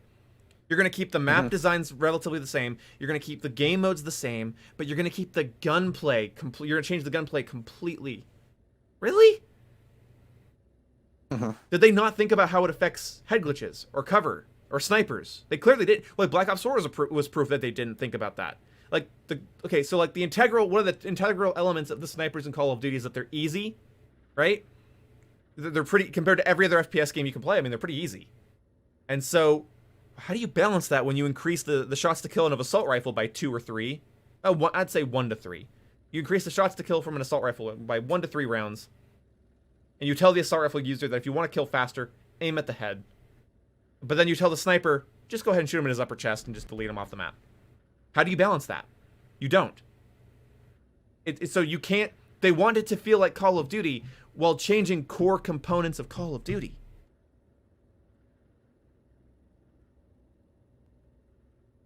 Strafing is good, though? Is strafing good in this game? Because I haven't noticed that. Because I've built some loadouts that are entirely focused on aim, walking, movement speed, and it still kind of feels like crap to me. Like I still feel like I'm too slow. So like I don't understand. I don't understand that. I'd love to like so. One of the builds I have here. I don't have this one, which is the 40% aim, walking, movement speed. But I did try it in a private match, and I still felt pretty slow. And also, that doesn't affect... Okay, so then I would ask people, like I'm sort of doing a change my mind thing here. What about multiple targets? What happens when you fight multiple opponents when you can't make them flinch, and they have high health? Like, come on. That's a good question. This is why I want to, like, there's a part of me when I play this game, I just want to camp. I just want to hide. Because I don't want to push out, because in games like this, you are punished by team shotting. And you are punished by not having an escape route. And that's in every Call of Duty, but it's accentuated. It's all the issues of Call of Duty, but accentuated by this game, this gunplay. Well, drop shotting's still really nerfed, which is kind of unfortunate to me. Like, it's still super clunky to do, so I don't even really like running the attachment that allows me to do it, because it's super clunky. Some people, honestly, I understand people hate drop shotting. It could be, I think Modern Warfare's was a little too fast, but I feel like, I don't know. I definitely want to play with flinch resistance. Did I unlock that? Okay, I do have some flinch resistance. What does that even do? Since there is no flinch. It keeps your screen from shaking and like flashing a bunch of different colors. Oh, it was like visual flinch. Yeah, so it makes it feel a little bit more consistent, which is one of the reasons I think it's honestly that flinch resistance could be some of the reason that some people are remaining so accurate. They're remaining so accurate during these gunfights where I'm shooting first. Oh, so it might be the people thinking that like there is actually like flinch, and they could just be using those. Yeah, I don't know. It's very strange. But I think, but one of the reasons I think you might lose gunfights in this game is because if somebody's using that attachment, you're not even shaking their screen. Because you can reduce it by 90%. So the person has only 10% screen shake that they would normally have, and then they also like, you know what I mean? Like they're tanking bullets. Yeah. It's not good. And then also bullets have travel time. Again, you're gonna let Call of Duty be Call of Duty or you're not. You either change the fundamental. So that's one thing too. People want to like. Keep seeing people talk about like, oh please vote Armada. I keep seeing people talk about like Halo and shit in my comment sections and Titanfall or whatever. Okay, those games have very specific map design choices. Like everything in Halo, the reason Halo's respected by its community so much is that Halo is meticulously designed. It is meticulously designed down to its maps, down to its weapon sandbox, down to its the equipment you can pick up off the ground, its nades, and the timing of everything is very meticulously balanced. And Call of Duty is a lot more open meta. It's a lot more, fuck it, let's find out. And it just doesn't work as well with this longer time to kill and the inability to flinch your target. It's very interesting. That is 2 full teams.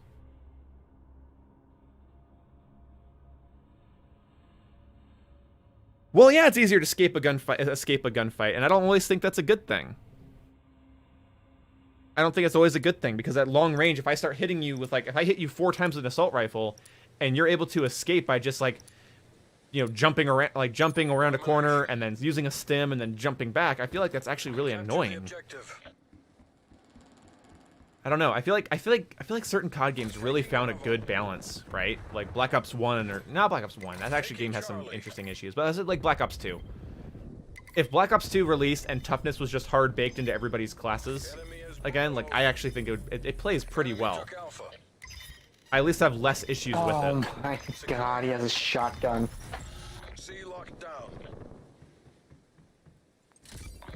Like, I don't even know why I'm surprised anymore when people run around with this stupid shotguns.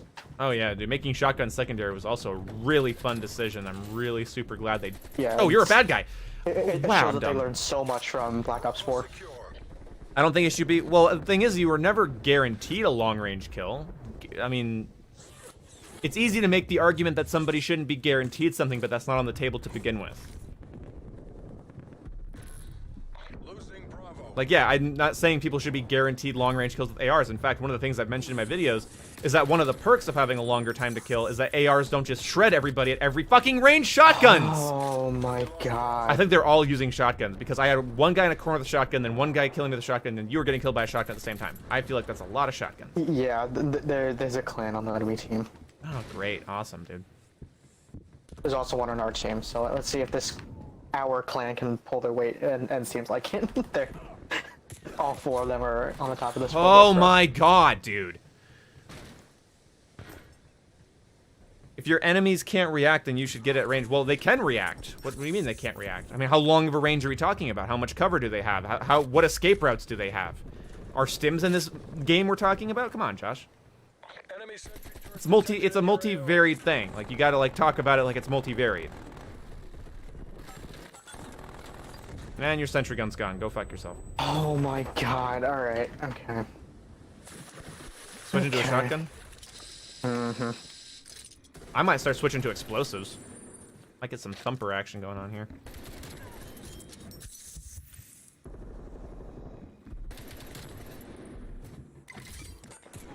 What the fuck? Okay. What's up, James Gaming? That's so cool when I lose them at like point blank range and then I can't find them. Okay. So okay, class. So if you're gonna redesign the gunplay, why have head glitching? Why does this game have head glitching? Because all Call of Duties have head glitching, right? Like that's sort of a thing in the engines, right? Is that just sort of happens, but Why redefine a segment of the game that's very integral while not doing the rest of it? Such lack of skill. Jesus Christ. I know, the shotgun spam. It's almost like they're secondaries. Kind of called that before the game came out. Ooh. I'm gonna try to get away from this guy. The thing is, like, you would think they would see the issue that was there in Black Ops 4 and learn from that, but, you know. No, Trake's it kind happens. of dumb. Dude! What? I saw two got killed by teammates the trophy behind me. system. Oh. I died to the trophy system. Fucking Jesus Christ, dude. The way you said it is you're getting 4-shot kills, but you think they can escape and reward them benefit. What? The way you said it, it was you getting 4 shots, you could get the kill, and then they can escape. It should reward them with benefit of not dying. I don't know what the range, going off what you said. Well, you said long range, so I don't know what. I think you are assuming something that I said. Because what I'm saying is that if I put 3 bullets into somebody, oh my god, dude, you're just gonna head glitch with an M16. That's so cool that it spawns me right in front of that window.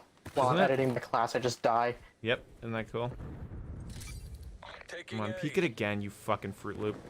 Time's against us. Turn this around.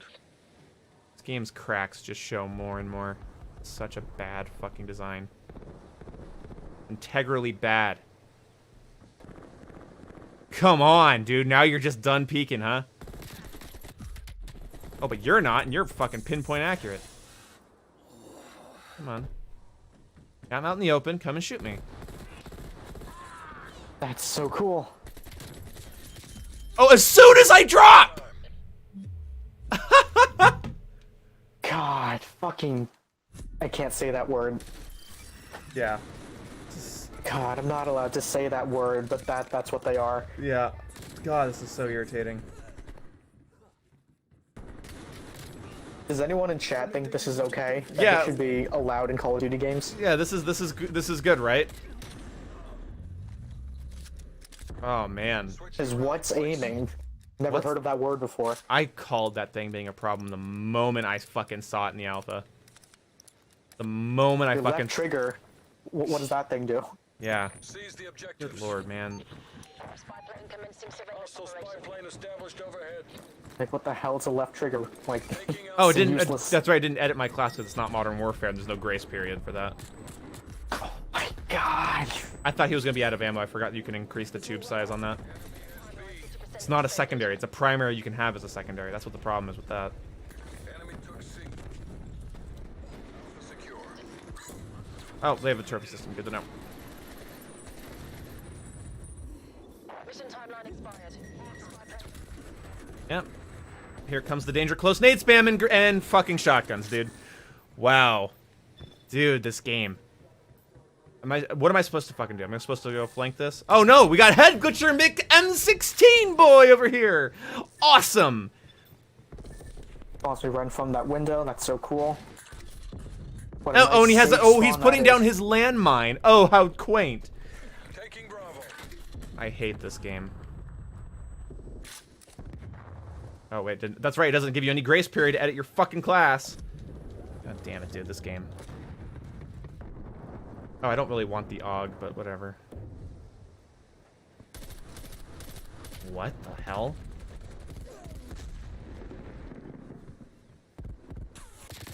Oh, this might be the worst fucking optic in the game. Holy shit. Head for target. No, teammate. I thought you were gonna jump off the fucking edge. God damn it. And I'm. Oh my god, it's ironic. You cannot run perk, greed, and shotties? What the hell do you... Oh, yeah, they should definitely be primaries, yeah. There's a fucking dude up here with a fucking spa just slaughtering everybody. Die, fucker. Is Glitcher McGee gonna be here? Teammates are just dying over and over again. We can't win anything. I really shouldn't have switched to this fucking naked AUG, dude. Sick of this game. Setting rally point. Waypoint mark. That's so awesome. Dude, this sucks. I don't like this. I don't like this game, man. Oh my god. So you can really see the cracks in it when people start actually like abusing the shit in the game. Like this game is only good if you fight people that are kind of just playing like if they're bad, or if they're just playing sort of casually. The moment I just suck there, dude. I'm so tilted. I can't even play straight.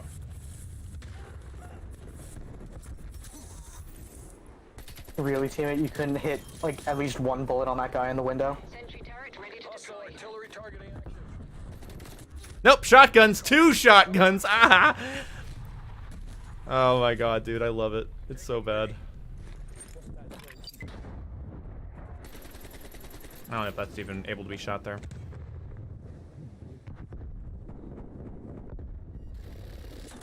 Awesome. Oh my god.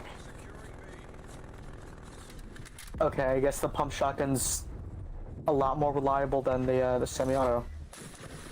It can be. I think they're both pretty fucking random feeling, unfortunately. Yeah, because like, I was just dumping what? pellets into one guy. You're not dead? I thought she was dead. And then she was one shot and I sweeped like fucking 6 bullets over her. What the fuck? Enemy care I know I choked it, but like, God, I thought she was dead. God, I hate this, dude. This fucking game is garbage. I'm so sick of it already. As soon as you see people trying to like actually like know the spawns or the gun, look at this. Look at this. One burst. That thing kills in 1 burst. Go fuck yourself, Treyarch. You absolute fucking pile, dude. Oof. Damn it!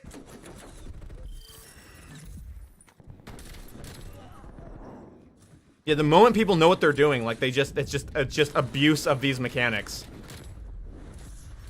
If you think this is okay, fucking unsubscribe. Like if you think that's like, wow, holy shit. I fucking hate this game, man. It's just so bad. It's so fucking bad. It's such a fucking bad game. Why is it so bad? Why can't the game be good? I thought Treyarch did good games. Oh, that's right.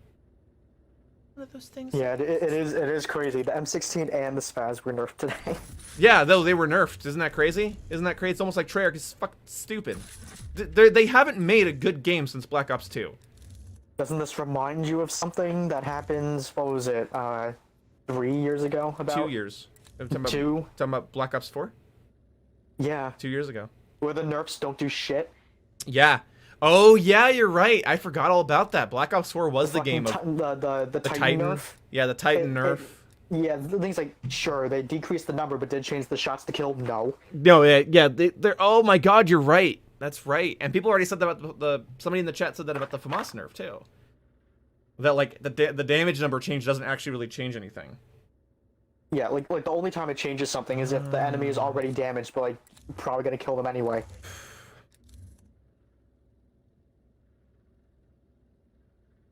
The FAMAS wasn't underwhelming in Modern Warfare. The FAMAS was fussy.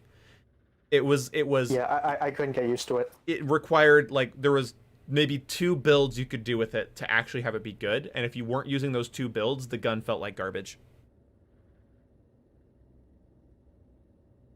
Because the FR556 is really good in Modern Warfare. It's actually incredibly good. It's scary good. It's just only if you use one build. Just melting. Yeah, it is. It just requires one. It's like 1 or 2 builds. Yeah, and the MP5 is still just as good up close. So that didn't really change anything either. And technically, the patch got reverted. So whoops. So we're not even dealing with a nerfed MP5 properly here. Dude, like I just want to know why Treyarch does Activision just hate Treyarch? Does Activision give them bad working conditions or something? Is that it? Like they're being like abused or whatever. We just have no idea, and that's why their games come out of shit. Like I'm just saying, like I'm wondering because like it just feels like they haven't put together a good game in a while. or even a solid game in a while. And they're known for making good games too. That's the really crazy part. Well, they're known for making games I think people are nostalgic to, if I'm being more accurate. He's like, oh, Treyarch's the best. What about Black Ops 4? I ignored that one. Yeah, ignore Black Ops 4. Ignore halfway through Black Ops 3's life cycle. Like, and then, like, Black Ops 2 is sort of overrated, but it's still, like, a solid game. And it still at least has design decisions that make sense for COD. And I think that the rest... I think since... Well, they were the first... Like, Treyarch introduced specialists to the series, which I think are counter to the Call of Duty design formula. And then they introduced... well, they didn't really introduce advanced movement, so I can't put that on them. I don't know, though. It just sort of feels wrong. It just feels like it feels like they... It feels like they don't care. If I'm being honest, it's more likely than not they just don't care. Like, how... Okay, well, imagine this, Jason. Imagine you were in charge of making Call of Duty games for years and years and years and years and years and years and years and years and years. At a certain point, like, no matter how passionate you were in day one, like, 10 years are going to take their fucking toll. Yeah, like, especially if you're working on, like the same, like, general, like, series. Yeah. And you're not doing anything different. That's the thing, too, yeah. So, like, Treyarch has only been doing Black Ops games since after World at War. So, it'd be interesting to see, because Infinity Ward and Sledgehammer got to experiment. Sledgehammer helped with MW3, but then they went on to World War II and Advanced Warfare, and then Infinity Ward did the Modern Warfare series, and then got to do Ghost and Infinite Warfare, and then they got to reboot Modern Warfare with one of the original designers of Modern Warfare and Modern Warfare 2. So, it's definitely a weird situation where, I don't know. Yeah, like, Treyarch hasn't really done much experimenting with stuff. Just experimenting with ways to fuck over their players and see if they enjoy it. Yeah, that's the thing too. Is like I just associate Treyarch and Activision as having like a really, really toxic relationship. Because like for some reason, Activision doesn't mind Activision doesn't mind if Sledgehammer or Infinity Ward do something pro-consumer, but it seemed like they were like fundamentally opposed to that concept with Treyarch. Isn't that weird? Like, God forbid you do anything nice. And I don't know, it's very strange. And no, COD does not need a yearly release cycle, and this game super proves it. Mm-hmm.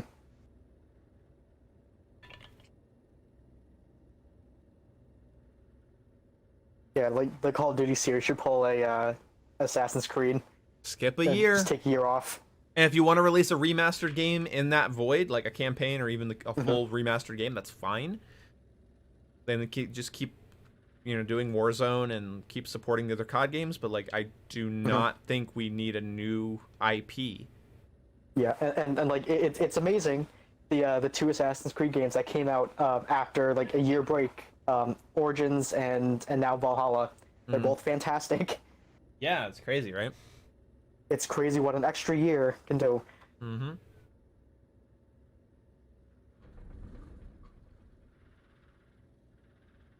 I think they do care. They're out of touch with what's exactly needed right now and pressured by Activision. I don't think Activision's telling them to design the game poorly, but okay.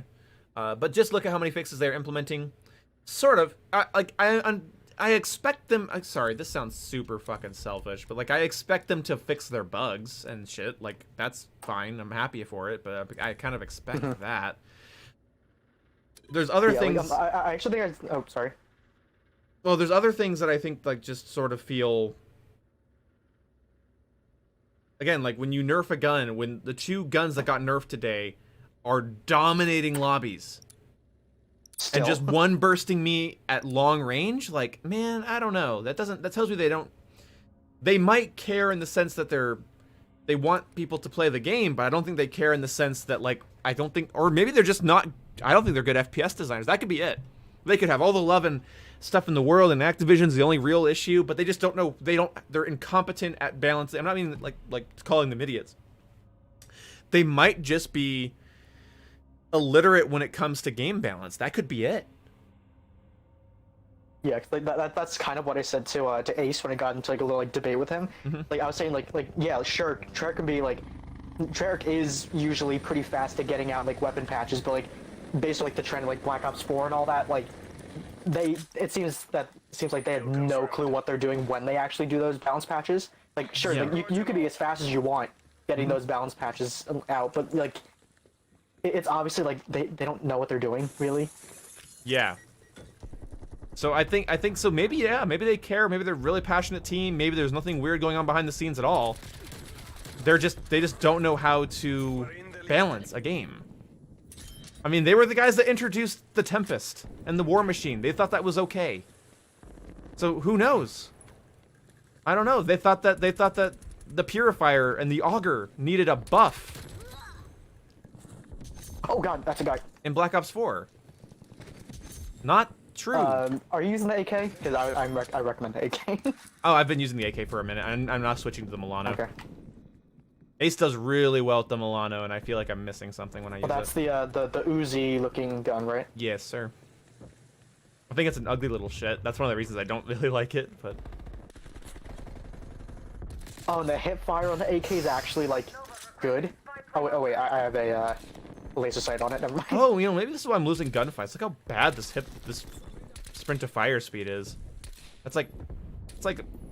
No, teammate! Huh. Stealing my kills. I need to base my guns around sprint to fire speed more.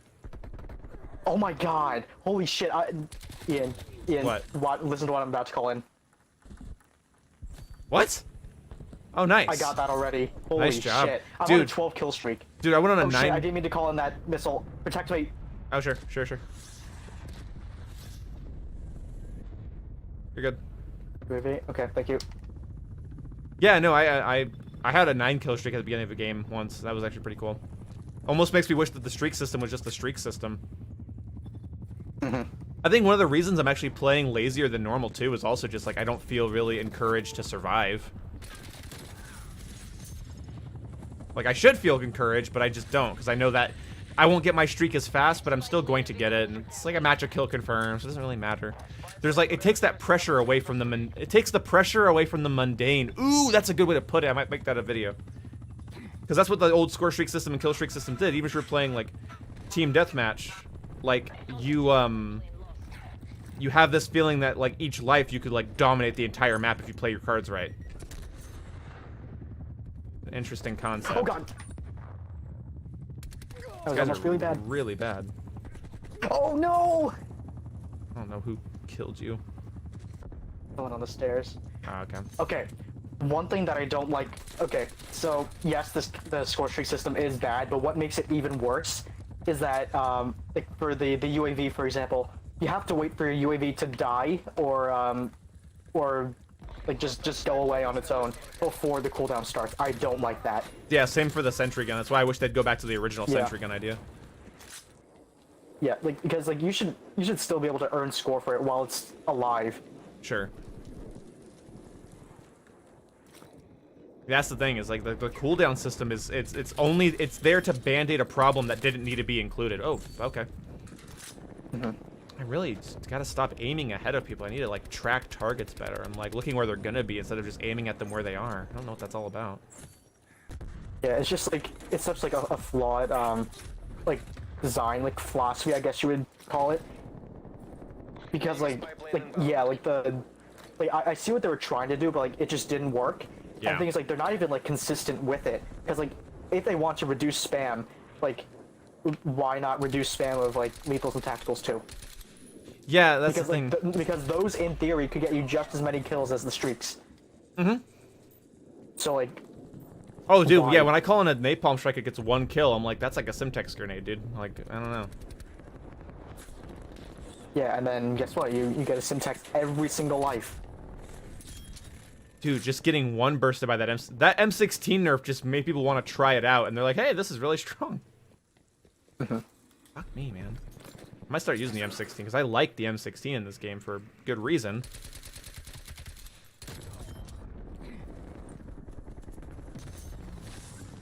God, this AK is so fucking good. It really is. Don't think it's gonna kill anyone. Enemy spy plane inbound.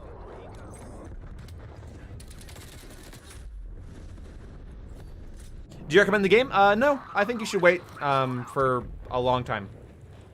Buy it when it's never Not ever. even subtle. I was like, yeah, just wait. Just don't. Oh. I really don't recommend it right now. I don't think there's enough content to warrant $60 unless you're a hardcore Call of Duty fan and you really want to play with your friends. Unless you plan on playing everything, like a lot. Yeah. But if you're just into like even if you're into multiplayer and zombies, like you're only getting one zombies map. Whoa! Fucking Jesus, man! I cannot predict the flow on this game, ever. I have no idea where enemies are gonna be. You should use the forward intel perk. Probably. No, I can't.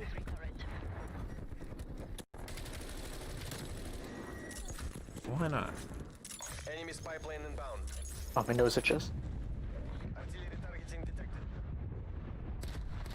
Artillery inbound.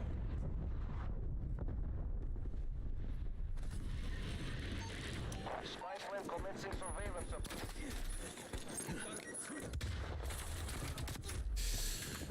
Your spy plane destroyed.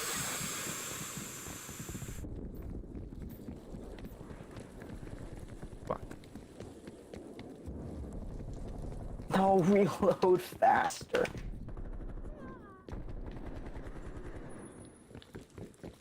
Level 25, holy shit.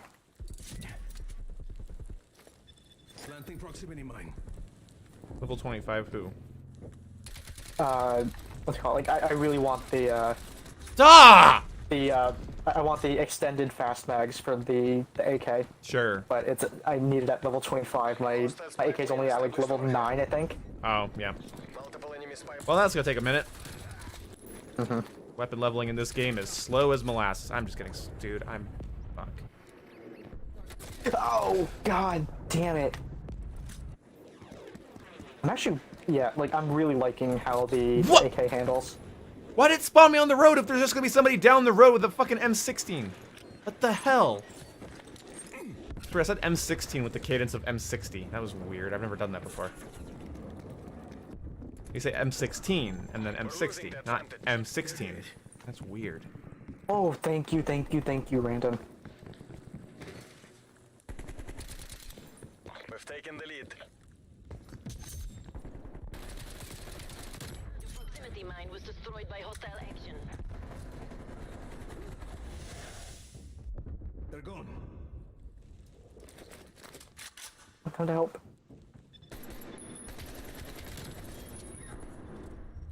Can confirm.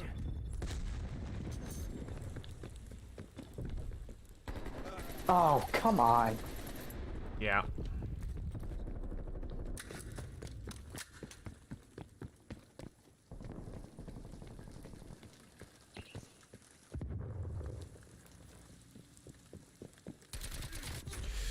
Oh, sorry. Shoot first, die first. I put like what was that 1, 2, 3 hit markers into him just before I got bursted. Son of a bitch, man. Oh, what the hell? I'm just gonna be an M16 user after this match. That's all I'm gonna be. That's my lot in life at this point. Hostile care package. Yeah, bring it on. I want M16 people. I'm fucking sick of dying by it. Oh my god. Oh, Lenny's here. Nice to have Lenny. Yeah, the AK is pretty low recoil in this game. They reduced the recoil on I it. was and hidden by the tag. I didn't even see him. Take the win. if Black Ops 4's pizza be Hawaiian, don't say that. I like Hawaiian pizza. Hostile spy plane overhead. Fuck. There's 3 people there. I started off this game doing really well, and now it's slowly slipping away. But thank you so much, Aiden Moore. No. Even though you're wrong about that pizza assessment, I appreciate your donation. I don't mind the wrong opinions as long as they're attached to cash. Hostile spy plane established overhead. Is making an FPS... I think Free Smart is dropped on... Him and Cookie in the face are brothers, right? And they were both dropped on their head at the same time. Expected much more. TACOM requests immediate evac from hospital. Oh, it's me. Uno. Dos. Tres. Oh, that was already on a 7-kill streak. Cuatro. Nice. No problem, dude. I recognize your picture. Yes, there were the 10v10 maps were in 6v6 content, so you could actually play Arklov Peak in domination and hardpoint matches. It was very fun.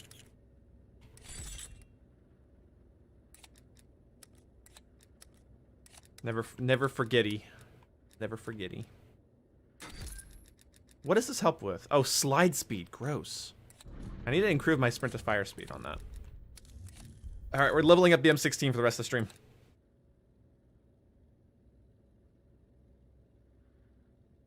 Ian It's still really early, but it doesn't feel like it. Yeah, well, this game will fatigue you that way. Ian is an alias. His real name is actually just Boom. Awesome. Glad somebody gets it.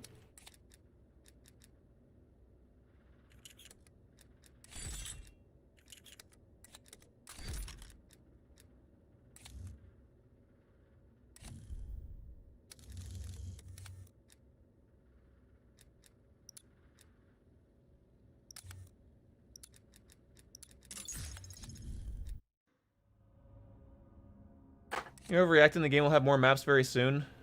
Oh, well, that's true, but it really should have launched with them. I mean, if they're going to release them in a month later, then they might as well have, like, launched the game with at least a couple of remakes or something. Weapon leveling is the only other issue, in my opinion. Yeah, weapon leveling could definitely be sped up, and, I don't have any conclusive evidence with skill-based matchmaking. So...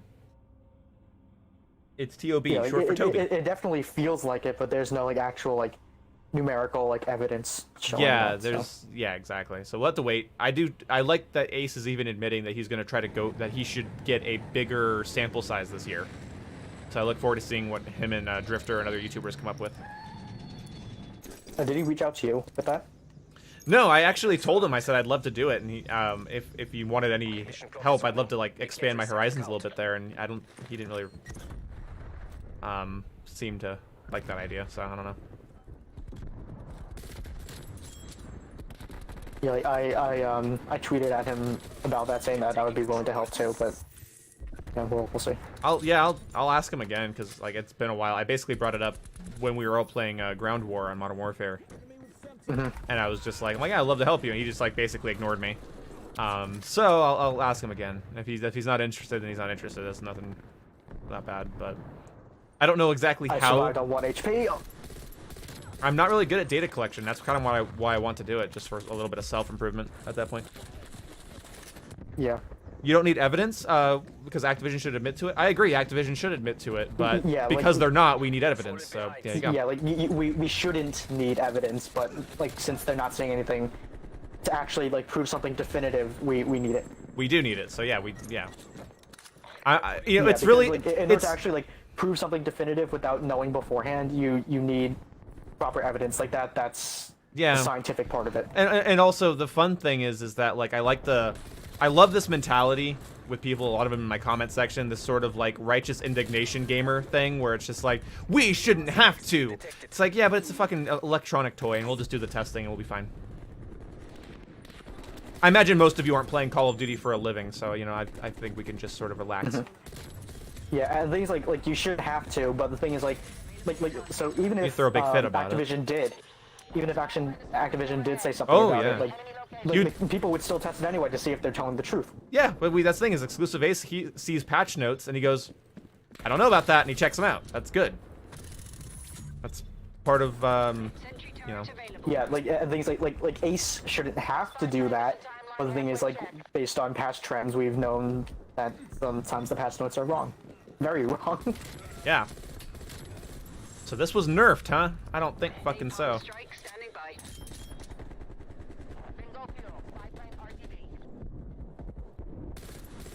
Whoa, my aim, dude. And I just got one bursted. Holy fuck.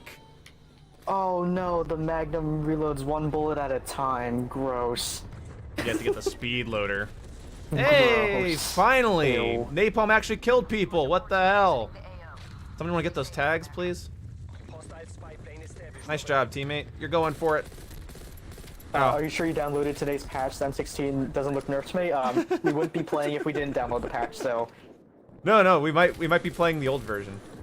Oh yeah, that's true. The 11 gigabyte patch was a lie. Mm-hmm.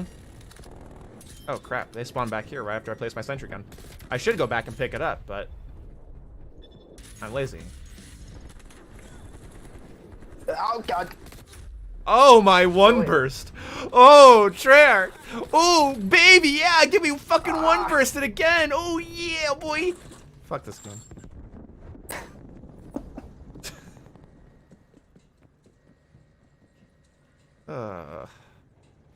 Dude.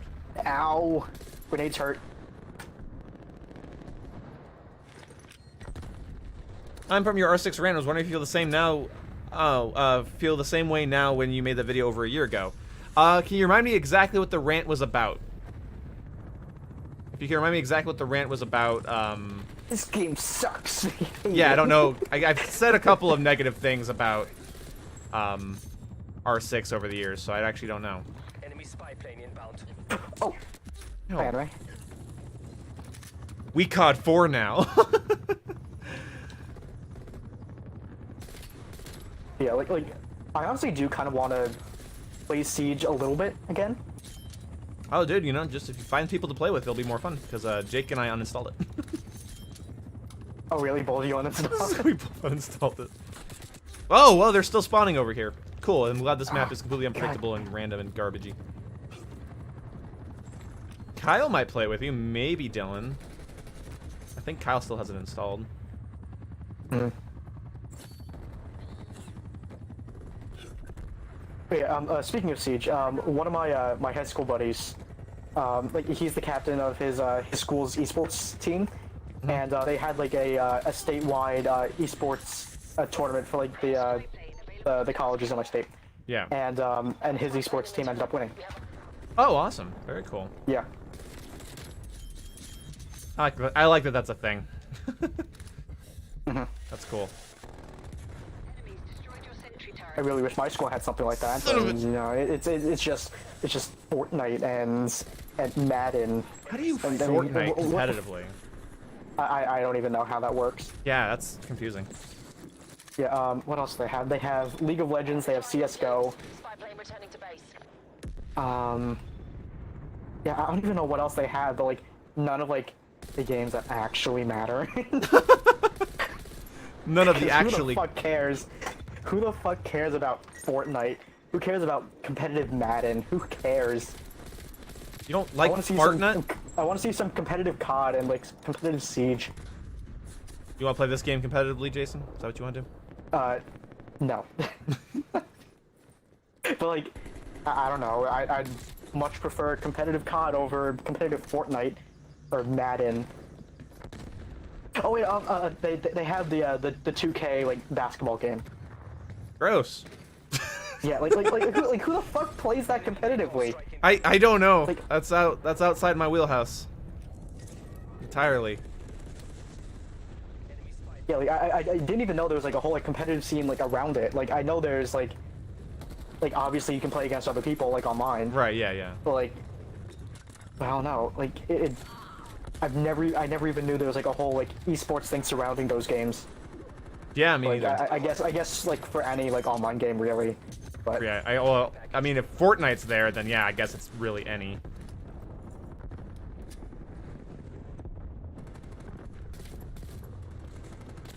I need to get a better optic on this gun. Yeah, like I don't know how Battle Royale works competitively, because like I don't know if they get into like a private lobby and like put everyone in like I don't know how that works. It might just be like, again, like just let it be a battle royale, and whoever wins wins, and whoever loses loses, and it's just sort of like fuck it. Like the thing is like there's an RNG factor. I don't know, because like I don't even think like does Fortnite have like private like lobbies and all that where you can do like a battle royale? I think like, so. I don't even know. I think so. Because because like the only other way that I could see that working is if like everyone just like every group just hops into its own like battle royale match and like sees who survives longest. But there's so many like different variables of doing that. Like I don't see how that would work competitively. Yeah.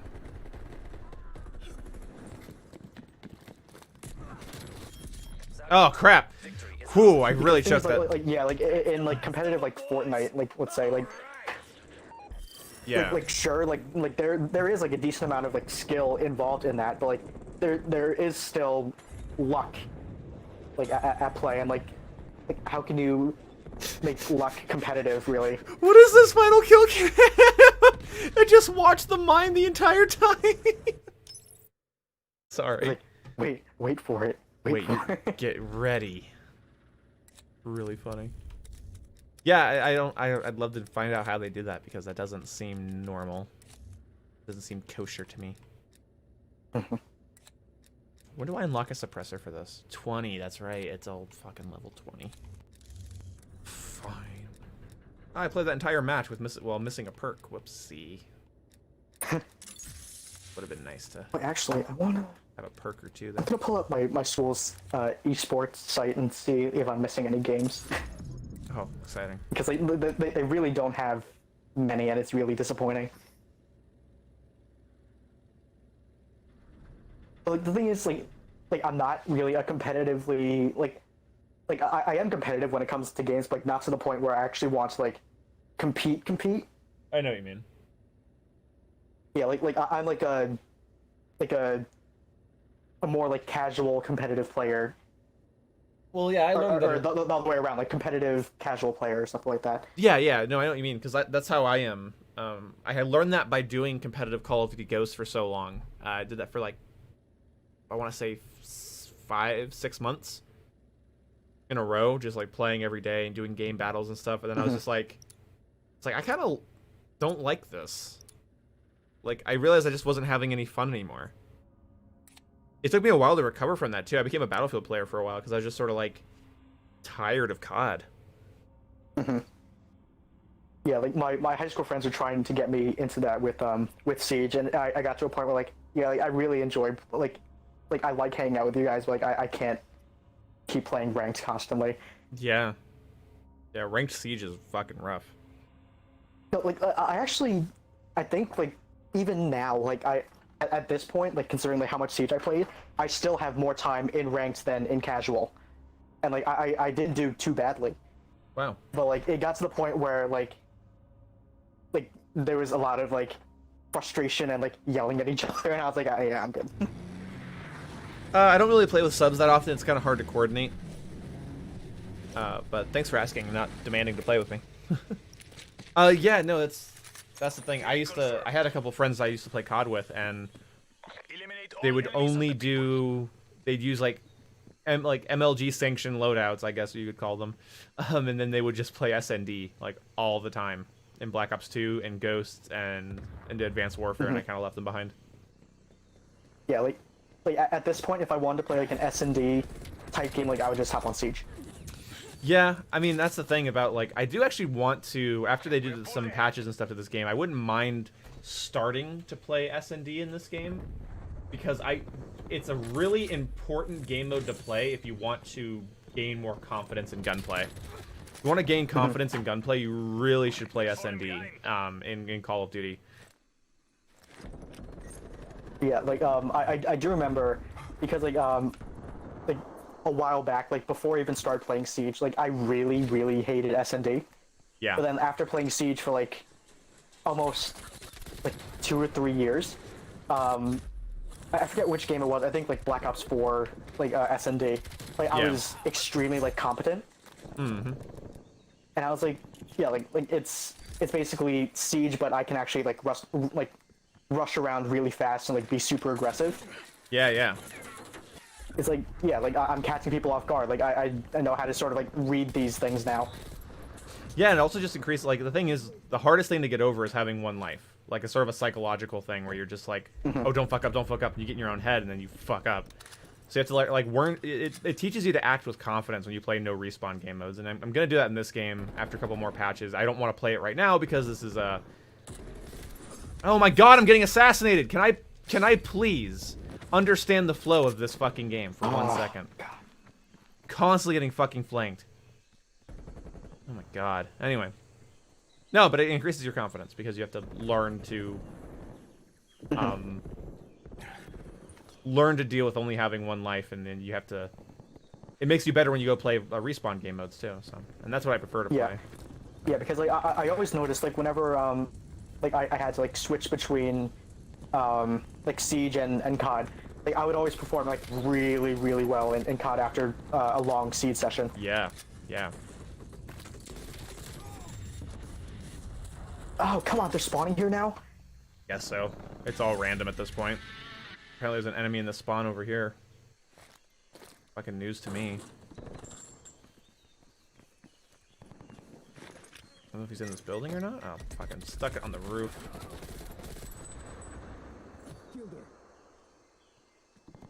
Hmm. Hostile counter spy plane established.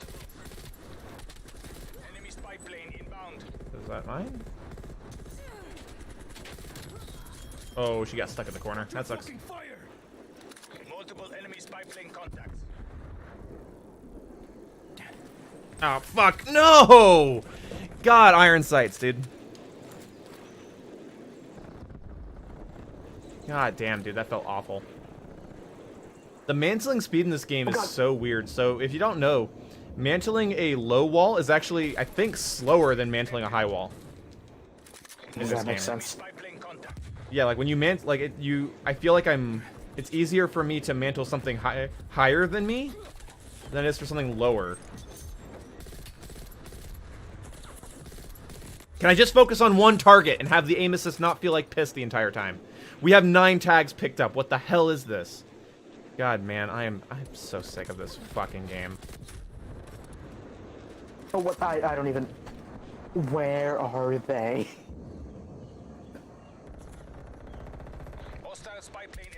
Siege is just a shit game now. I wouldn't know. I haven't played it in I think like 2 years. Yeah, no, it is. It's The player been a long time. The player base is just kind of shit. Well, you can say the same about COD. Yeah, but when a player base is shit in COD, I respawn or I get into a next match. Or like Siege is a lot more different. The different context of shittiness.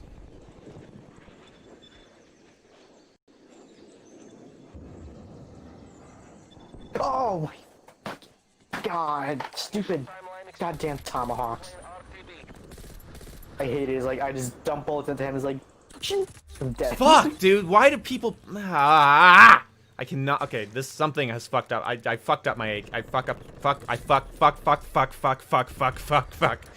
fucked up my M16 with that attachment change because I'm no longer able to one burst. I am no longer capable of doing it. So I need to put those attachments back on. Might just be done with this game for the night, dude. Like I hate this game. Like this gunplay is so shit. The visibility on this map is so shit. The teammates I'm getting, like I'm not playing well. Game, if the skill-based matchmaking system works, why don't I get easy lobbies all the time? My matches suck. I play like shit. Oh my god. All night, and I still get these fucking lobbies. Awful. Where like the game expects like, oh, he's doing really bad all night, consistently inconsistent with his aim and his gunfights, his KD, his score per minute. It's all uncomfortably bad. Like, why? Why give me these lobbies? I wish skill-based matchmaking really did work, because then my newbie ass would fight other noobs. But like, I feel like I'm playing against people that are just so much more wired than me and way more patient and way better. It just sucks, dude. Not into this game, man. This core design is just so bad, dude. Fuck. Fuck. Stop trying to tomahawk me.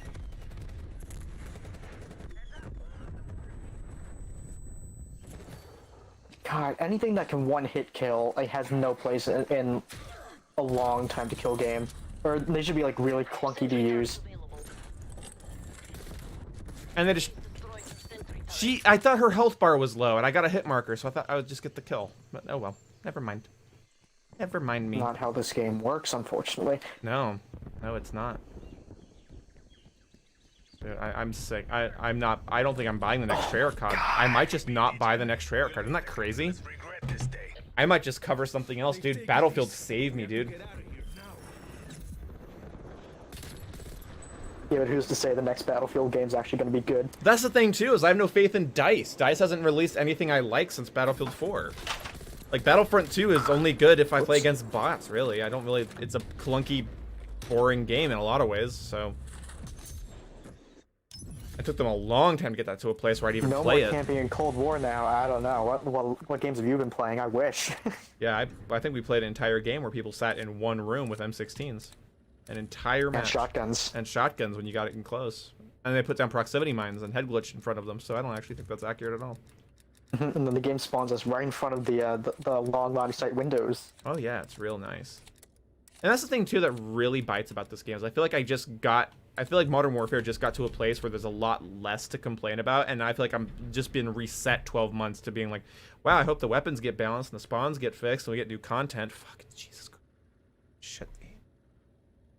Shit game, dude. Yeah, like honestly, like I do think like some of the issues that Modern Warfare had, like in terms of like spawns, carried over into this, because like like so many of the spawns are just like, if you spawn me just like a couple inches to the left or a couple inches to the right, it would be like a perfectly fine spawn. But now, by putting me where I am, I'm in the direct line of sight of where an enemy could see me from. Sure. Things Yeah. like just move me an inch to the left, perfect spawn. An inch to the right, perfect spawn. Like like a couple feet back, perfect spawn. But no. Yeah, it's kind of embarrassing. Yeah, and things like, and like honestly, like every, like with Modern Warfare shipment, like that map should be like a test of the spawn system. Because like on a map that simple, you shouldn't have really that many bad spawns. Like sure, like the map's small, like shit's gonna happen. Well, that's the thing is they didn't provide the corners in those crates. They pushed the crates together. They that was didn't the angle issue. the crates. When if you angle the crates a little bit, then you could have a safe spawn there, and they got rid of that. So you just always spawn like, in the corners directly or in the middle for some reason. Yeah, because like having those angled crates, it provides an extra spawn area. You can spawn like between those crates, Sure. and then also by angling the crates, it cuts off a line of sight. You don't have a direct straight line view from one end of the crate to the other. Right. Like it's such shit design. Yeah. No, yeah, Modern Warfare really had some like brain dead ideas when it came to spawns and map design. Yeah, and things like with the map as simple as shipment, like the spawn should have been better. Well, the thing is, like, Shoot House was also really simple, and it was bigger, and I would still just like have really. Yeah, like, it was still bad. And then same thing with Rust. God, that was just as bad. Yeah, so like and also like I've played I think that's one of the reasons I really liked Arklov and Grozna is because I'd spawn in and not immediately die. The things like that shouldn't have happened as often if the spawn system actually did its job. For sure.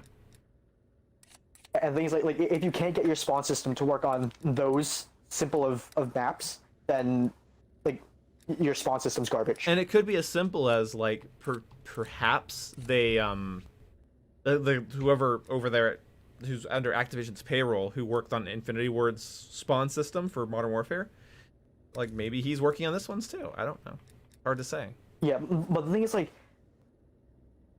God, like it shows that it doesn't show, but like it hints that like the devs or whoever worked on the spawns didn't actually play the game or played it very little. Because on shipment, middle spawn, who thought that was a good idea? That's a good point. Yeah, middle spawn is sort of a pretty good testament to like it's at least it raises the question like was this even tested and why is it still there? Because things like someone had to put that spawn point there. Yeah, and never remove it.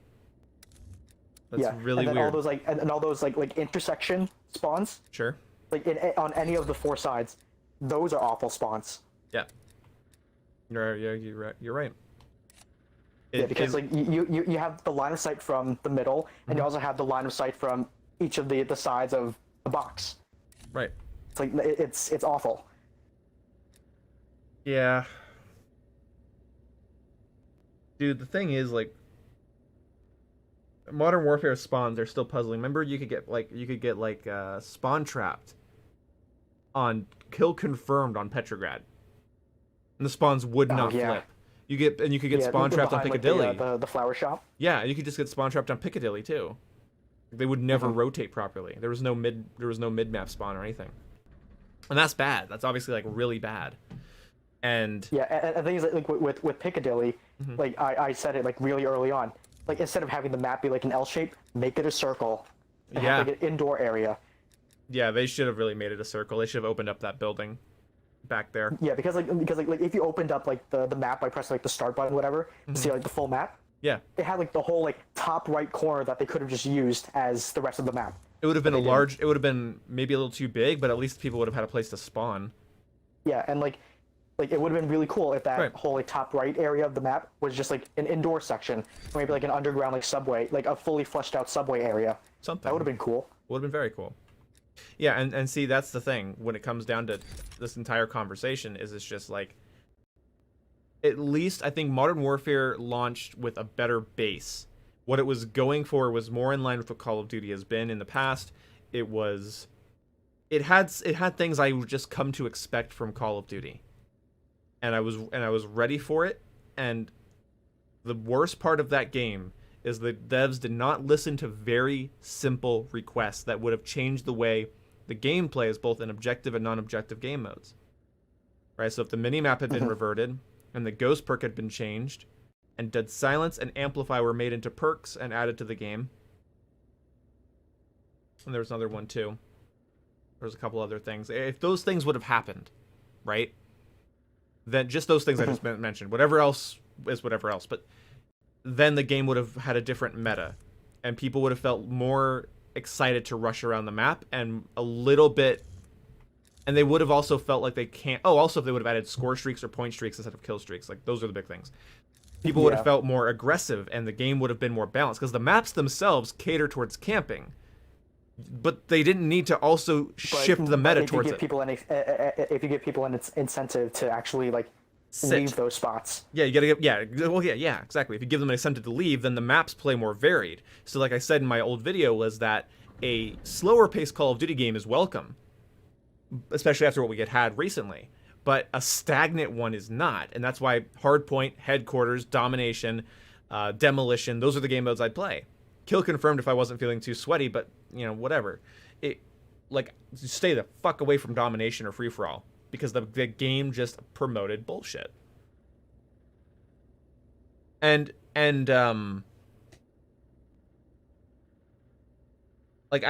the thing is with Modern Warfare is it started from a good base. It had a fast time to kill. It reduced flinch heavily. I think the only thing they did wrong was they added flinch reduction to marksman rifles and sniper rifles to that weapon perk. But even still, if you wore it, you could still get knocked off target by being shot. So a little bit of flinch, so very reduced flinch compared to what we had in previous boots on ground Call of Duty games, even compared to like World War II. And then you have like a fast time to kill. You have these like varied maps with lots of different playstyles you can adopt on maps like Petrograd, Piccadilly, Grozny Raid, Arklov Peak, Shoot House, Rust. They were just so varied. Not one map played exactly like the other. So it had this really strong fundamental base. And honestly, when I go back to it, there's only a couple things I really dislike. Like, without having detailed weapon stats and actual percentages as to what attachments are doing, the gunsmith system does feel sort of slapped together. But at the same time, it is way more fun to play around with. Like, you take the stock of an M4. More options. Well, it's not just that. Like, you didn't just change the way the gun looked. You changed the way it felt. You changed its recoil pattern. You changed its movement speed drastically. So, like, you took the stock off your AK, put a short barrel on it. It really felt like you had just switched it to an SMG or like a much, much lighter rifle. And with the M4 as well. If the M4, if you put the heavy stock and the heavy barrel and a sniper scope and the SOCOM rounds, you felt like you were using a DMR. It didn't feel like you were like shoehorning attachments on. Like, no, you could really convert guns. And it wasn't always optimal, and I wouldn't recommend it, a lot of them, if you were being like trying to be as optimal as possible and trying to win as many games as possible. But I think it was a fun thing to do. Like we go from, you can make the Odin like short barrel it and use the aim down sight stock and stippled grip and just have it be like a really fast Odin, which is pointless. It's not what the gun's really meant for, but you can do it. You can do that. Tac laser really allowed you to make almost any gun like a very snappy gun. But of course, you have to have the trade-off of having the laser sight. So there's all these things that worked really well. And I think the only thing I really missed was when I went back to it, the more I think about it, the thing I really missed was wildcards. Being limited to having 3 perks, 1 from each category, really felt shitty going back to it. Because I forgot that I'm always picking like cold-blooded or EOD or Ghost or Overkill, or do I want Hardline? It sucked. If I could have 6 perks in that game, I would have had so much more fun. Guaranteed lethals and tacticals are also a problem, but Modern Warfare started, long story short, started from a strong base. It also propelled Call of Duty out of the realm of looking like COD into the realm of looking better than Battlefield. Like Battlefield looked doughy and weird. Like Battlefield 5 looked doughy and weird in comparison to Modern Warfare. There was so much detail in the animations, just in the way like when you're in the helicopter and how your clothes move in the wind, or flipping the fire selector switch on the M4, or watching the mag release move. Like just things like that were so good. I really wish we would have gotten better weapon inspections, but we got really good takedowns, like the assassinations. Like they had, every operator had their own, and you could get and unlock more. And this game has the 1 takedown. Like it's such a better base. It understood what it meant to be a Call of Duty game. I just think that some of the things they changed were unnecessary and hurt the game overall. Yeah, like so I'm looking at chat, like I'm seeing people like talk about like skill-based matchmaking and all that. The thing is, like with skill-based with skill-based matchmaking, like sure, like it is a thing. Like we've been told as much, but what we don't know is how strong or how weak it is. So the thing is, like, that shouldn't be the number one thing you jump to when shit happens in a game. Like, so like it shouldn't be your first thing to blame. Yeah. That's basically like my thought. That's my thought process as well. Is it's like because like what was it? Like, was your aim bad? Or did you get caught reloading? Almost like no. Yeah, so like it implies that every death. Were you fully aimed down sight with a sniper and someone killed you off screen? Skill-based matchmaking. Yeah, no, seriously, yeah, God. no kidding. Like watching Noah J complain about skill-based matchmaking because his enemies got streaks. Right, that was Noah J, not Jeff. Yeah, no, like watching Noah J get irritated about skill-based matchmaking when the issue was that the enemy team had gotten streaks. Like, are they not allowed to get streaks? That has to be matchmaking. It's the matchmaking system that did that. Yeah, no, Noah like, J, this awesome gamer, are supposed to never go up against somebody that can get streaks, ever. Yeah, and it was really stupid because like the kill that actually got him to complain was him being fully ADS with the sniper and getting killed by someone off screen. Yep, like, and that pissed him off. There was no skill being involved with that. It was just him being in a bad spot at a bad time. Yeah, and that's the thing. Like he was standing on the dunes of Satellite with a sniper fully aimed at sights. And this is like, not on top of the dunes. Yes, and it is not Jason and I saying that skill-based matchmaking. I fucking hate talking about this bullshit. It's not Jason and I saying we don't think it exists. We know it exists. The problem is that you have to factor in everything. It's multi-fucking varied. Yeah, so because, like, when you look at everything, is every one of your deaths related to somebody else's skill? If you can't answer that, shut the hell up. And if you're going to play Call of Duty in the launch week, in the launch weekend, in the launch night, or the beta, or the closed alpha, and you're going to be like, oh, well, there's skill-based matchmaking. No, like, everyone in here eats, sleeps, and shits. Yeah, everybody in here eats, sleeps, and shits Call of Duty. You realize Call of Duty Ghosts came out. So if somebody started with Call of Duty Ghosts, would you consider them to be a COD veteran? A lot of you probably wouldn't. You'd think, oh, you have to play like since Modern Warfare 2 at least for me to consider you a COD veteran. Well, what if I told you that if somebody's been playing Call of Duty Ghosts and that was their first Call of Duty game, they're now 7 years older, and if they haven't stopped, that's 7 years of experience. They're going to be formidable. Then we talk about tilt. So tonight you guys saw me, like, I'm not a terrible Call of Duty player really, but as I get tilted, I play worse. My aim is worse. My like the way I play is worse when I'm tilted. So when these YouTubers have these really, really bad and frustrating games, am I supposed to automatically assume that there's no way that they're tilted or that they're irritated or they're irritable, and that might be why they're playing poorly? Is that just completely off the table? Because if that's completely off the table and you're going to disregard that, then I don't want to listen to you. Because if we're not if we're not willing to look at it as a multivariate equation, then it's not worth talking about at all. You're wasting your breath and you're looking for things to blame. I don't know if skill-based matchmaking is here at all. I actually want to add something that's sort of kind of related. Sure. So so back when I used to play hockey. Yeah. Like sometimes like my teammates would start like going like on like the sort of like standings like website and try to figure out like what the record for the team we were playing against was. And I always said to them, do not tell me what their record is. Because I don't want that in my head. Yeah. Because I don't want to go into the game thinking like, oh, this team is 0-5. Oh, we're gonna wipe the floor with them. Like no. Like every game's its own unique thing. You can't go in there thinking that like, oh, I'm gonna completely destroy this team and then be like surprised when they start winning. It's like, oh, they must be cheating or something like that. Nice. Like no.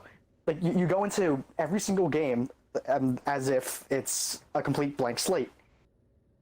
Like, hey, thank you, Hobo. Yeah, because you have no clue what you're getting into per match. Thank you so much, Hobo World Leader, for joining the Boomer Gang. And I mean, I think you're rejoining from earlier, so thank you so much, man. Appreciate you, dude.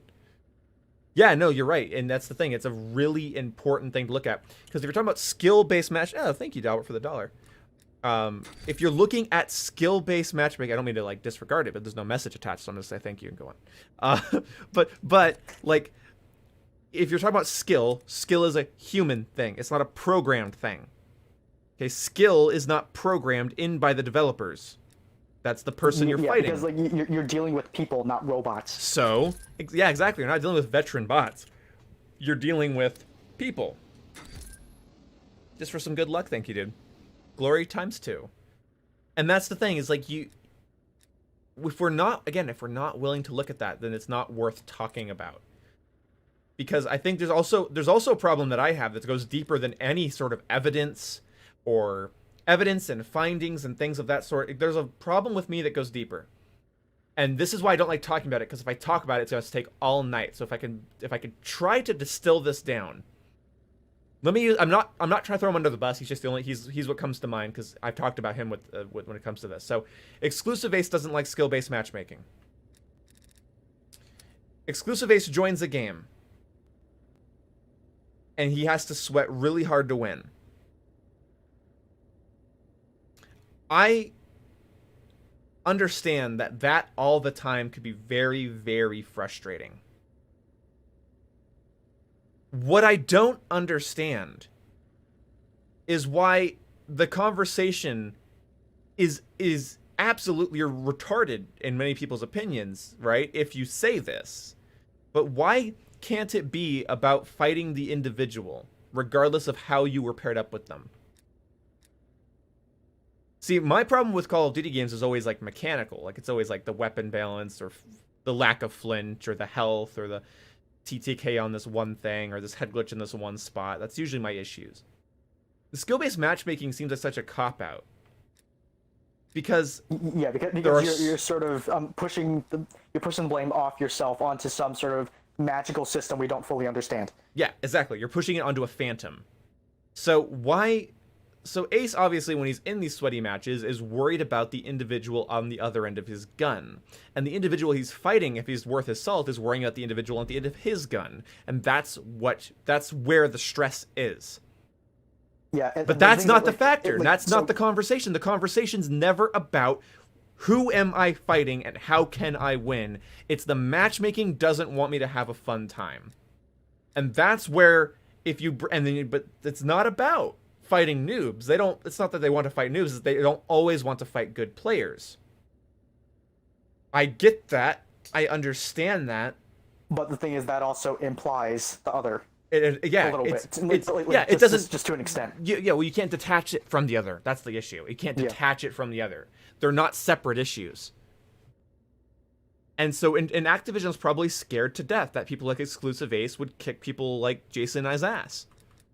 and we wouldn't want to play the game anymore. You see, ooh, I don't know what that was, but developing an online FPS game is paradoxical.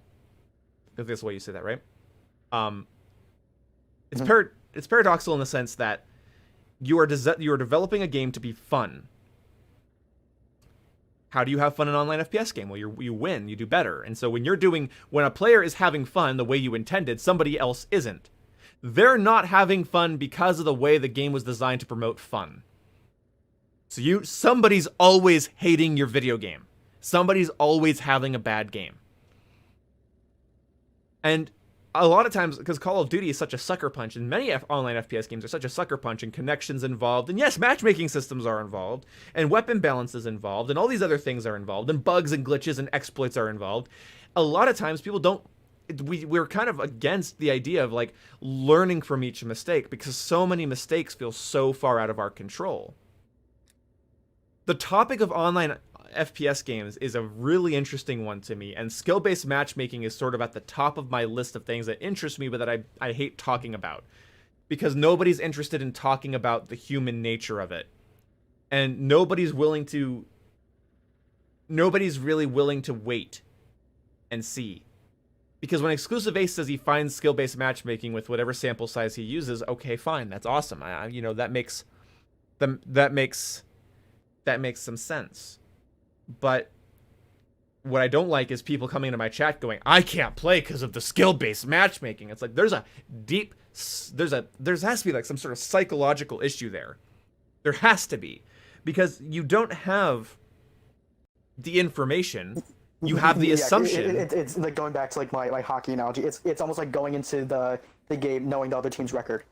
Yeah. Well, that's why they got rid of lobby leaderboards. Is because they got tired of people like joining a lobby and then leaving. Just leaving, because they're like, I'm not fighting this dude. Like, sometimes, why would you? I've joined Black Ops 2 lobbies, and I'm like, this is a Master Prestige with a 3 KD, bye. Nope. Yeah, like, I've done that too. Yeah. I was like, yeah, this person's too high of a prestige for me. Like, this person's the same level and prestige as I am. No, bye. thank you, yeah. So, like, I don't know, like, let's say... Debate COD YouTubers? I mean, I wouldn't mind debating some of them about it, because I'm on their side. Like, I do think that strict skill-based matchmaking has no place in public match. I think there should be an actual league play system for that, and pub stompers will... Mm-hmm. The thing is, like, about like league play too, is that that is part of the solution for skill-based matchmaking, and it's only part. It isn't the complete solution. Yeah, it's only part of the solution. The reason is because if you play league play or competitive, if you want to play game battles, you want to play MLG stuff, you want to do CDL stuff, okay, so when you do that, you are going to have to practice somewhere, and if there's no competent ranked play, no competent league play where you can track your progress and see your success and see separate stats, you're going to go into public match. I think a lot of the matches, like in Modern Warfare, that we had our least amount of fun in, right, Jason? Like our hardpoint matches and stuff that got really rough. As I'd always say, like, these guys are fucking trying out for main stage. Because where else do you train? There's no ranked system. And you don't always want to go set up a game battle online and like be like, hey, somebody come scrim with us. No. You hop into public match. And you use the optimal loadout, and that's where you hone your skill. That's where you build your confidence. If there's no alternative. So you're not going to get rid of pub stompers by adding a ranked play system or a league play system, but you are going to give the actual sweaty MLG players, you're going to give them a place to actually go. But the pub stompers will stay. But pub stompers and competitive players are different enough that it definitely warrants a discussion, and I do think Scumper is right. He's right to ask the question, why haven't we had that back? What does it hurt? We've had game battles integration in Infinite Warfare. There was ranked play in Call of Duty Ghosts. There was ranked play in Advanced Warfare, in the Clan Wars playlist in Advanced Warfare. There was some sort of CDL playlist in Modern Warfare. But why have we not gotten a definitive league play system since Black Ops 2? Yeah, like that actually reminds me of something that I saw on Twitter the other day. So a censor tweeted, shouldn't Call of Duty implement a ranked playlist with skill-based matchmaking and have a public playlist without it? a majority of the quote unquote sweats would play ranked, while casuals would lean more toward public. I No. don't fully agree with that. No, that's Like, incorrect. Yeah, Sweats? that's not what's going to happen, because the thing is, not all the sweaty players are going to go to ranked, and not all of them are going to exclusively play ranked. That's not how. Yeah, Sweaty's. That's what works. his problem there is his wording. People trying out for professional stuff, maybe he might be right there, but he's definitely wrong when it comes to general sweatiness. Because I'm a sweaty player in some ways, if I felt like it. Really depends on the game. Okay, but if I'm a sweaty player, right? I'm not going into ranked. I'm going where I can find a level 2. And that's sort of the mentality. That's what the mentality's already been. So, I don't know. So, hold on, I see something in the chat. Me too. I just want to have fun. That's this the game just one. feels like a, yeah. I want to the read whole, this. Okay, you can read Okay. it. Okay. So this game feels like a nostalgic dream. I have no idea how that works. But this skill-based matchmaking shit on both sides is absurd. Fuck skill-based matchmaking and fuck reactionaries. Okay, yeah, you're totally right. What caught my eye about your comment though is, how does this game make you feel nostalgic? I would love to know that. I've seen a lot of, and this is a little bit of a derail, and I'd hate to do that, but it's something that it's really been bothering me in my comment section. I've been seeing so many people say that this game feels like old COD to them, or is nostalgic or whatever. I'm gonna lean into my mic for this one. Fucking how? What part of it? It's probably just the setting and time period. Maybe, That's probably all but it is. maybe it's that. But I'm a huge Black Ops 1's my favorite COD, and I'm the most nostalgic person you probably know, Jason. And not one part of this game, except for the commando with the strap around it, really gives me nostalgia. Yeah, like the things like it's like, to switch topics. Yeah, back to what we're. Yeah, sorry. Like the whole like fuck skill-based matchmaking like argument is stupid, because like the Call of Duty series has been out for so fucking long. Yeah. Like you need it at this point. Some degree, yeah. Yeah, like the thing is, like I've said it before. Like, instead of people saying like completely remove skill-based matchmaking, like 100%, like remove it, get rid of it. Yeah. Just broaden the brackets, make the brackets bigger, so you can increase the pool of players you can play with. Right. I agree. Because the thing is, like by broadening the brackets, you're gonna have more higher skill people in your lobbies in theory, and more lower skill players in your lobbies in theory. Yeah, you would. You absolutely would. And things like, and that would still have like the protected, quote unquote protected playlist for like the new players, or like the really, really bad ones. Mm-hmm. And then it would also prevent the like the top percentage of players from sort of getting into those lower tier, I guess, brackets. Yeah, so that's the thing, is I don't think we need, if we completely remove it, and again, it has been there throughout every That would be a disaster. Yeah, it has been there in every Call of Duty. That's not debatable. It's to varying degrees, and we'll never know exactly how it works. And that's another point to really bring up. If Exclusive Ace right now tweeted that I have now done 100 and whatever hours of testing, and skill-based matchmaking is definitively in the game, and this is exactly how it works. All right, let's say he does that right now, okay? Just close your eyes and picture a world where Ace has 100% proved its existence and how it works.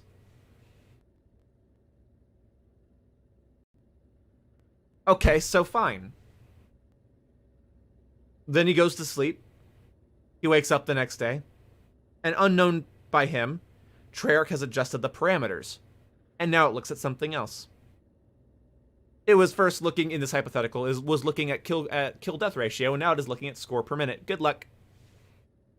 Because some players have really high KDs, have really shit score per minute, and now the entire pool of players is matching based on a different credential. So you gotta keep that in mind too. So when I say, like, wait for evidence, just know there's a caveat to that. You'll never have it for long. You'll never have it for long. Because they've even, and the Call of Duty developers have told us, it's always changing. The parameters in which they matchmake people are always changing. So what the fuck are you going to do about that? I'm going to answer that for you, because that's always fun to have somebody do that for you. You're going to do nothing. you're going to deal with it, or you're not going to play the game. And if that sounds bad, if that sounds anti-consumer, I'm sorry, but that's the reality of what they're able to do with their product. I'm not saying I'm for it. I'm not saying I agree with it. But I also know that if they told us how skill-based matchmaking worked exactly, we would abuse it immediately as a community. We would abuse it immediately. When people got a whiff of reverse boosting actually working, they fixed that. And they made it like you can get temporary timed out from the game for killing yourself too much in like Advanced Warfare. So yeah, you can go ahead and find out whatever you want, and by the next at the very best you can hope for is you can find out how Cold Wars works, but you won't know how the other Call of Duty games works. But more likely than not, what's going to happen is you're going to find out the information, and then it's immediately going to be irrelevant later on. That's worth noting.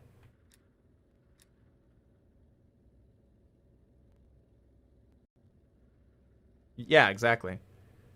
Activision's not shit because capitalism. That's a factually incorrect statement. Activision sucks because capitalism. That's incredible. What about all the other companies that actually do good stuff? Are they not capitalism? Yeah, like because capitalism, this person does this bad thing. It's so things so by that logic, all big companies are bad. Right. Is that the case? No. Or me wanting to public school systems failed people, Jason. I guess I'm fucked then. Well, not you. Wait, hold on. Not I'm you. at private school. There you go. Found a loophole. If they were to make the other guns so they're made to be as good as the MP5, this doesn't work. It's a boring game that would be. Well, first of all, it's a non-starter because, like, dude, how are you gonna do that? So is every gun going to shoot that fast and output that much damage per second and have that good of hip fire spread and have that good of iron sights? And no, it's not. Every gun has to have its own use and purpose, and the MP5 is good, but in a long-range engagement, it's not going to be a sniper rifle. It's not going to be an M60. It's already worse than other guns, which is fine. It's just the problem is in Call of Duty, whatever can dominate mid to close range engagements. Is that right? Yeah. Okay. Sorry. Whatever can dominate mid close range engagements is going to be used the most. Yeah, just bring whatever is gonna work like 80% of the time. Yeah, exactly. So that's really what it is. And so that's why those guns need to be nerfed. We don't buff things up to the gun that's super versatile because then everything's fucking broken. And that's not good to have everything broken. That's a guns form hierarchies in FPS games. You can't fuck with the hierarchies and be like, everything's fixed. That's why hardcore mode even like has some level of meta. As useful in its role as the MP5, well, what does that mean? What is an AR role versus an MP5? Subjective. Yeah, what's an AR role versus an SMG role? Or what's an LMG role versus a sniper rifle role? Or a DMR role versus a pistol role? Especially with the sniper rifle roles, that's really hard to say. That is. Like, if you were to ask different people what the role of a sniper is, they would tell you different things. Some people would say quick scoping, some would say hard scoping, some would say like, I don't fucking know. No, Josh, do you not make the sprint to fire speed as good as the MP5? Because what about the M16? Do you really want... Because an MP5 user at least has to land... God, dude. The M16 will just, like, come to the same sprint to fire and land a burst into you and delete you before you can react. I don't know. As useful in its own role is so hard to pinpoint, because then in their own role, they're all doing different things. So, like, in this game... let's switch to the game here. So, the XM4 and the AK-47... let's go for guns that are more similar. So the XM4, the Craig, and the QBZ are very similar feeling assault rifles. Now, tell me what you would do about that. How do you make these better in their category? They're good assault rifles. M16 is all or nothing. Not really. When you can get out a second burst as fast as you can. No. No, especially in this game with a longer time to kill, and you're not getting flinched off target. So no, it's not all or nothing. Burst weapons are all or nothing in fast TTK games with flinch. Burst weapons are not... And longer burst delays. Why do you think the most used weapon in Halo is the battle rifle? Or the DMR? Because in a longer time to kill game, you can just burst. And of course, it's not Halo. I'm not comparing directly, but I'm just saying that, no, the M16 is not all or nothing. In fact, multiple times tonight, at varying ranges, I'd get 1, 2, 3 hit markers, and then by the time I'm about to get my 4th or 5th hit marker, the second burst has already left his gun. So, no. Yeah, the M16 is taking out snipers.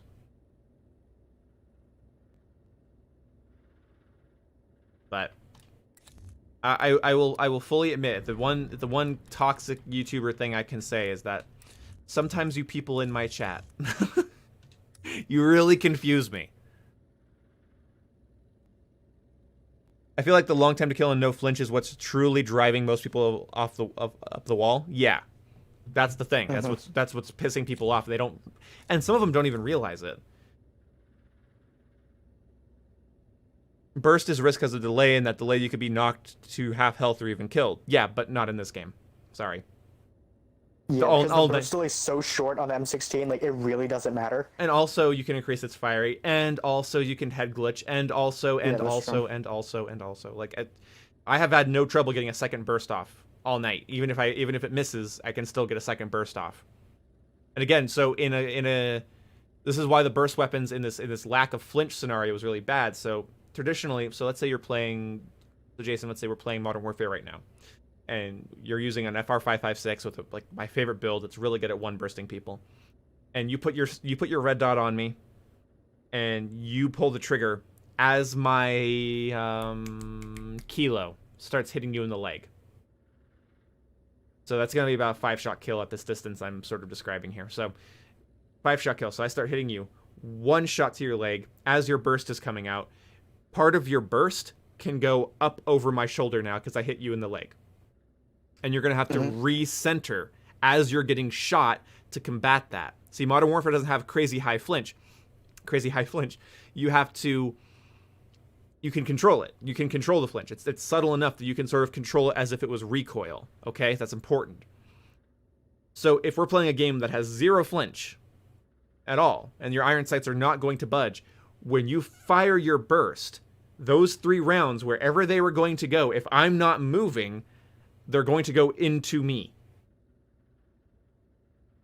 And at long distances, and when fighting people that have a lot of cover, it's sort of hard to always keep moving, especially when maps. So then you have to talk about maps. Good God. So Jason, what if we're on a map and we describe this scenario now in a map like Anya Palace, where you have like a lot of areas to go? I probably have an exit route. So as you start to fire, I can start shooting you as I strafe in behind somewhere. But what if we're playing a map like Armada Strike, and a lot of the map is hallways and long rooms that are hard to navigate? You don't have a lot of options once you enter that hallway. Your options go from, like, if there was a graph that showed your or a graph, or like a meter that showed your options, when you enter those hallways, it goes whoop like this. It just shrinks. So what do? If I start shooting you and your burst is coming out, and I don't really have a lot of places to maneuver to, and there's a longer time to kill, I need to hit you 5 times to the stomach, or 5 times to the legs, or 4 times to the upper chest or head. Okay? And you just need to pull the trigger once on my upper chest and head. See, this is an interesting thing here, because I cannot knock your burst off target. Your burst is already decided where it's going to go the moment. So, I don't know. So, I don't know. Just add flinch is a terrible argument, Boom. You're one of the YouTubers that had a big brain enough to know that it isn't a fucking switch. We need reasons. I'm describing them. I'm literally describing them. What is your deal? Hey, Beast Boy. No, like, I'm describing the reasons. That's one. So burst weapons, okay, so burst weapons are really bad when it comes to a no flinch scenario, because a whole burst, you can't deviate the burst. Once an enemy has pointed their iron sights on you, they've acquired you. Let's assume they're going to hit their target. You can't change that reality. Okay, that's one reason flinch is required. Okay, so then we also have fighting multiple targets. If you shoot one person and you kill them, and their buddy starts to turn. You flank 3 enemies. I really should be more specific here. You flank 3 enemies. This is not an uncommon thing in Call of Duty. They don't know you're there yet. The moment you go loud and start killing somebody, and you finish the kill, let's say because you're snuck up behind them, you should get 1 kill at least. The other 2 turn around. You're low on ammo. You're lower on ammo. And there's 2 of them and 1 of you. And you can't make them flinch. How do you win that gunfight? Well, like I said in my video, you already have to be behind cover. You should have already thrown a concussion grenade. Because being faster than them won't matter. They've already turned around, and you will not be able to take out 3 of them. When I was playing Modern Warfare with Kyle the other day, I would sneak up behind people, and I was able to kill them. If I snuck up behind 3 people, I felt confidently that I could kill 3 people. Because as they're getting hit, they're discouraged from being shot in the back, and I'm encouraged to take that initiative. That's an important factor. What? No? I mean, you're big enough brain to realize that? Oh, what did your message say then? That's not what he meant? Just add flinch is a terrible argument, Boom. You're the only YouTubers that can be big enough. That is not a fucking switch. We need reasons. Okay. I don't feel like I read that wrong. I feel like you meant that differently than what you said. I feel like you should have chose better words. Because you put it in quotations as if you were quoting me. So. It sounded like you were saying, it sounded like you were saying, Jesus Christ, it sounded like you were saying, like, you're smart enough to know that you can't just add flinch. You need reasons. And I was like, I'm giving reasons. What? Sorry. That's crazy. You're I don't feel like I read that wrong. I feel like the intent was very different than how that was worded. Sorry, bud.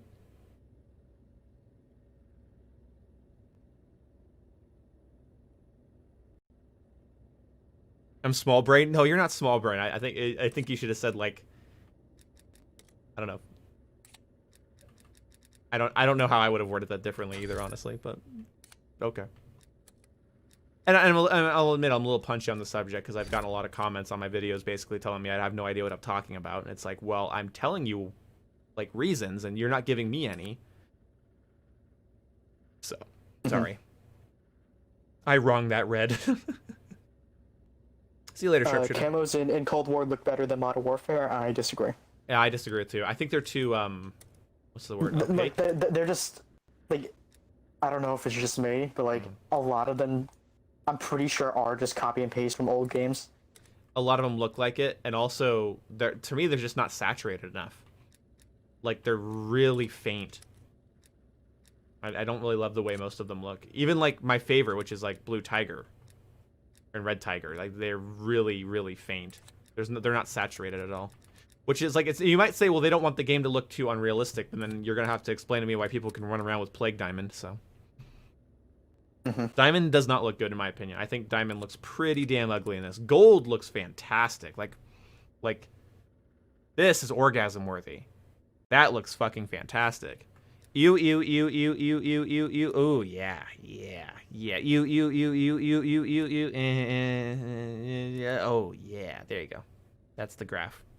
Okay. Josh has a point. Okay. Josh said, I think Modern Warfare has camos while Cold War has designs.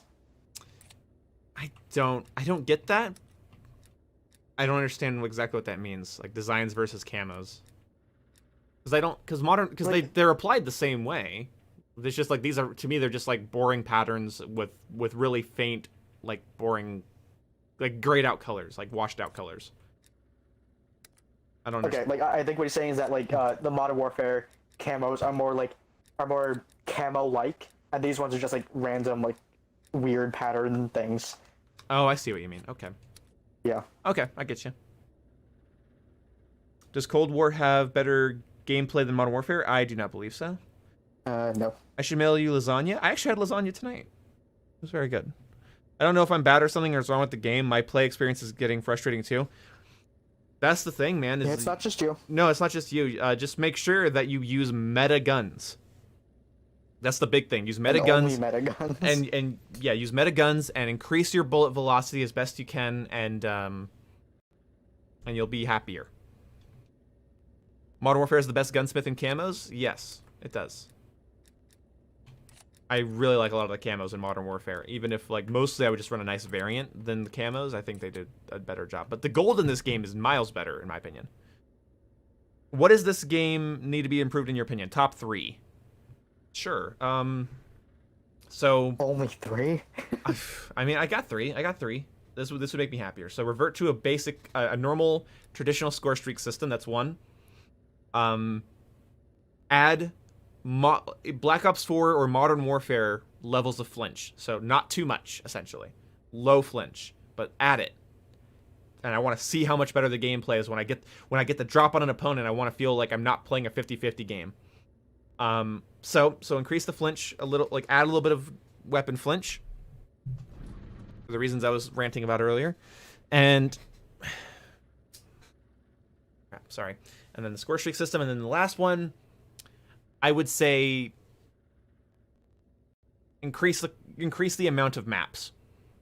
I think that's really one of the reasons I don't think I've been excited to play this at all is because there was only 2 maps that I did not experience in the beta and the alpha, and I don't like them. I looked at the diamond camo in first person and I didn't like it. Sorry.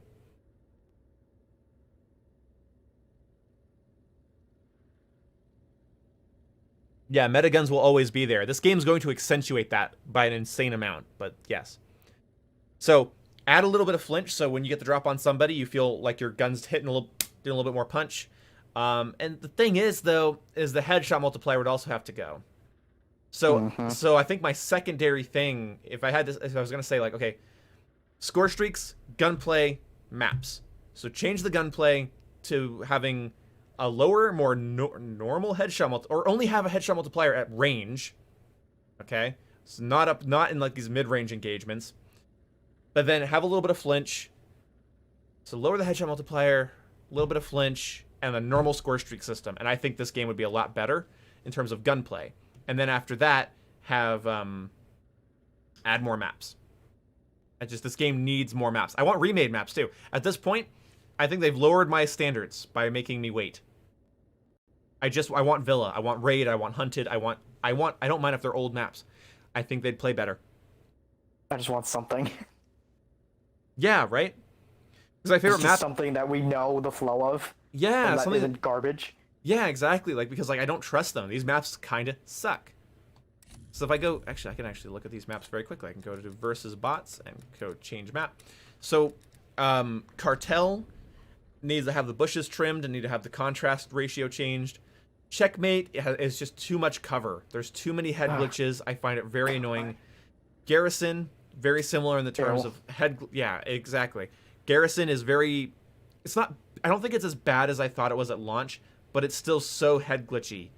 And it's so boring. And I don't like it. Miami, I think, is the coolest map in the game, but I think it plays pretty bad in a lot of game modes. I hate that. It's one of the most interesting maps in the game, and I don't think it plays very well. It bums me out. Moscow, I think, is very, very boring. More boring than Garrison, but it also plays better than Garrison. I think Moscow runs the best, and Satellite can die. So, I don't like Cartel right now. I used to. I like the way it floated in the beta, but I do not like it anymore.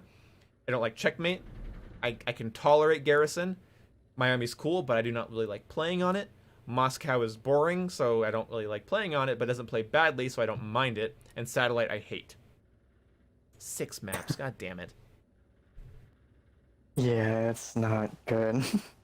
Well, the thing, I don't think that all the problems are because of the pandemic. I think the problems is they're kind of expecting you to wait because they're doing a live service game. Like the thing is like you think that content wasn't made during the pandemic? You think the content we're going to get in 3 weeks wasn't made during the pandemic?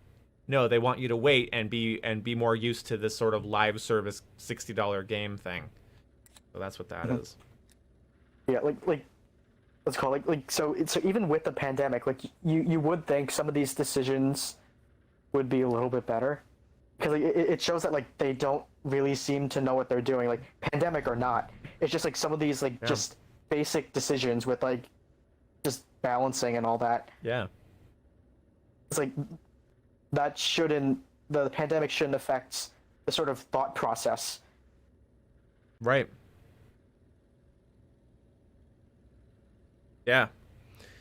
And Modern Warfare powered through the pandemic, and this game could have done it. And there's again the amount here isn't even yeah. And Jason's right. It's not just the amount here; it's the quality of what is here. So all this stuff is ready. You think? You think they're just holding content and making us wait? Well, yeah. It comes out in 3 weeks. So unless they needed 3 more weeks to come up with all to this, an extent, yeah. I'm Probably- sure they are still working on stuff. oh, they're like, probably still tweaking it. I think a lot of it is ready. But like they added fire, like again, what's the when you know you're pressed for time, why release combined? So there's also some design decision problems, right? So when you load up combined arms, why is combined arms on Armada, Crossroads, and Cartel? Why isn't it on Miami? Miami's big. Miami's a big map. So why don't they have combined arms on Miami? Why on Cartel? Also, why focus on a game mode like Combined Arms at all if you're only going to have 2 maps that actually can take advantage of it? Oh yeah, wait, hold on. So speaking of things like that, so the whole like fire team, like the dirty bomb thing. Yeah. I think they should have waited to release that until the Warzone integration. You know what I think they fucking should have done? They should have. I honestly, at this point, I would have scrapped Combined Arms. I would have scrapped Dirty Bomb, and I would have added an extra 6 fucking multiplayer maps. I don't care if there's 6 remade maps. I'm not playing a year of Dirty Bomb, and I'm not playing a year of Combined Arms. And to me, by the way, this is also a really personal thing. They ruined Combined Arms because of Combined Arms Assault. I do not like Combined Arms Assault. I hate how stagnant it gets. I hate the push the objective game mode. Combined Arms Domination was like one of my favorite things in the beta, and I don't want to play it. I don't want to play Combined Arms because if it comes up with Assault, I just leave. So. Yeah, the thing is, like, if Combined Arms is basically like World War II's like war mode where like KD doesn't matter, and like the whole point is just jump on the objective, then like sure, that's one thing. Yeah, but I personally wouldn't play that often. I find those kind of game modes to be really tedious after a while. I mean, this whole thing with like the elimination system and your KD really doesn't. My KD, I don't even give a shit about my KD in this game because like I know that I flashed somebody tonight and I got an elimination because they got flashed. Like fuck, why is that not a flash assist? No, it's an elimination. Okay. So the EKIA fucking EKD bullshit. I don't like it. Yeah, the score streak system's bad. Yeah, that's the thing is I don't like the fact that like I and they increased the point value of it too. Now it's 6,500 score to get a chopper gunner. Oh yeah, and in one of our matches earlier, well, not the chopper gunner, but I got my attack chopper like within the first like minute of the game. Yeah, like it's random. It's weird. I hate it, and it's hard to get multiple streaks in a game. Kyle and I playing Modern Warfare, we were able to get VTOLs like multiple times a game. I was able to get Wilsons and VTOLs multiple times a game, and it felt good. I don't know what happened. Yeah, like I actually was about to say something, but then I realized like that would make you sound really stupid because I didn't think it through. Yeah. But like I was gonna say like I'm actually really surprised that I'm actually earning the streaks in this game, but like of course I am. Yeah. Right. Because like just in general with Treyarch games, like I always have a lot of trouble earning like the mid to high tier streaks. Sure. So like I think ever since like starting for like Black Ops 2, like I would only really run UAV, care package, and counter UAV, and that's it, because that's really all I could get. See, that was the thing. Black Ops 2 is the game where I started getting really good at comboing. I love the Sentry Gun, Hailstorm, Lightning Strike combo. You get those in pretty good succession. And I miss every one of my lives being full of potential, and that was one of the things about the kill streak system and score streak system in Call of Duty that's really important to understand, is that even if you're playing something as boring as team deathmatch or free-for-all, each one of your lives could potentially end with you raining fucking a gunship 105 round on somebody because of how good you could be in that life. And that's not here. That's not here. You're not going to do that conceivably in any fashion, especially in like team deathmatch. How are you going to get 10,000 score in team deathmatch? You're not. Now, a 12 kill streak in team deathmatch, that's a little bit more understandable. But 10,000 score in TDM? Okay. What's EKIA? It's basically Enemy. your kills plus your assists. Yeah, together. yeah, exactly. Yeah, and the enemy killed in action is what EKA means, but in this it's like you eliminate. It's like an It's elimination. kills plus assists. Yeah. Servers on enemy being fucked because Cold War is out. Guess they're using the same servers. I don't think they're using the same servers. I don't think that's right. But I actually had good connection last time I played it, but it could be fucked tonight for some reason. Man. It's funny how people were complaining about Modern Warfare, yet now they wish they had Modern Warfare back. Yeah, I mean, I wish I would have respected Modern Warfare more if I would have known this was coming. I wish if I would have known that like Black Ops 4 levels of stupidity were coming down into my Xbox, I would have been a little bit more hesitant to critique Modern Warfare. But I'm glad I did, because Modern Warfare definitely deserves a lot of its lashes. Have I run into any bugs? Honestly, we haven't really run into many bugs. I had a console shutdown earlier when I was trying to load it up. But... Yeah. So yeah, we've had a couple of those. But I haven't. Personally, for me, I'm playing on Xbox Series X, and it's running really well. I'm not having any real bugs. There's a couple bugs I think associated with the ray tracing option, but I think they're optimizing that slowly. I'm liking the LMG so far. How do you feel about them? They're okay. The M60 is pretty fun to use, actually. I like that chugga fire rate. It's pretty fun. Would it be cool if they had an all-in-one game where you could play every map from any COD? It's all under one browser. Oof, that'd be my private match Call of Duty dream. Move to China and play COD Online. No, my opinions. I don't want to go to jail for them. They killed the FAMAS. I've heard it's still running pretty well, but they did definitely do a lot to it.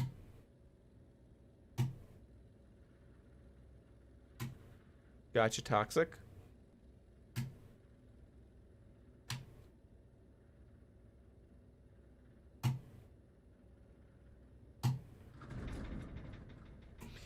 What was up with that ooh-woo thumbnail? The Herod Sea will be exterminated. I don't think it will be. I think I'll just keep ooh-wooing in spite of you. Yeah, they just really lowered the range of it. But... Well, guys, I've been streaming for 5 hours and 22 minutes. I didn't even realize that that's where my entire Friday went. There's no video for tomorrow, guys. Yeah. I've been streaming for 5 hours. That's crazy. Then doesn't feel like it. Dude, this chair is so nice. This chair is so nice. I don't even notice when I've been sitting on it for 5 hours. That's crazy. Jesus Christ. Do you use a paddle controller? I do. Highly recommend for anyone who plays on console. But I'm probably Elite controller, yeah. So I'm probably going to yeah, the podcast will be tomorrow, not this time, but like when this stream started, so 5 hours before. So somewhere more around 6 or 7 p.m. I need a good chair. My ass hurts after an hour. Yeah, this chair isn't the best, but it's good for a budget chair. I'd recommend looking into watching a lot of reviews. PS5 does have a paddle controller. Astro has a paddle controller for PS4. Or, oh, PS5 doesn't. That's right. I forgot about that. We talked about that earlier.